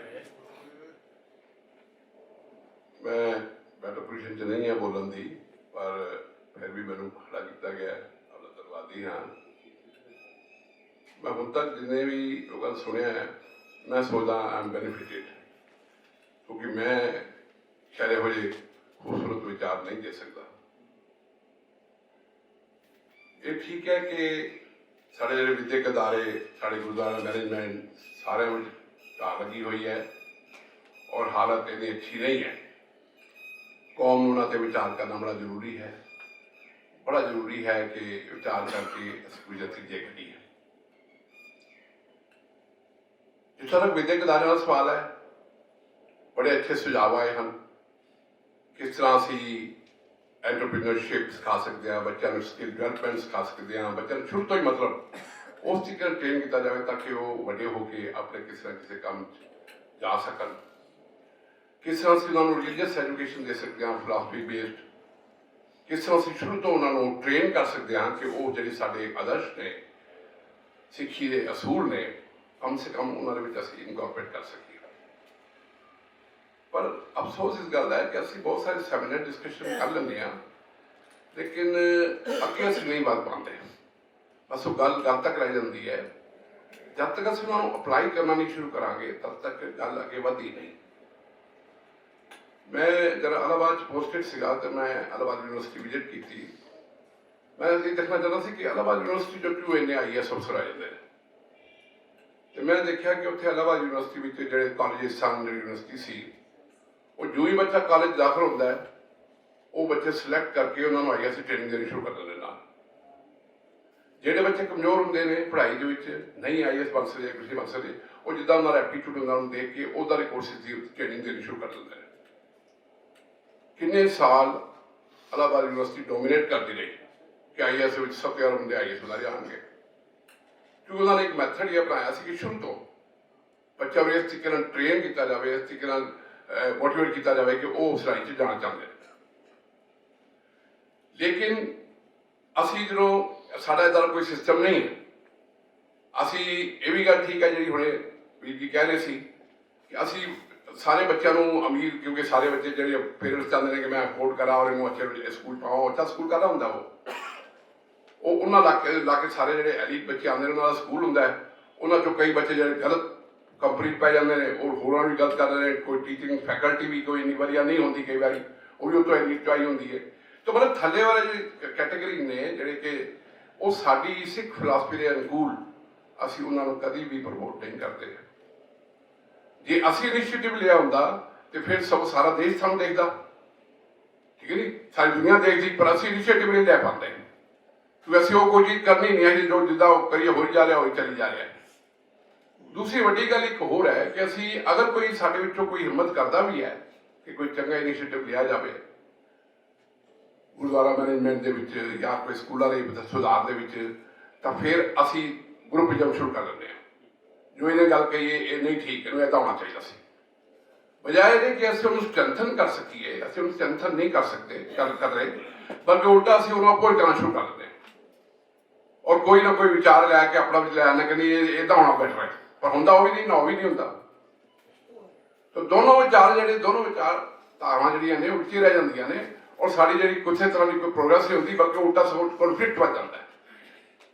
ਕਿੰਨੇ ਹੀ ਇਸ਼ੂ ਸਿੱਖਾਂ ਨੇ ਇਹੋ ਜਿਹੇ ਖੜੇ ਕੀਤੇ ਹੋਏ ਨੇ ਜਿਹੜੇ ਕਿ ਅਵੋਇਡ ਹੋ ਸਕਦੇ ਸੀ ਬੜੀ ਈਜ਼ੀਲੀ, ਔਰ ਗਰੁੱਪ ਬਣ ਗਏ ਉਹਦੇ ਕਿ ਇਹ ਗਰੁੱਪ ਇਹਦਾ, ਇਹ ਗਰੁੱਪ ਐਸੇ। ਹੁਣ ਜਿੰਨੀਆਂ ਵੀ ਇੰਸਟੀਟਿਊਸ਼ਨ ਨੇ, ਜਿੰਨੇ ਵੀ ਅਸੀਂ ਸਾਡੀ ਕੈਟੇਗਰੀ ਨੇ ਜਿਹੜਾ ਕਿ ਵੀ ਦੱਸ ਰਹੇ ਸਨ, ਉਹ ਸਾਰਿਆਂ ਕਿਤੇ ਵੀ ਕੋਈ ਤਾਲਮੇਲ ਨਹੀਂ ਹੈ। ਅਸੀਂ ਪੰਥਕ ਕਾਂਗਰਸ ਗਠਨ ਬਣਾਉਣ ਦੀ ਕੋਸ਼ਿਸ਼ ਕੀਤੀ ਹੈ, ਆ ਵੀ ਰਹੇ ਹਾਂ, ਕੋਸ਼ਿਸ਼ ਕਰ ਰਹੇ ਹਾਂ ਕਿ 11 ਬੰਦਿਆਂ ਨੂੰ ਜੋੜੀਏ, ਪਰ ਉਹਨਾਂ ਦੇ ਜਿਹੜੀ ਵਿਚਾਰਧਾਰਾ, ਉਹਨਾਂ ਦਾ ਸੋਚਣ ਦਾ ਢੰਗ, ਜਿਹੜੀ ਉਹਨਾਂ ਦੀ ਸਾਈਕੀ ਹੈ, ਉਹਨੂੰ ਉੱਥੇ ਨਹੀਂ ਜੋੜ ਪਾਉਂਦੇ। ਉਹ ਫਿਰ ਉੱਥੇ ਰਹਿ ਜਾਂਦੀ ਹੈ। ਸਾਡੀ ਸੱਤਾ ਬੜੀ ਛੋਟੀ ਜਿਹੀ ਹੈ, ਪਰ ਅਸੀਂ ਕੋਸ਼ਿਸ਼ ਕੀਤੀ ਜਿਵੇਂ ਰੋਲ ਮਾਡਲ ਜਿਹੜੇ ਨਾਲ ਪ੍ਰਮੋਟ ਕੀਤਾ ਜਾਂਦਾ, ਅਸੀਂ ਰੋਲ ਮਾਡਲ ਦੀ ਡਾਇਰੈਕਟਰੀ ਬਣਾਈ, ਜਿੱਦਾਂ ਕਿ ਦੱਸਿਆ ਸੀ ਕਿ ਡਾਇਰੈਕਟਰੀ ਹੋਣੀ ਚਾਹੀਦੀ ਹੈ। ਦੁਨੀਆ ਜਿੰਨੀਆਂ ਵੀ ਆਰਗੇਨਾਈਜੇਸ਼ਨ ਨੇ, ਵੱਡੀਆਂ ਆਰਗੇਨਾਈਜੇਸ਼ਨ ਜਾਂ ਜਿਹੜੀਆਂ ਕੰਮ ਕਰ ਰਹੀਆਂ ਨੇ, ਅਸੀਂ ਉਹਨਾਂ ਦੀ ਡਾਇਰੈਕਟਰੀ ਬਣਾਈ। ਉਹ ਇਸ ਕਰਕੇ ਬਣਾਈ ਤਾਂ ਕਿ ਲੋਕਾਂ ਨੂੰ ਵਿੱਚ ਫੈਲੇ ਕਿ ਵੀ ਇਹ ਕੰਮ ਕਰ ਰਿਹਾ, ਮੈਂ ਵੀ ਇੱਦਾਂ ਕਰਾਂ, ਤਾਂ ਕਿ ਲੋਕਾਂ ਵਿੱਚ ਇੱਕ ਕਿਸਮ ਦਾ ਜਿਹੜਾ ਹੈ, ਅਸੀਂ ਉਹਨਾਂ ਨੂੰ ਲੋਕਾਂ ਨੂੰ ਚਾਹੁੰਦੇ ਹਾਂ ਕਿ ਮੋਟੀਵੇਟ ਕੀਤਾ ਜਾਵੇ, ਬਜਾਏ ਇਹਦੇ ਕਿ ਅਸੀਂ ਮੋਟੀਵੇਟ ਕਰੀਏ, ਇੱਕ ਦੂਜੇ ਨੂੰ ਅਸੀਂ ਸਪੋਰਟ ਕਰੀਏ, ਇਨਕਰੇਜ ਕਰੀਏ। ਸਾਡਾ ਐਟੀਟਿਊਡ ਹਮੇਸ਼ਾ ਨੈਗੇਟਿਵ ਰਹਿੰਦਾ ਹੈ ਔਰ ਅਸੀਂ ਉਹਨੂੰ ਥੱਲੇ ਘਸੀਟਣ ਦੀ ਕੋਸ਼ਿਸ਼ ਕਰਦੇ ਹਾਂ, ਖਿੱਚਣ ਦੀ ਕੋਸ਼ਿਸ਼ ਕਰਦੇ ਹਾਂ, ਉਹਦਾ ਮਜ਼ਾਕ ਉਡਾਉਂਦੇ ਹਾਂ। ਕੱਲ੍ਹ ਹੀ ਜੋ ਕੁਰੂਕਸ਼ੇਤਰ ਹੋਇਆ ਤੁਸੀਂ ਦੇਖ ਹੀ ਲਿਆ, ਸਾਰੀ ਦੁਨੀਆ ਖਬਰਾਂ ਵਿੱਚ ਦੇਖਦੀ ਰਹਿੰਦੀ ਹੈ। ਕਿਸ ਗੱਲ ਤੇ ਲੜ ਰਹੇ ਹਾਂ ਅਸੀਂ? ਉਹ ਜਿਹੜੇ ਜਾਇੰਟਸ ਚੱਲ ਰਹੇ ਉਹ ਪੁੱਛਦੇ ਨੇ ਕਿ ਸੇਵਾ ਕਰਨ ਲਈ ਲੜਾਈ ਹੁੰਦੀ ਹੈਗੀ, ਪਰ ਅਸੀਂ ਸੇਵਾ ਕਰਨ ਲਈ ਲੜਦੇ ਹਾਂ। ਤੂੰ ਇੱਥੇ ਸਾਡਾ ਬੰਦਾ ਆਇਆ, ਸਾਡਾ ਬੰਦਾ ਆਇਆ, ਕਿਸ ਚੀਜ਼ ਲਈ ਕਰ ਰਿਹਾ? ਇਹ ਸੇਵਾ ਕਰਨ, ਸੇਵਾ ਤਾਂ ਉਦਾਂ ਵੀ ਲੋਕੀ ਕਰੀ ਜਾ ਰਹੇ ਨਾ। ਜਿਹੜੇ ਨਿਸ਼ਕਾਮ ਸੇਵਾ ਕਰ ਰਹੇ ਨੇ, ਜਿਹੜੇ ਕਰ ਰਹੇ ਨੇ, ਉਹਨਾਂ ਨੇ ਕਦੀ ਕੋਈ ਮੈਨੂੰ ਇੱਕ ਵਾਰੀ ਇੱਕ ਟਰਸਟ ਨੇ ਬੁਲਾਇਆ, ਬੜਾ ਵੱਡਾ ਟਰਸਟ ਸੀ, ਮੈਨੂੰ ਕਹਿੰਦੇ ਚੀਫ ਗੈਸਟ ਬਣਾਤਾ, ਤੇ ਮੈਨੂੰ ਕਹਿੰਦੇ ਜੀ ਤੁਸੀਂ ਆਓ, ਤੇ ਅਸੀਂ ਇਹਨੂੰ ਰਜਿਸਟਰ ਕਰਾਇਆ, ਅਸੀਂ ਇਹਨੂੰ ਇਹ ਕਰਾਇਆ, ਉਹ ਕਰਾਇਆ। ਮੈਂ ਕਿਹਾ ਦੇਖੋ, ਜਿਹੜੀ ਸੇਵਾ ਦੀ ਗੱਲ ਹੁੰਦੀ ਹੈ, ਸੇਵਾ ਕਰਨ ਵਾਲੇ ਬੰਦਿਆਂ ਨੂੰ ਟਰਸਟ ਵੀ ਬਣਾਉਣ ਦੀ ਜ਼ਰੂਰਤ ਨਹੀਂ ਪੈਂਦੀ, ਰਜਿਸਟਰ ਵੀ ਕਰਾਉਣ ਦੀ ਜ਼ਰੂਰਤ ਨਹੀਂ ਪੈਂਦੀ, ਉਹ ਤਾਂ ਕਰੀ ਜਾਂਦੇ ਨੇ, ਉਹਨੇ ਚੁੱਪ ਚਪੀਤੇ ਸੇਵਾ ਕਰੀ ਜਾਂਦੇ ਨੇ, ਕਿਉਂਕਿ ਉਹਨਾਂ ਕੋਲ ਇੱਕ ਵਿਜ਼ਨ ਹੈ, ਉਹ ਆਪਣੇ ਵਿਜ਼ਨ ਦੇ ਹਿਸਾਬ ਨਾਲ ਜੋ ਉਹਨਾਂ ਨੇ ਪੂਰੀ ਬਣਾਈ ਉਹ ਕਰੀ ਜਾਣਗੇ। ਉਹਨਾਂ ਨੇ ਕੋਈ ਪੁੱਛਣਾ ਨਹੀਂ ਹੈ ਕਿ ਵੀ ਇਹ ਤੁਸੀਂ ਇੱਦਾਂ ਕਿਉਂ ਕੀਤਾ, ਇੱਦਾਂ ਨਹੀਂ ਕੀਤਾ। ਲੇਕਿਨ ਅਸੀਂ ਕਿਉਂਕਿ ਆਰਗੇਨਾਈਜੇਸ਼ਨ ਬਣਾ ਲੈਂਦੇ ਹਾਂ, ਗਰੁੱਪ ਬਣਾ ਲੈਂਦੇ ਹਾਂ, ਔਰ ਗਰੁੱਪ ਨੂੰ ਦੂਜੇ ਗਰੁੱਪਾਂ ਦੇ ਅਗੇਂਸਟ ਖੜੇ ਕਰ ਦਿੰਦੇ ਹਾਂ। ਦੂਸਰੀ ਇੱਕ ਇੰਪੋਰਟੈਂਟ ਗੱਲ ਇਹ ਵੀ ਹੈ ਕਿ ਜਦੋਂ ਅਸੀਂ ਕੋਈ ਵੀ ਸੈਮੀਨਾਰ ਕਰਦੇ ਹਾਂ, ਡਿਸਕਸ਼ਨ ਕਰਦੇ ਹਾਂ, ਜਦੋਂ ਅਸੀਂ ਅੱਜ ਵੀ ਕਰ ਰਹੇ ਹਾਂ, ਉਹਨੂੰ ਅਸੀਂ ਲੌਜੀਕਲ ਕੰਕਲੂਜਨ ਤੱਕ ਨਹੀਂ ਪਹੁੰਚਾਉਂਦੇ, ਉੱਥੇ ਖਤਮ ਹੋ ਜਾਂਦੀ ਹੈ। ਕਿਉਂਕਿ ਹੁਣੇ ਪਿੱਛੇ ਅਸੀਂ ਚੰਡੀਗੜ੍ਹ ਜਦੋਂ ਕੀਤਾ ਗੁਰਦੁਆਰਾ ਸੁਧਾਰ ਬਾਰੇ, ਇੱਕ ਡਾਕੂਮੈਂਟ ਅਸੀਂ ਪਲੇਸ ਕੀਤਾ ਸੀ ਤੇ ਡਾਕੂਮੈਂਟ ਦੇ ਵਿੱਚ मैं इगोइस्टिकली नहीं कहना चाहता लेकिन मैं पूरी कोशिश की थी कि सारी दुनिया की जिन्नी ऑर्गेनाइजेशन जो सारे सैटअप ने उन्होंने कंबाइन किया जाए ताकि हर एक बंदे हर एक सिख लगे कि हर डिसीजन के मेरा भी एक रोल है, मैं भी कंट्रीब्यूट करता और ये नहीं लगना चाहिए कि इन्होंने बनाता डिसीजन लगे। इस तरह से कई सब्जेक्ट करते रहने डिस्कशन करते रहने लेकिन उस तो बाद कोई अगला स्टैप अं नहीं लै पाते। होना तो यही चाहिए ना कि असं लॉजिकली हम अज बड़े अच्छे विद्या बारे सुजैशन आए ने, स्कूलों बारे आए ने, कॉलेज बारे आए ने, कोई यहो जी साढ़े चो कोई ग्रुप हो जिदा कि बीजी ने क्या भी सीख लें तो वो ग्रुप जाके स्कूलों के अप्रोच करें, उन्होंने कॉन्टैक्ट करें, कोशिश करें कम से कम जो स्कूल नहीं भी सुनते, कॉलेज नहीं भी सुनते, एक आवाज़ तो उठाओ। जब आवाज़ उठनी शुरू हो जाएगी तो लोगों तक आवाज़ तो पहुँचेगी ना, फिर हो सकता है कि कोई लोग थोड़ा बिल जानो समझ लें कि गल ठीक है तो हौली हौली होना शुरू हो जाए। सुधार लिया ये जरूरी है ना कि असी उत्ते स्टैप्स से एक्शन भी लईए, उन्हें रोकिए ना और फिर फॉलोअप करते रहिए। एकदम कोई चीज नहीं होती कि अज अं चाहिए तो अज हो जाए, नहीं होनी, साल बधी लग जाते। किन्ने किन्ने साल सिख सभा मूवमेंट चली, हर जी मूवमेंट चलती रहती है, किन्ने साल लगते हैं, कितनी कुर्बानियां देनी पैंदी, किन्ने बंदे आते हैं, किन्ने जाते हैं, लेकिन एक वोटर लैके जो चलते हैं तो डिटरमिनेशन ना चलते हैं तो कभी ना कभी सक्सेस मिलती है। गुरुद्वारे में अगर असं आजाद नाल लड़ते रहे तो कभी ना कभी चाबियां हो देंगे ना, असी जीतांगे।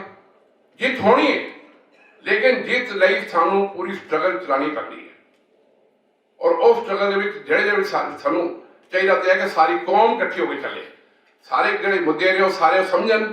अगर किसी का मुद्दा लगता है कि मेरा मुद्दा यार इंपोर्टेंट सी इन्होंने नहीं लिया, कोई गल नहीं, मैं ले लूँगा प्रायोरिटी।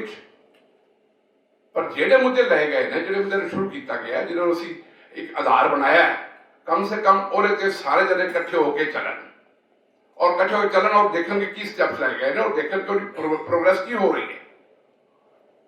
जे असी ये सब चीज करांगे तो मेरा ख्याल है कि असी कभी ना कभी जरूर कामयाब होवांगे, सुधार भी लिया पावांगे, उधर मैनेजमेंट भी लिया पावांगे, स्कूलों भी जरूर लिया पाओगे, क्योंकि जो अज का साडा स्टैंडर्ड है बहुत खराब है, हल्का है। सारे ने गल पता है, सारे गल मनते भी रहे, लेकिन अपने अपने व्यू दे के अपने अपने सुजैशन के घर चले जाइए, उसका नहीं काम बनना। कोई ना कोई लीडरशिप यहो जी मर्ज होनी चाहिए जी कि उन्होंने टेकअप करे और सारे इसका साथ दईए। और जे असी एक लहर बना देंगे, जो लहर बन जाएगी तब असी कामयाबी वाल अग्रसर होवांगे। धन्यवाद जी। वाहिगुरू जी का खालसा, वाहिगुरू जी की फतेह। बहुत धन्यवाद पाल साहब का। मैं सर रमवीर सिंह जी ने एक गल की थी आर्टिफिशियल इंटैलीजेंस की, मैं गल साझी करके रह गया कि ओपन AI जोड़ा एक प्लेटफॉर्म है नवा अमर्ज होया तो गूगल नूं ये गल की भसूड़ी पै गई है कि गूगल की लाइफ बहुत छोटी हो गई है। गूगल तो तुसी किसी चीज़ की सर्च मारते हो तो वो तुहाडे अगे 10, 15, 20 तरह के पेज खोल देंदा, उस कुछ वैबसाइट कुछ रैफरेंसिस जिहड़े ने वो निकल आते हैं।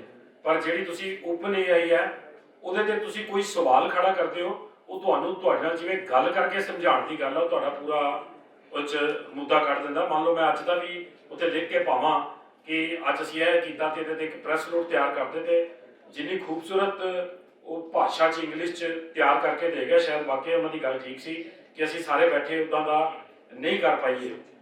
ਥੀਸਿਸ ਫੜੇ ਨਾ ਜਾਣ ਕਿਉਂਕਿ ਵੱਡੀਆਂ ਯੂਨੀਵਰਸਿਟੀਆਂ ਨੇ ਜਿਹੜੇ इदा के थीसिस तैयार होकर आते हैं, वो उन्होंने बना लिया कि ये कितों डाउनलोड करके तो नहीं लिया या आर्टिफिशियल इंटैलीजेंस नाल नहीं बनाया। एक होर AI वैबसाइट आ गई रीफ्रेज कि तुसी आर्टिफिशियल इंटैलीजेंस जो चीज़ बनाओ तो रीफ्रेज च पा दो, वो उन्होंने रीफ्रेज कर दिंदा, सारी वो वर्ड्स बदल दिंदा। मतलब जिहड़ी टेस्ला कार है वो मैं पिछे जी रिपोर्ट सुन रहा सी कि तुसी सारे ने सुनिया वर्ल्ड की इस वे जी सन ऑफ वधिया आर्टिफिशियल इंटैलीजेंस की कार जी आई है वो टेस्ला कि वो सामने कोई आ जाए तो ब्रेक मार देंदी है। वो कहता वो तो लातियां अखां, ओपन AI ने देता दिमाग, कहता बस हम शरीर बनाने रह गया, फिर मनुख की रिप्लेसमेंट भी हो जाएगी वो अपने आप। तो वाकई इस गल वाल गल वध रही है, ये सानू सारिਆਂ ਨੂੰ सी उस हाण का किवें होना ये सानू समझना जिहड़ा वो पैना। मैं हुण बेनती करांगा सर सरबजीत सिंह जी को लंगर चले कोई शब्द संस्था ਮੇਰੇ ਬੜੇ ਪਿਆਰੇ ਵੀਰ ਨੇ ਉਹ ਆਉਣ ਤੇ 2-3 ਮਿੰਟਾਂ 'ਚ ਹੀ ਆਪਣੀ ਗੱਲ ਰੱਖਣਗੇ। ਮੈਂ ਗੁਸਤਾਖੀ ਮਾਫ, ਸਮਾਂ ਘੱਟ ਦੇ ਰਿਹਾ। ਉਸ ਤੋਂ ਬਾਅਦ ਸਰਦਾਰ ਕਿਰਪਾਲ ਸਿੰਘ ਜੀ ਬਠਿੰਡਾ ਤੋਂ ਆਏ ਨੇ, ਸਾਡੇ ਵਿਦਵਾਨ ਨੇ, ਕੈਲੰਡਰ ਦੇ ਉੱਤੇ ਬੜੀ ਪਕੜ ਹੈ। ਅਸੀਂ ਸਾਰਾ ਜਿਹੜਾ ਕੈਲੰਡਰ ਹੁਣ ਵੀ ਤੁਹਾਡੇ ਕੋਲ ਅੱਜ ਇੱਥੇ ਰਿਲੀਜ਼ ਕਰਨਾ ਹੈ, ਉਹ ਇਹਨਾਂ ਦੇ ਮਿਹਨਤ ਦੇ ਨਾਲ ਤਿਆਰ ਹੋਇਆ ਦਾ ਵੀਰ ਸਰਬਜੀਤ ਸਿੰਘ।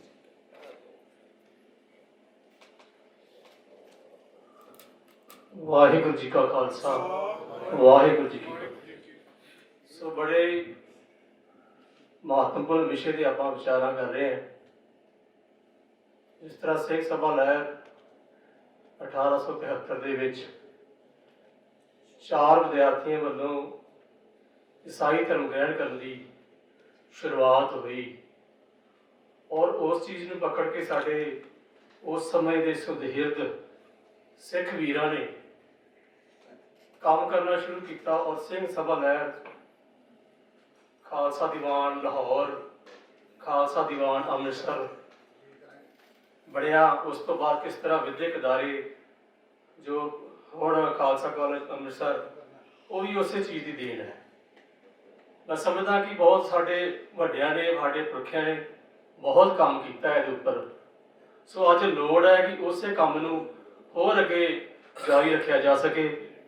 ਜਿਸ ਤਰ੍ਹਾਂ ਸਾਡੇ ਵਿਦਵਾਨ ਵੀਰਾਂ ਨੇ ਕਿਹਾ ਹੈ ਕਿ ਵਿਚਾਰ ਸੁਝਾਅ ਹਰ ਕੋਈ ਦੇ ਰਿਹਾ ਹੈ, ਪਰ ਉਸ ਨੂੰ ਲੋੜ ਹੈ ਕਿ ਅੱਜ ਇਸ ਨੂੰ ਪ੍ਰੈਕਟੀਕਲ ਤੌਰ ਤੇ ਉਹਨੂੰ ਗਰਾਊਂਡ ਲੈਵਲ ਤੇ ਅਸੀਂ ਕਿਸ ਤਰ੍ਹਾਂ ਲੈ ਕੇ ਜਾ ਸਕਦੇ ਹਾਂ। ਜਿਵੇਂ ਗੁਰਦੁਆਰਾ ਔਰ ਸਕੂਲਾਂ ਦਾ ਵਿਦਿਆ ਦਾ ਪ੍ਰਬੰਧ ਦੀ ਗੱਲ ਕਰਦੇ ਹਾਂ, ਮੈਂ ਸਮਝਦਾ ਕਿ ਇਹ ਦੋਵੇਂ ਮੈਟਰ ਇੱਕੋ ਹੀ ਨੇ। ਕਿਉਂਕਿ ਪੁਰਾਤਨ ਸਮੇਂ ਦੇ ਵਿੱਚ ਜਿਵੇਂ ਜਿੱਥੇ ਗੁਰਦੁਆਰਾ ਸੀ ਉੱਥੇ ਹੀ ਵਿਦਿਅਕ ਅਦਾਰਾ ਸੀ, ਜਿੱਥੇ ਧਾਰਮਿਕ ਸਿੱਖਿਆ ਜਾਂਦੀ ਉੱਥੇ ਹੀ ਦੁਨਿਆਵੀ ਸਿੱਖਿਆ ਦੇ ਕੇ ਦੋਵਾਂ ਦਾ ਸੁਮੇਲ ਕਰਕੇ ਉਹ ਸੰਗਤਾਂ ਦੇ ਸਾਹਮਣੇ ਪੇਸ਼ ਕੀਤਾ ਜਾਂਦਾ ਸੀ। ਜਿਸ ਤਰ੍ਹਾਂ ਸਰਦਾਰੇ ਵਿਦਵਾਨ ਗਰਗ ਸਾਹਿਬ ਜੀ ਨੇ ਕਿਹਾ ਹੈ ਕਿ ਜੇ ਉਹਦੇ ਵਿੱਚ ਗੁਰਮਤਿ ਦੀ ਸਿੱਖਿਆ ਹੈ ਤਾਂ ਉਹ ਜਿਹੜਾ ਡਾਕਟਰ ਬਣਿਆ ਹੈ ਉਹ ਆਪਣੇ ਪੇਸ਼ੇ ਦੇ ਨਾਲ ਨਿਆਂ ਕਰ ਸਕੇਗਾ। ਨਹੀਂ ਤਾਂ ਵੀਰ ਐਡਵੋਕੇਟ ਸਾਹਿਬ ਨੂੰ ਪਤਾ ਹੈ ਕਿ ਸਾਡੇ ਅੰਮ੍ਰਿਤਸਰ ਦੇ ਵਿੱਚ ਮਸ਼ਹੂਰ ਅਮਨਦੀਪ ਹਸਪੀਟਲ ਦੇ ਡਾਕਟਰ ਪਰਿਵਾਰ ਸਮੇਤ ਜੇਲ੍ਹ ਦੇ ਵਿੱਚ ਰਿਹਾ। ਕਾਰਨ ਕਿ ਉਹ ਆਪਣੇ ਕਿੱਤੇ ਦੇ ਨਾਲ ਇਨਸਾਫ ਨਹੀਂ ਕਰ ਸਕਿਆ। ਗਿਆਨ ਲਿਆ ਉਹਨੇ, ਪਰ ਉਹਨੇ ਕੋ ਗੁਰਮਤ ਨਹੀਂ ਸੀ ਹੈਗੀ, ਗੁਰੂ ਦੀ ਸਿੱਖਿਆ ਦੇ ਕੋਲ ਨਹੀਂ ਸੀ ਹੈਗੀ, ਉਹਦੇ ਨਾਲ ਸਹੀ ਨਿਆਂ ਨਹੀਂ ਕਰ ਸਕਿਆ। ਸੋ ਅੱਜ ਲੋੜ ਹੈ ਇਸ ਚੀਜ਼ ਦੀ ਹੈ ਕਿ ਮੈਂ ਸਮਝਦਾ ਕਿ ਸਾਡੇ ਕੋਲ ਬਹੁਤ ਸਾਡੇ ਵੱਡੇ ਵਿਦਵਾਨ ਬੈਠੇ ਨੇ, ਅਸੀਂ ਸਿਰਫ ਸੁਣਨ ਵਾਸਤੇ ਆਏ। ਮੇਰਾ ਨਾਂ ਅਚਾਨਕ ਹੀ ਵੀ ਜਸਵਿੰਦਰ ਸਿੰਘ ਜੀ ਨੇ ਬੋਲ ਦਿੱਤਾ, ਸੋ ਮੈਂ ਸੁਣਨਾ ਹੀ ਚਾਹਾਂਗਾ, ਵੱਧ ਤੋਂ ਵੱਧ ਇਹਨਾਂ ਕੋਲੋਂ ਸਿੱਖਣਾ ਚਾਹਾਂਗਾ। ਦਾਸ ਇਸ ਵਕਤ ਅਸੀਂ ਖਾਲਸਾ ਕਾਲਜ ਗਵਰਨਿੰਗ ਕੌਂਸਲ ਦੀ ਮੈਂਬਰਸ਼ਿਪ ਵਜੋਂ ਸੇਵਾ ਵੀ ਕਰ ਰਹੇ ਹਾਂ।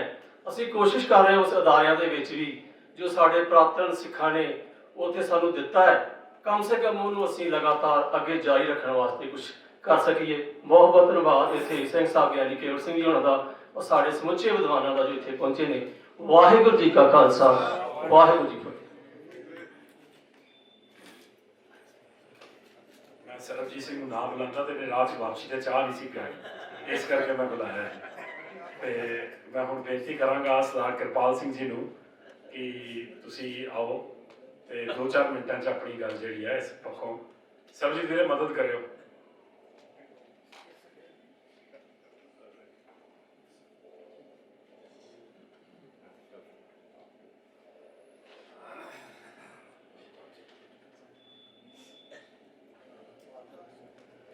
ਮੇਰੇ ਸਾਰੇ ਸਤਿਕਾਰਯੋਗ ਵੀਰਾਂ ਨੂੰ ਤੇ ਪੁਰਾਣਿਕ ਵੀਰਾਂ ਨੂੰ ਵਾਹਿਗੁਰੂ ਜੀ ਕਾ ਖਾਲਸਾ, ਵਾਹਿਗੁਰੂ ਜੀ ਕੀ ਫਤਿਹ। ਜਿਸ ਤਰ੍ਹਾਂ ਸਰਦਾਰ ਸਰਬਜੀਤ ਸਿੰਘ ਨੇ ਕਿਹਾ ਹੈ ਕਿ ਅਸੀਂ ਸੁਣਨ ਆਏ ਸੀ ਤੇ ਮੈਂ ਵੀ ਉਹਨਾਂ ਦੇ ਵਿੱਚ ਸਰੋਤਿਆਂ ਦੇ ਵਿੱਚ ਸੀ, ਪਰ ਮੇਰਾ ਵੀ ਨਾਂ ਅਨਾਉਂਸ ਕਰ ਦਿੱਤਾ, ਇਸ ਕਰਕੇ ਫਤਿਹ ਤਾਂ ਸਾਂਝੀ ਕਰਨੀ ਹੈ। ਦੂਸਰੀ ਗੱਲ ਕੈਲੰਡਰ ਬਾਰੇ ਸਰਦਾਰ ਜਸਵਿੰਦਰ ਸਿੰਘ ਨੇ ਕਿਹਾ ਕਿ ਇਹ ਮੈਂ ਬਣਾਇਆ। ਮੈਂ ਆਪ ਜੀ ਨੂੰ ਮਤਲਬ ਜਿਹੜੀ ਹੈਗੀ ਆ ਉਹ ਇਹਦੇ ਬਾਰੇ ਥੋੜਾ ਦੱਸਣਾ ਚਾਹੁੰਦਾ ਕਿ ਹੁਣ ਇਹ ਸਪੈਸ਼ਲਟੀ ਨਹੀਂ ਰਹੀ ਕਿ ਇਹ ਕੈਲੰਡਰ ਸਿਰਫ ਕਿਰਪਾਲ ਸਿੰਘ ਹੀ ਬਣਾ ਰਿਹਾ, ਇਹ ਤੁਸੀਂ ਸਾਰੇ ਹੀ ਬਣਾ ਸਕਦੇ ਹੋ। ਕਿਉਂਕਿ ਨਾਨਕਸ਼ਾਹੀ ਕੈਲੰਡਰ ਦੇ ਪਹਿਲੇ 5 ਮਹੀਨੇ 31 ਦਿਨ ਦੇ ਤੇ ਪਾਸੇ ਉਦੋਂ ਪਿਛਲੇ 7 ਮਹੀਨੇ 30 ਦਿਨ ਦੇ ਨਾ, ਇਹ ਯਾਦ ਰੱਖਣਾ ਕੋਈ ਔਖਾ ਨਹੀਂ ਹੈਗਾ। ਜਦੋਂ ਲੀਪ ਸਾਲ ਆਏਗਾ ਤੇ ਉਦੋਂ ਫੱਗਣ ਦਾ ਮਹੀਨਾ ਅਖੀਰਲਾ ਜਿਹੜਾ ਉਹ 31 ਦਾ ਹੋ ਜਾਏਗਾ। ਇਹਦੇ ਨਾਲ ਕੀ ਹੋਏਗਾ ਕਿ ਉਸ ਟਾਈਮ ਤੇ ਆਪਣੇ ਕੋਲ ਅੰਗਰੇਜ਼ੀ ਕੈਲੰਡਰ ਤਾਂ ਸਾਰੇ ਹੀ ਆਏ ਹੁੰਦੇ ਨੇ ਜਦੋਂ ਆਪਾਂ ਇਹ ਬਣਾਉਣਾ ਹੁੰਦਾ, ਕਿਉਂਕਿ ਆਪਣਾ ਕੈਲੰਡਰ ਜਿਹੜਾ ਹੈਗਾ ਇੱਕ ਚੇਤ ਤੋਂ ਸ਼ੁਰੂ ਹੋਣਾ 14 ਮਾਰਚ ਤੋਂ, ਤੇ ਜਨਵਰੀ ਤੋਂ ਪਹਿਲਾਂ ਹੀ ਸਾਰੇ ਇਹ ਕੈਲੰਡਰ ਦੂਸਰੇ ਆ ਜਾਂਦੇ ਆ। ਤਾਂ 14 ਮਾਰਚ ਨੂੰ ਕਿਹੜਾ ਦਿਨ ਸੀ, ਤੁਸੀਂ ਉਸ ਨੂੰ ਮਤਲਬ ਉਸ ਦਿਨ ਤੇ ਟਿਕ ਕਰਕੇ ਉੱਥੇ ਇੱਕ ਚੇਤ, ਦੋ ਚੇਤ ਕਰਕੇ ਪਹਿਲੇ 31 ਦਿਨ ਪੂਰੇ ਕਰ ਲਓ, ਇੱਕ ਮਹੀਨਾ ਪੂਰਾ ਹੋ ਗਿਆ, ਫਿਰ 31 ਕਰ ਲਓ, ਦੂਸਰਾ ਮਹੀਨਾ ਪੂਰਾ ਹੋ ਗਿਆ, ਫਿਰ ਅਗਲੇ ਕਰ ਲਓ, 5 ਮਹੀਨੇ ਪੂਰੇ ਕਰਨ ਤੋਂ ਬਾਅਦ ਤੇ ਅਗਲੇ 30 ਦੀ ਦੇ ਗਿਣੀ ਚਲੋ। ਇਹ ਹਰ ਸਾਲ ਉਹੀ ਤਰੀਕ ਵਾਰ-ਵਾਰ ਉਹੀ ਆਈ ਜਾਏਗੀ। 14 ਮਾਰਚ ਨੂੰ ਹਰ ਵਾਰੀ ਇੱਕ ਚੇਤ ਹੋਏਗਾ, 14 ਅਪ੍ਰੈਲ ਨੂੰ ਹਰ ਵਾਰੀ ਇੱਕ ਵਿਸਾਖ ਹੋਏਗਾ। ਸਿਰਫ ਇੰਨੀ ਹੀ ਗੱਲ ਹੈ। ਦੂਸਰੇ ਜਿਹੜੇ ਗੁਰਪੁਰਬ ਹੈ ਇਹ ਵੀ ਜਿਸ ਤਰ੍ਹਾਂ ਵਿਕਰਮੀ ਕੈਲੰਡਰ ਸਾਨੂੰ ਹਰ ਵਾਰੀ ਸਾਨੂੰ ਡੇਟ ਲੱਭਣੀ ਪੈਂਦੀ ਹੈ ਕਿ ਡੇਟ ਕਿਹੜੀ ਹੈ। ਨਾਨਕਸ਼ਾਹੀ ਕੈਲੰਡਰ 'ਚ ਕੋਈ ਮੁਸ਼ਕਲ ਨਹੀਂ ਹੈਗੀ। ਇੱਕ ਵਾਰ ਸਰਾਬ ਪੁਰੇਵਾਲ ਸਿੰਘ ਪਾਲ ਸਿੰਘ ਪੁਰੇਵਾਲ ਜੀ ਨੇ ਉਹ ਸਾਨੂੰ ਲਿਸਟ ਬਣਾ ਕੇ ਦੇ ਦਿੱਤੀ ਹੈ ਕਿ ਆਹ ਗੁਰਪੁਰਬ ਜਿਹੜਾ ਉਹ ਇਸ ਤਰੀਕ ਹੈ, ਉਹ ਤੁਸੀਂ ਉੱਥੋਂ ਚੱਕੋ ਤੇ ਕਾਪੀ ਕਰਕੇ ਪਾ ਦਿਓ, ਕੈਲੰਡਰ ਬਣ ਗਿਆ। ਸਿਰਫ ਇੰਨਾ ਹੀ ਕੰਮ ਹੈ। ਇਸ ਕਰਕੇ ਮੇਰੀ ਵਿਰੋਧਤਾ ਵਾਲੀ ਤੇ ਕੋਈ ਗੱਲ ਨਹੀਂ। ਇਹ ਠੀਕ ਹੈ ਜੀ, ਮੈਂ ਥੋੜਾ ਜਿਹਾ ਮੱਥਾ ਪਹਿਲਾਂ ਮਾਰਨ ਲੱਗ ਗਿਆ ਤੇ ਬਾਕੀ ਜਿਹੜੀ ਹੈ ਪਿੱਛੋਂ ਮੈਂ ਚਾਹੁੰਦਾ ਕਿ ਅਗਲੀ ਵਾਰ ਇਹ ਸਿਰਫ ਕਿਰਪਾਲ ਸਿੰਘ ਵੱਲ ਕੋਈ ਨਾ ਦੇਖੇ ਕਿ ਇਹ ਸਾਨੂੰ ਕੈਲੰਡਰ ਬਣਾ ਕੇ ਦੇਗਾ, ਸਾਰੇ ਆਪਾਂ ਆਪਣਾ ਆਪ ਹੀ ਬਣਾ ਲੈਣਗੇ ਤੇ ਇਹ ਬਣਾਉਣਾ ਚਾਹੀਦਾ ਹੈਗਾ। ਦੂਸਰਾ ਹੈਗਾ ਕਿ ਵਿਕਰਮੀ ਕੈਲੰਡਰ ਦੇ ਵਿੱਚ ਨੁਕਸ ਕੀ ਹੈ, ਸਾਨੂੰ ਅਸੀਂ ਕਿਉਂ ਛੱਡਦੇ ਹਾਂ। ਜੇ ਉਹ ਕਹਿੰਦੇ ਵੀ ਇੰਨੇ ਸਾਲਾਂ ਦਾ ਚੱਲੀ ਆ ਰਿਹਾ ਤੇ ਇਹ ਸਾਨੂੰ ਬਦਲਣ ਦੀ ਕੀ ਲੋੜ ਹੈ। ਬਦਲਣ ਦੀ ਇਹ ਲੋੜ ਹੈ ਕਿ ਸਾਨੂੰ ਗੁਰੂ ਸਾਹਿਬ ਨੇ ਹਮੇਸ਼ਾ ਇੱਕ ਅਕਾਲ ਪੁਰਖ ਨਾਲ ਜੁੜਿਆ, ਇੱਕ ਗੁਰੂ ਗ੍ਰੰਥ ਸਾਹਿਬ ਨਾਲ ਜੁੜਿਆ ਤੇ ਉਸ ਤੋਂ ਬਾਅਦ ਪੰਥ ਨੇ ਇੱਕ ਸਿੱਖ ਰਹਿਤ ਮਰਿਆਦਾ ਬਣਾਈ ਹੈ ਤੇ ਇੱਕ ਸਹਿਤ ਰਹਿਤ ਮਰਿਆਦਾ ਨਾਲ ਮਤਲਬ ਸਾਨੂੰ ਜੁੜਨਾ ਚਾਹੀਦਾ। ਉਸੇ ਤਰ੍ਹਾਂ ਸਾਨੂੰ ਕੈਲੰਡਰ ਵੀ ਇੱਕ ਅਪਣਾਉਣਾ ਚਾਹੀਦਾ। ਪਰ ਸ਼੍ਰੋਮਣੀ ਕਮੇਟੀ ਕਰਦੇ ਆ ਇਸ ਨੇ 3 ਕੈਲੰਡਰ ਅਪਣਾ ਰੱਖੇ ਨੇ।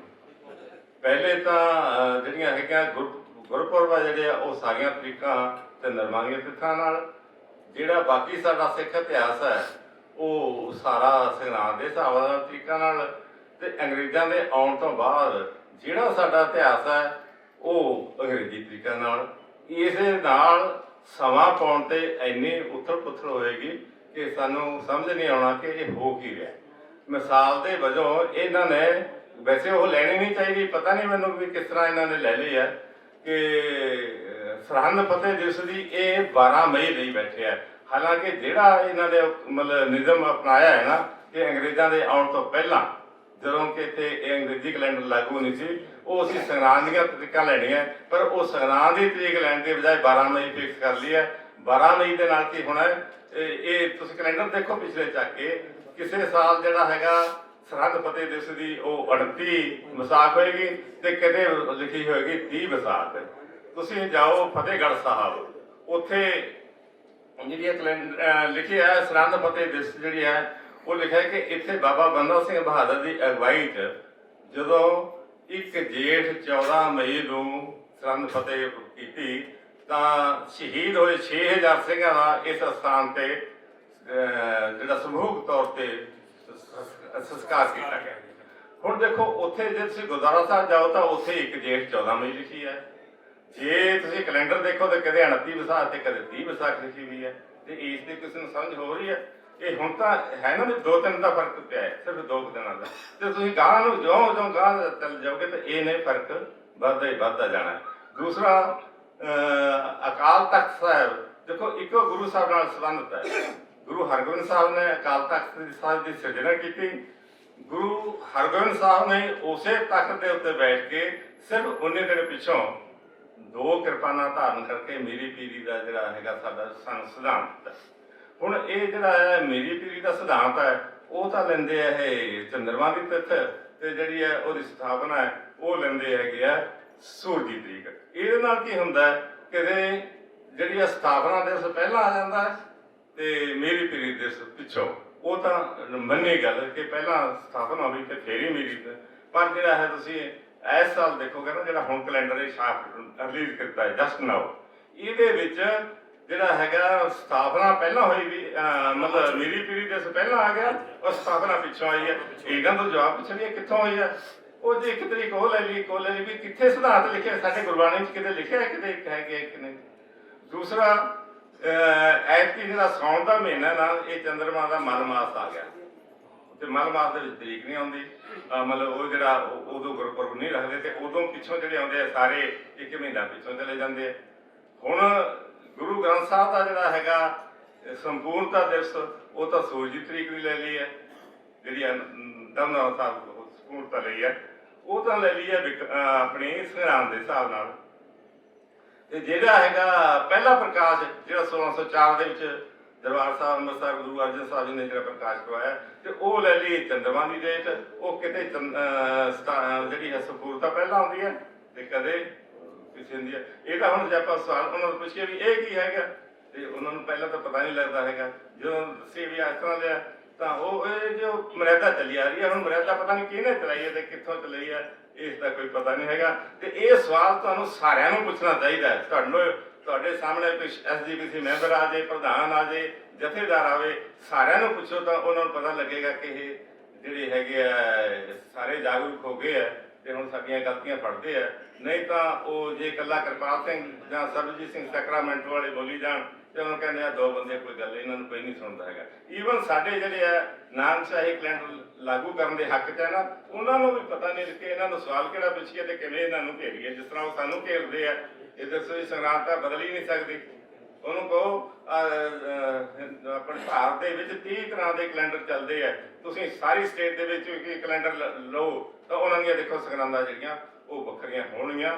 ਜਿਹੜਾ ਸਿਧਾਂਤ ਇਹਨਾਂ ਨੇ ਪਹਿਲਾਂ ਛੱਡ ਦਿੱਤਾ 1964 ਦੇ ਵਿੱਚ, ਉਹਦੀ ਇੱਕ ਜੰਤਰੀ ਲੈ ਲਓ, ਉਹਦੇ 'ਚ 15 ਮਾਰਚ ਤੋਂ ਇੱਕ ਕੇਸ ਸ਼ੁਰੂ ਹੋ ਰਿਹਾ ਤੇ ਸਾਡੇ ਜਿਹੜਾ ਇੱਥੇ ਪੰਜਾਬ ਚੱਲਦਾ ਉਹਦੇ 14 ਹੋ ਰਿਹਾ। ਉਹ ਪੁੱਛੋ ਯਾਰ ਦੱਸੋ ਤੁਸੀਂ ਕਿਸ ਤਰ੍ਹਾਂ ਬਦਲਦੀ ਹੈ? ਜੇ ਨਾਨਕਸ਼ਾਹੀ ਕੈਲੰਡਰ ਦੀਆਂ ਤੁਹਾਨੂੰ ਦੋ ਸੰਗਰਾਂਦਾਂ ਉਹ ਭੈੜੀਆਂ ਲੱਗ ਰਹੀਆਂ ਤੇ ਆਹ ਕਿਸ ਤਰ੍ਹਾਂ ਹੋ ਗਿਆ? ਸੋ ਇਸ ਤਰ੍ਹਾਂ ਦੇ ਅਨੇਕਾਂ ਸਵਾਲ ਆ ਜਿਹੜੇ ਇਹਨਾਂ ਤੋਂ ਪੁੱਛੇ ਜਾ ਸਕਦੇ ਆ। ਵਾਹਿਗੁਰੂ ਜੀ ਕਾ ਖਾਲਸਾ, ਵਾਹਿਗੁਰੂ ਜੀ ਕੀ ਫਤਿਹ। ਕੀਰਤਨੀ ਜਥਾ ਤਿਆਰ ਕਰਵਾਇਆ ਹੈ। ਇਲਮ ਦੀ ਗੱਲ ਹੈ ਕਿ ਜਦੋਂ ਉਸਨੇ ਧਾਰੋਵਾਲ ਦਾ ਦੀਵਾਨ ਕੀਤਾ ਹੈ, ਧਾਰੋਵਾਲ ਦੇ ਦੀਵਾਨ ਤੋਂ ਬਾਅਦ ਉਸਨੇ ਦ੍ਰਿੜ ਸੰਕਲਪ ਕਰ ਲਿਆ ਕਿ ਜਿਸ ਤਰ੍ਹਾਂ ਕੈਰੋਂ ਦੇ ਵਿੱਚ ਸਕੂਲ ਹੈ, ਜਿਸ ਤਰ੍ਹਾਂ ਤਰਨਤਾਰਨ ਦੇ ਵਿੱਚ ਸਕੂਲ ਹੈ, ਧਾਰੋਵਾਲ ਦੇ ਵਿੱਚ ਵੀ ਸਕੂਲ ਬਣਾਇਆ ਜਾਵੇ। ਔਰ ਇੱਕ ਤੁਹਾਡੀ ਖਾਤਰ ਗਿਆਨ ਖਾਤਰ ਦੱਸਦੇ ਹਾਂ ਕਿ ਧਾਰੋਵਾਲ ਦੇ ਅੰਦਰ ਈਸਾਈ ਮਿਸ਼ਨ ਦਾ ਸਕੂਲ ਸੀ। ਸਾਰੇ ਪਿੰਡ ਦੇ ਬੱਚੇ ਈਸਾਈ ਮਿਸ਼ਨ ਦੇ ਸਕੂਲ 'ਚ ਜਾਂਦੇ ਸੀ, ਲੇਕਿਨ ਟਹਿਲ ਸਿੰਘ ਨੇ ਇਤਨੀ ਮਿਹਨਤ ਕੀਤੀ, ਇਤਨੇ ਉਹ ਮਿੱਠ ਬੋਲੇ ਸ਼ੀਰੀ ਜ਼ੁਬਾਨ ਸਨ ਕਿ ਪਿੰਡ ਪਿੰਡ ਘਰ ਘਰ ਜਾ ਕੇ ਉਹਨਾਂ ਨੇ ਗੁਰਮਤਿ ਦੇ ਉਸ ਵਿਦਿਆਲੇ ਦਾ ਜ਼ਿਕਰ ਕੀਤਾ ਔਰ ਉੱਥੇ ਸਕੂਲ ਐਸਟੈਬਲਿਸ਼ ਕੀਤਾ ਪ੍ਰਾਇਮਰੀ।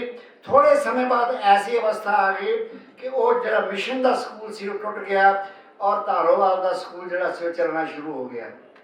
ਤੋ ਇਹ ਪਹਿਲੂ ਜੋ ਹੈ ਇਹ ਲక్ష్మణ ਸਿੰਘ ਦਾ ਹੈ। ਲక్ష్మణ ਸਿੰਘ ਨੇ ਜਿੱਥੇ ਬਹਾਦਰੀ ਦੀ, ਸ਼ਹਾਦਤ ਦੀ ਸਿਖਰੀ ਮਿਸਾਲ ਕਾਇਮ ਕੀਤੀ, ਇਸ ਤੋਂ ਕੋਈ ਮਿਸਾਲ ਦੁਨੀਆ ਦੇ ਵਿੱਚ ਨਹੀਂ ਮਿਲਦੀ ਹੈ।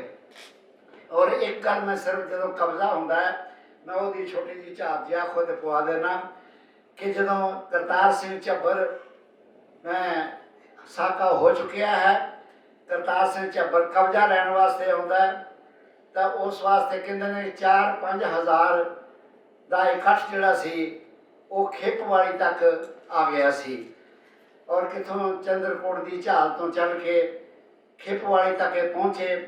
ਉੱਥੇ ਉਸਨੇ ਇੱਕ ਲਕੀਰ ਮਾਰੀ ਹੈ, ਲਕੀਰ ਇਹ ਮਾਰੀ ਹੈ ਕਿ ਜਿਸਨੇ ਆਪਾਂ ਕੁਰਬਾਨ ਕਰਨਾ ਹੈ, ਜਿਸਨੇ ਆਪਣੀ ਆਹੂਤੀ ਦੇਣੀ ਹੈ ਉਹ ਲਕੀਰ ਟੱਪ ਕੇ ਆਵੇ, ਕਿਉਂਕਿ ਸਾਡੇ ਭਰਾ ਸੈਂਕੜਿਆਂ ਦੀ ਗਿਣਤੀ ਦੇ ਅੰਦਰ ਕੋਈ 150 ਕਹਿੰਦਾ ਹੈ, ਕੋਈ 200 ਕਹਿੰਦਾ ਹੈ, ਕੋਈ 95 ਕਹਿੰਦਾ ਹੈ, ਕੋਈ 96 ਕਹਿੰਦਾ ਹੈ।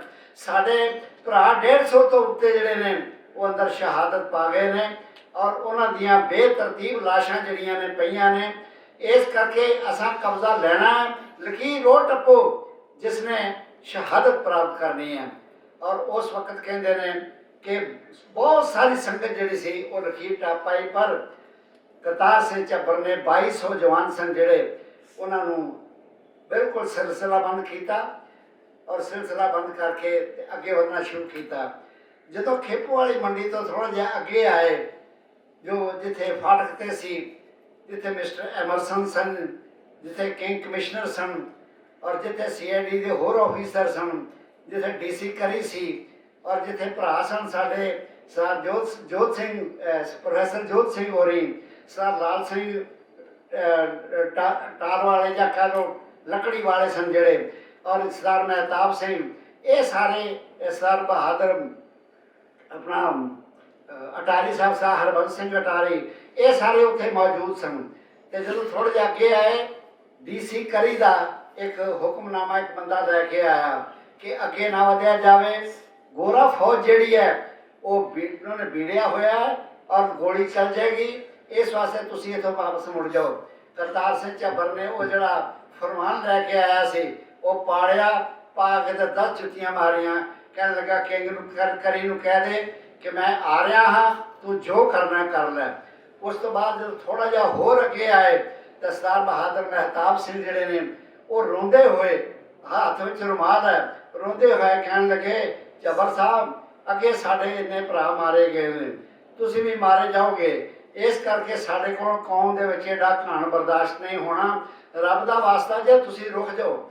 ਝੱਬਰ ਕਹਿਣ ਲੱਗਾ ਕਿ ਸਾਹਿਬ ਜੀ ਤੇ ਸਰਦਾਰ ਬਹਾਦਰ ਮਹਿਤਾਬ ਸਿੰਘ ਜੀ, ਉਦੋਂ ਅਮਨ ਦੇ ਵੇਲੇ ਤਾਂ ਤੁਸੀਂ ਵੀ ਕਹਿੰਦੇ ਸੋ ਕਿ ਗੁਰਦੁਆਰੇ ਤੇ ਕਬਜ਼ਾ ਕਰਨਾ ਚਾਹੀਦਾ ਹੈ, ਤੇ ਹੁਣ ਤੁਸੀਂ ਸਾਨੂੰ ਰੋਕ ਦਿਓ, ਤੁਸੀਂ ਪਿੱਛੇ ਹਟ ਜਾਓ, ਜੋ ਹੁੰਦਾ ਹੋਣ ਦਿਓ, ਔਰ ਅਸੀਂ ਬਿਲਕੁਲ ਨਹੀਂ ਰੁਕਾਂਗੇ ਔਰ ਅਸੀਂ ਕਬਜ਼ਾ ਲੈ ਕੇ ਰਹਾਂਗੇ।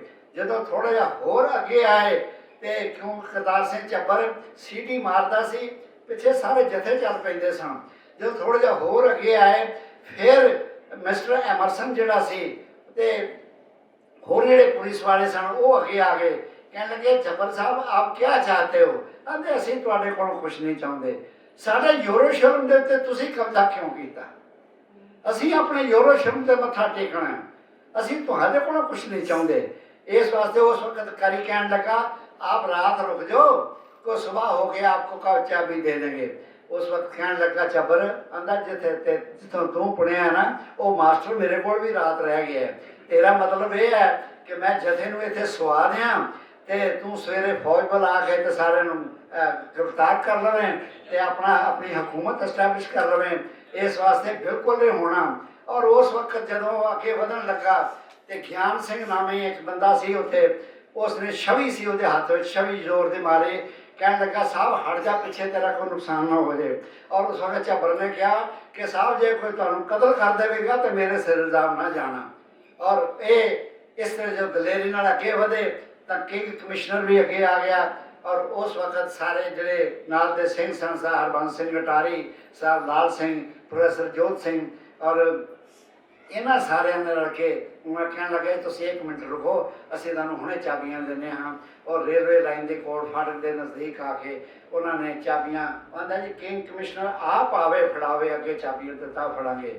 ਉਸ ਨੇ ਫਿਰ ਚਾਬੀਆਂ ਫੜੀਆਂ, ਚਾਬੀਆਂ ਉਸਨੇ ਘੋੜੇ ਤੇ ਚੜ੍ਹ ਕੇ ਲਹਿਰਾਈਆਂ ਜਦੋਂ, ਤੇ ਉਹ ਜੋਸ਼, ਉਹ ਚਿਹਰਾ ਵੇਖਣ ਦੇ ਕਾਬਲ ਸੀ ਕਿ ਜਿਹੜਾ ਉਸ ਵਕਤ ਭਖਦਾ ਹੋਇਆ ਚਿਹਰਾ ਜਿਹੜਾ ਸੀ ਉਹ ਝੱਬਰ ਦਾ ਸੀ। ਔਰ ਭਖਦੇ ਹੋਏ ਚਿਹਰੇ ਸਨ ਜਿਹੜੇ ਉਹ 2200 ਸਵਾਰਾਂ ਦੇ ਸਨ ਔਰ ਬੇਬਹਾ ਸੰਗਤ ਸੀ ਜਿਸ ਦਾ ਕੋਈ ਲੇਖਾ ਨਹੀਂ। ਇਸ ਤਰ੍ਹਾਂ ਕਰਕੇ ਕਬਜ਼ਾ ਲਿਆ।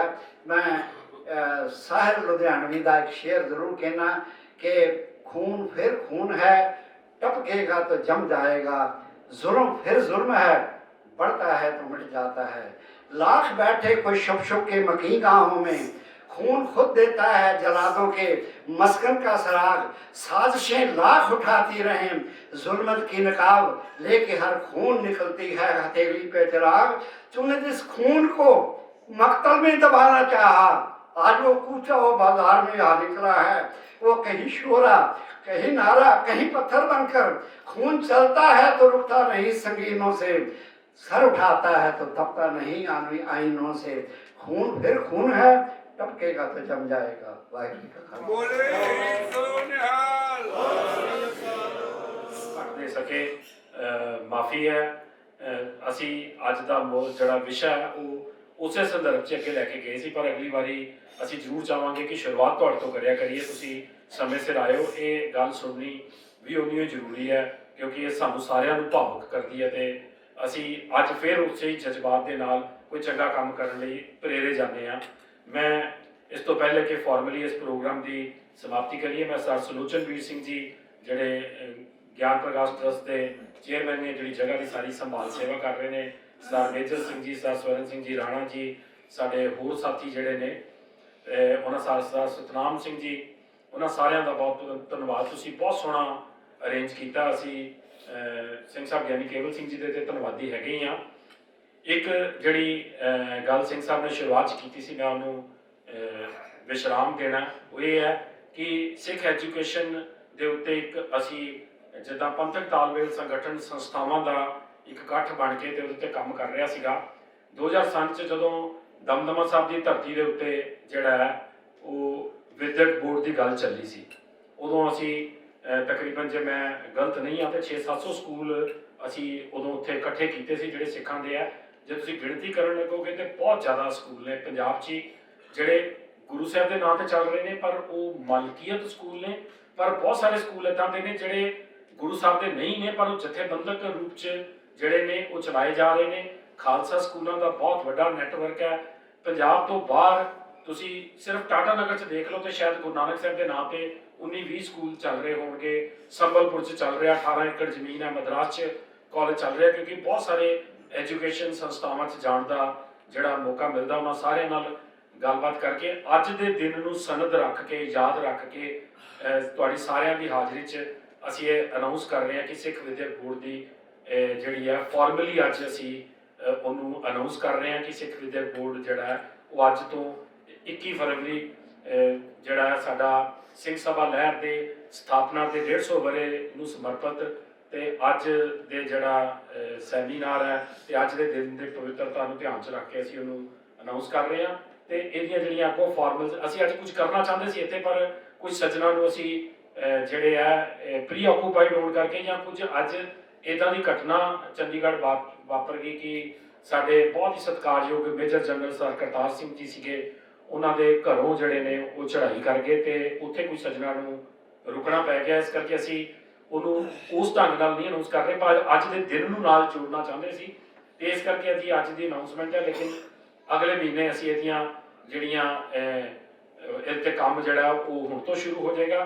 ਤੁਹਾਡੇ 'ਚੋਂ ਜਿਹੜੇ ਵੀ ਸੱਜਣ ਇਸ ਗੱਲ ਲਈ ਆਪਣੇ ਆਪ ਨੂੰ ਵਲੰਟੀਅਰ ਕਰਨਾ ਚਾਹੁੰਦੇ ਹੋਣ, ਜਿਹੜੇ ਸੋਚਦੇ ਨੇ ਕਿ ਮੈਂ ਵਿਦਿਅਕ ਪੱਖ ਦੇ ਉੱਤੇ ਸਮਝ ਰੱਖਦਾ ਤੇ ਮੈਂ ਇਹਦੇ 'ਚ ਨਾਲ ਸਹਾਈ ਹੋ ਸਕਦਾ, ਉਹ ਜ਼ਰੂਰ ਸਾਥ ਦੇਣਾ। ਅਸੀਂ ਟੀਮ ਜਿਹੜੀ ਹੈ ਉਹ ਜਲਦ ਇਹਦੀ ਅਨਾਉਂਸ ਸਿੰਘ ਸਾਹਿਬ ਜੀ ਤੇ ਹੋਰ ਜਿਹੜੇ ਸਰਪ੍ਰਸਤ ਅਸੀਂ ਇਸ ਟੀਮ ਦੇ ਲਈ ਸੋਚੇ ਨੇ ਉਹ ਰਲ ਕੇ ਅਨਾਉਂਸਮੈਂਟ ਜਿਹੜੀ ਆਉਣ ਵਾਲੇ ਦਿਨਾਂ 'ਚ ਕਰਨਗੇ। ਉਹਦੀਆਂ ਵਰਕਸ਼ਾਪਸ ਹੋਣਗੀਆਂ, ਉਹਦੇ ਬਹੁਤ ਸਾਰੇ ਪੱਖ ਨੇ ਜਿਹੜੇ ਅਸੀਂ ਆਇਡੈਂਟੀਫਾਈ ਕੀਤੇ ਨੇ ਜਿਨ੍ਹਾਂ ਤੇ ਵੱਖ-ਵੱਖ ਵਰਕਸ਼ਾਪਸ ਹੋਣੀਆਂ। ਸਕੂਲਾਂ ਦੇ ਤਾਲਮੇਲ ਬਣਨੇ ਨੇ, ਟੀਚਰਸ ਨੂੰ ਟ੍ਰੇਨ ਕੀਤਾ ਜਾਣਾ, ਕਿਉਂਕਿ ਜਿਹੜੀ ਗੱਲ ਪ੍ਰਿੰਸੀਪਲ ਬਲਜੀਤ ਸਿੰਘ ਜੀ ਨੇ ਚੁੱਕੀ ਕਿ 10 ਲੱਖ ਬੱਚਾ ਦਾਖਲ ਹੋ ਰਿਹਾ, ਡ੍ਰੌਪ ਆਊਟ ਰੇਟ ਵਾਕਈ 5ਵੀਂ 'ਚ ਬਹੁਤ ਹੈ, 8ਵੀਂ 'ਚ ਬਹੁਤ ਹੈ ਤੇ 10ਵੀਂ 'ਚ ਤੇ ਹੱਦੋਂ ਵੱਧ ਡ੍ਰੌਪ ਰੇਟ ਹੈ ਤੇ +2 ਤੋਂ ਬਾਅਦ ਤਾਂ ਮਤਲਬ ਹੁਣ ਤਾਂ 140 ਕਾਲਜ ਬੰਦ ਹੋ ਗਏ ਪੰਜਾਬ ਦੇ। ਰਿਪੋਰਟ ਥੋੜੇ ਦਿਨ ਪਹਿਲਾਂ ਪੰਜਾਬੀ ਟ੍ਰਿਬਿਊਨ ਦੀ ਸੀਗੀ ਕਿ ਉਹ ਸਾਰਾ ਕੁਝ ਸਾਡੇ ਜਿਹੜਾ ਹੈ ਅਸੀਂ ਉਹਨਾਂ ਪੱਖਾਂ ਦੇ ਉੱਤੇ ਕਿ ਜਿਹੜੇ ਉੱਥੇ ਟੀਚਰ ਨੇ ਉਹਨਾਂ ਨੂੰ ਕਿਵੇਂ, ਹੁਣ ਟੀਚਰ ਦਾ ਅਪਾਇੰਟ ਹੋ ਗਿਆ, ਐਡਮਿਨ ਪੋਸਟ ਤੇ ਅਪਾਇੰਟ ਹੋ ਗਿਆ, ਖਾਲਸਾ ਸਕੂਲ ਹੈ, ਗ੍ਰਾਂਟ ਇਨ ਏਡ ਹੈ, ਪਰ ਉਹ ਟੀਚਰ ਨੂੰ ਸਮੇਂ ਦੇ ਹਾਣੀ ਹੋ ਕੇ ਆਪਣੇ ਬੱਚਿਆਂ ਨੂੰ ਉਹ ਗੱਲ ਇੰਪਾਰਟ ਕਰਨੀ ਨਹੀਂ ਆ ਰਹੀ। ਉਹਦੀ ਟ੍ਰੇਨਿੰਗਸ ਕਿਵੇਂ ਹੋਣ, ਕਿਹੜੇ ਮਾਹਰ ਉਹਨਾਂ ਨੂੰ ਕਿਹੜੇ ਸਬਜੈਕਟਸ ਦੇ ਉੱਤੇ ਗੱਲ ਕਰ ਸਕਣ। ਮੈਂ ਇੱਕ ਵਾਰੀ ਵੀਰ ਪਰਮਜੀਤ ਸਿੰਘ ਜੀ ਨੂੰ ਤੇ ਇਹਨਾਂ ਦੇ ਨਾਲ ਇਹਨਾਂ ਦੇ ਸਾਥੀ, ਕਿਉਂਕਿ ਇਹਨਾਂ ਕੋਲ ਮਿਸ਼ਨਰੀ ਕਾਲਜ ਕੋਲ ਮੋਹਾਲੀ 'ਚ ਬਹੁਤ ਪਿਆਰੀ ਜਗ੍ਹਾ ਹੈ, ਤੇ ਮੈਂ ਬੇਨਤੀ ਕੀਤੀ ਸੀ ਕਿ ਜਿਹੜੇ ਟੀਚਰਸ ਦਾ ਟ੍ਰੇਨਿੰਗ ਪ੍ਰੋਗਰਾਮ, ਕਿਉਂਕਿ ਚੰਡੀਗੜ੍ਹ ਮਾਹਰ ਵੀ ਮਿਲ ਜਾਂਦੇ ਨੇ ਤੇ ਉਹ ਵੱਖ-ਵੱਖ ਜਗ੍ਹਾ ਤੋਂ ਅਸੀਂ ਟੀਚਰਸ ਭੇਜਦੇ ਰਹੀਏ, ਇੰਗਲਿਸ਼ ਦੇ, ਮੈਥਸ ਦੇ, ਸਾਇੰਸ ਦੇ, ਸੋਸ਼ਲ ਸਾਇੰਸਿਸ ਦੇ, ਤੇ ਉਹਨਾਂ ਨੂੰ ਤੁਸੀਂ ਟ੍ਰੇਨ ਕਰਕੇ ਅੱਜ ਦੇ ਹਾਣੀ ਕਰਕੇ ਤੇ ਵਾਪਸ ਉਹਨਾਂ ਸਕੂਲਾਂ 'ਚ ਅਸੀਂ ਭੇਜਦੇ ਜਾਈਏ। ਤੇ ਇੱਕ ਇੱਦਾਂ ਦਾ ਇੱਕ ਸੰਕਲਪ ਹੈ ਮਨ ਦੇ ਵਿੱਚ, ਉਹ ਸਾਰੀਆਂ ਡਿਟੇਲਸ ਤੁਹਾਡੇ ਨਾਲ ਸਾਂਝੀਆਂ ਕਰਾਂਗੇ। ਤੁਹਾਡੇ ਨੰਬਰ ਸਾਡੇ ਕੋਲ ਆ ਗਏ ਨੇ, ਜੇ ਕੋਈ ਸੱਜਣ ਭੈਣ ਭਰਾ ਉਹਦੇ 'ਚ ਉਸ ਵਿਦਿਅਕ ਉਸ ਪੱਖ 'ਚ ਹਮਸਫਰ ਹੋਣਾ ਚਾਹੁੰਦਾ ਹੋਵੇ ਤੇ ਹੱਥ ਜੋੜ ਕੇ ਬੇਨਤੀ ਹੈ ਕਿ ਗੁਰੇਜ਼ ਨਾ ਕਰਿਓ। ਇਹ ਕਿਸੇ ਦਾ ਨਿੱਜੀ ਕੋਈ ਚੀਜ਼ ਨਹੀਂ ਬਣਨ ਜਾ ਰਹੀ, ਸਾਰਿਆਂ ਦੀ ਸਾਂਝੀ ਹੈ। ਸਾਨੂੰ ਜਿੰਨੀ ਕੁ ਸਮਝ ਅਸੀਂ ਉਹਨਾਂ ਕਰਾਂਗੇ, ਉਸ ਤੋਂ ਉੱਤੇ ਦੀ ਜਿਹੜੀ ਸਮਝ ਹੈ ਉਹ ਹੋਰਾਂ ਨੂੰ ਕੋਲੋਂ ਨੂੰ ਨਾਲ ਜੋੜਾਂਗੇ। ਇਹ ਅੱਗੇ ਕੰਮ ਜਿਹੜਾ ਵੱਧਦਾ ਜਾਏਗਾ ਪੀੜ੍ਹੀ ਦਰ ਪੀੜ੍ਹੀ। ਜਦੋਂ ਅਸੀਂ ਇਹਦੇ ਤੇ ਗੱਲ ਕਰ ਰਹੇ ਸੀ ਤੇ ਮੈਂ ਸਿੰਘ ਸਾਹਿਬ ਜੀ ਨੂੰ ਕਿਹਾ ਕਿ ਬਹੁਤ ਸਾਰੀਆਂ ਗੱਲਾਂ ਨੇ, ਤੇ ਕਹਿੰਦੇ ਕੋਈ ਗੱਲ ਨਹੀਂ, ਅਸੀਂ ਬੀਜ ਬੋ ਜਾਈਏ ਤੇ ਆਉਣ ਵਾਲੇ ਸਮੇਂ 'ਚ ਕੋਈ ਨਾ ਕੋਈ ਉਹਦਾ ਫਲ ਵੀ ਮਿੱਠਾ ਬਣਾ ਲੇਗਾ, ਕੋਈ ਨਾ ਕੋਈ ਕਰਦਾ ਰਹੇਗਾ। ਗੱਲ ਤਾਂ ਠੀਕ ਹੈ, ਕੁਝ ਚੀਜ਼ਾਂ ਸੁਪਨਿਆਂ ਦੇ ਸੰਸਾਰ ਚੋਂ ਹਕੀਕੀ ਜਿਹੜਾ ਯੁੱਗ ਹੈ ਉਹਦੇ 'ਚ ਲੈ ਕੇ ਆਉਣ ਦੀ ਅੱਜ ਅਸੀਂ ਕਰਨ ਜਾ ਰਹੇ ਹਾਂ।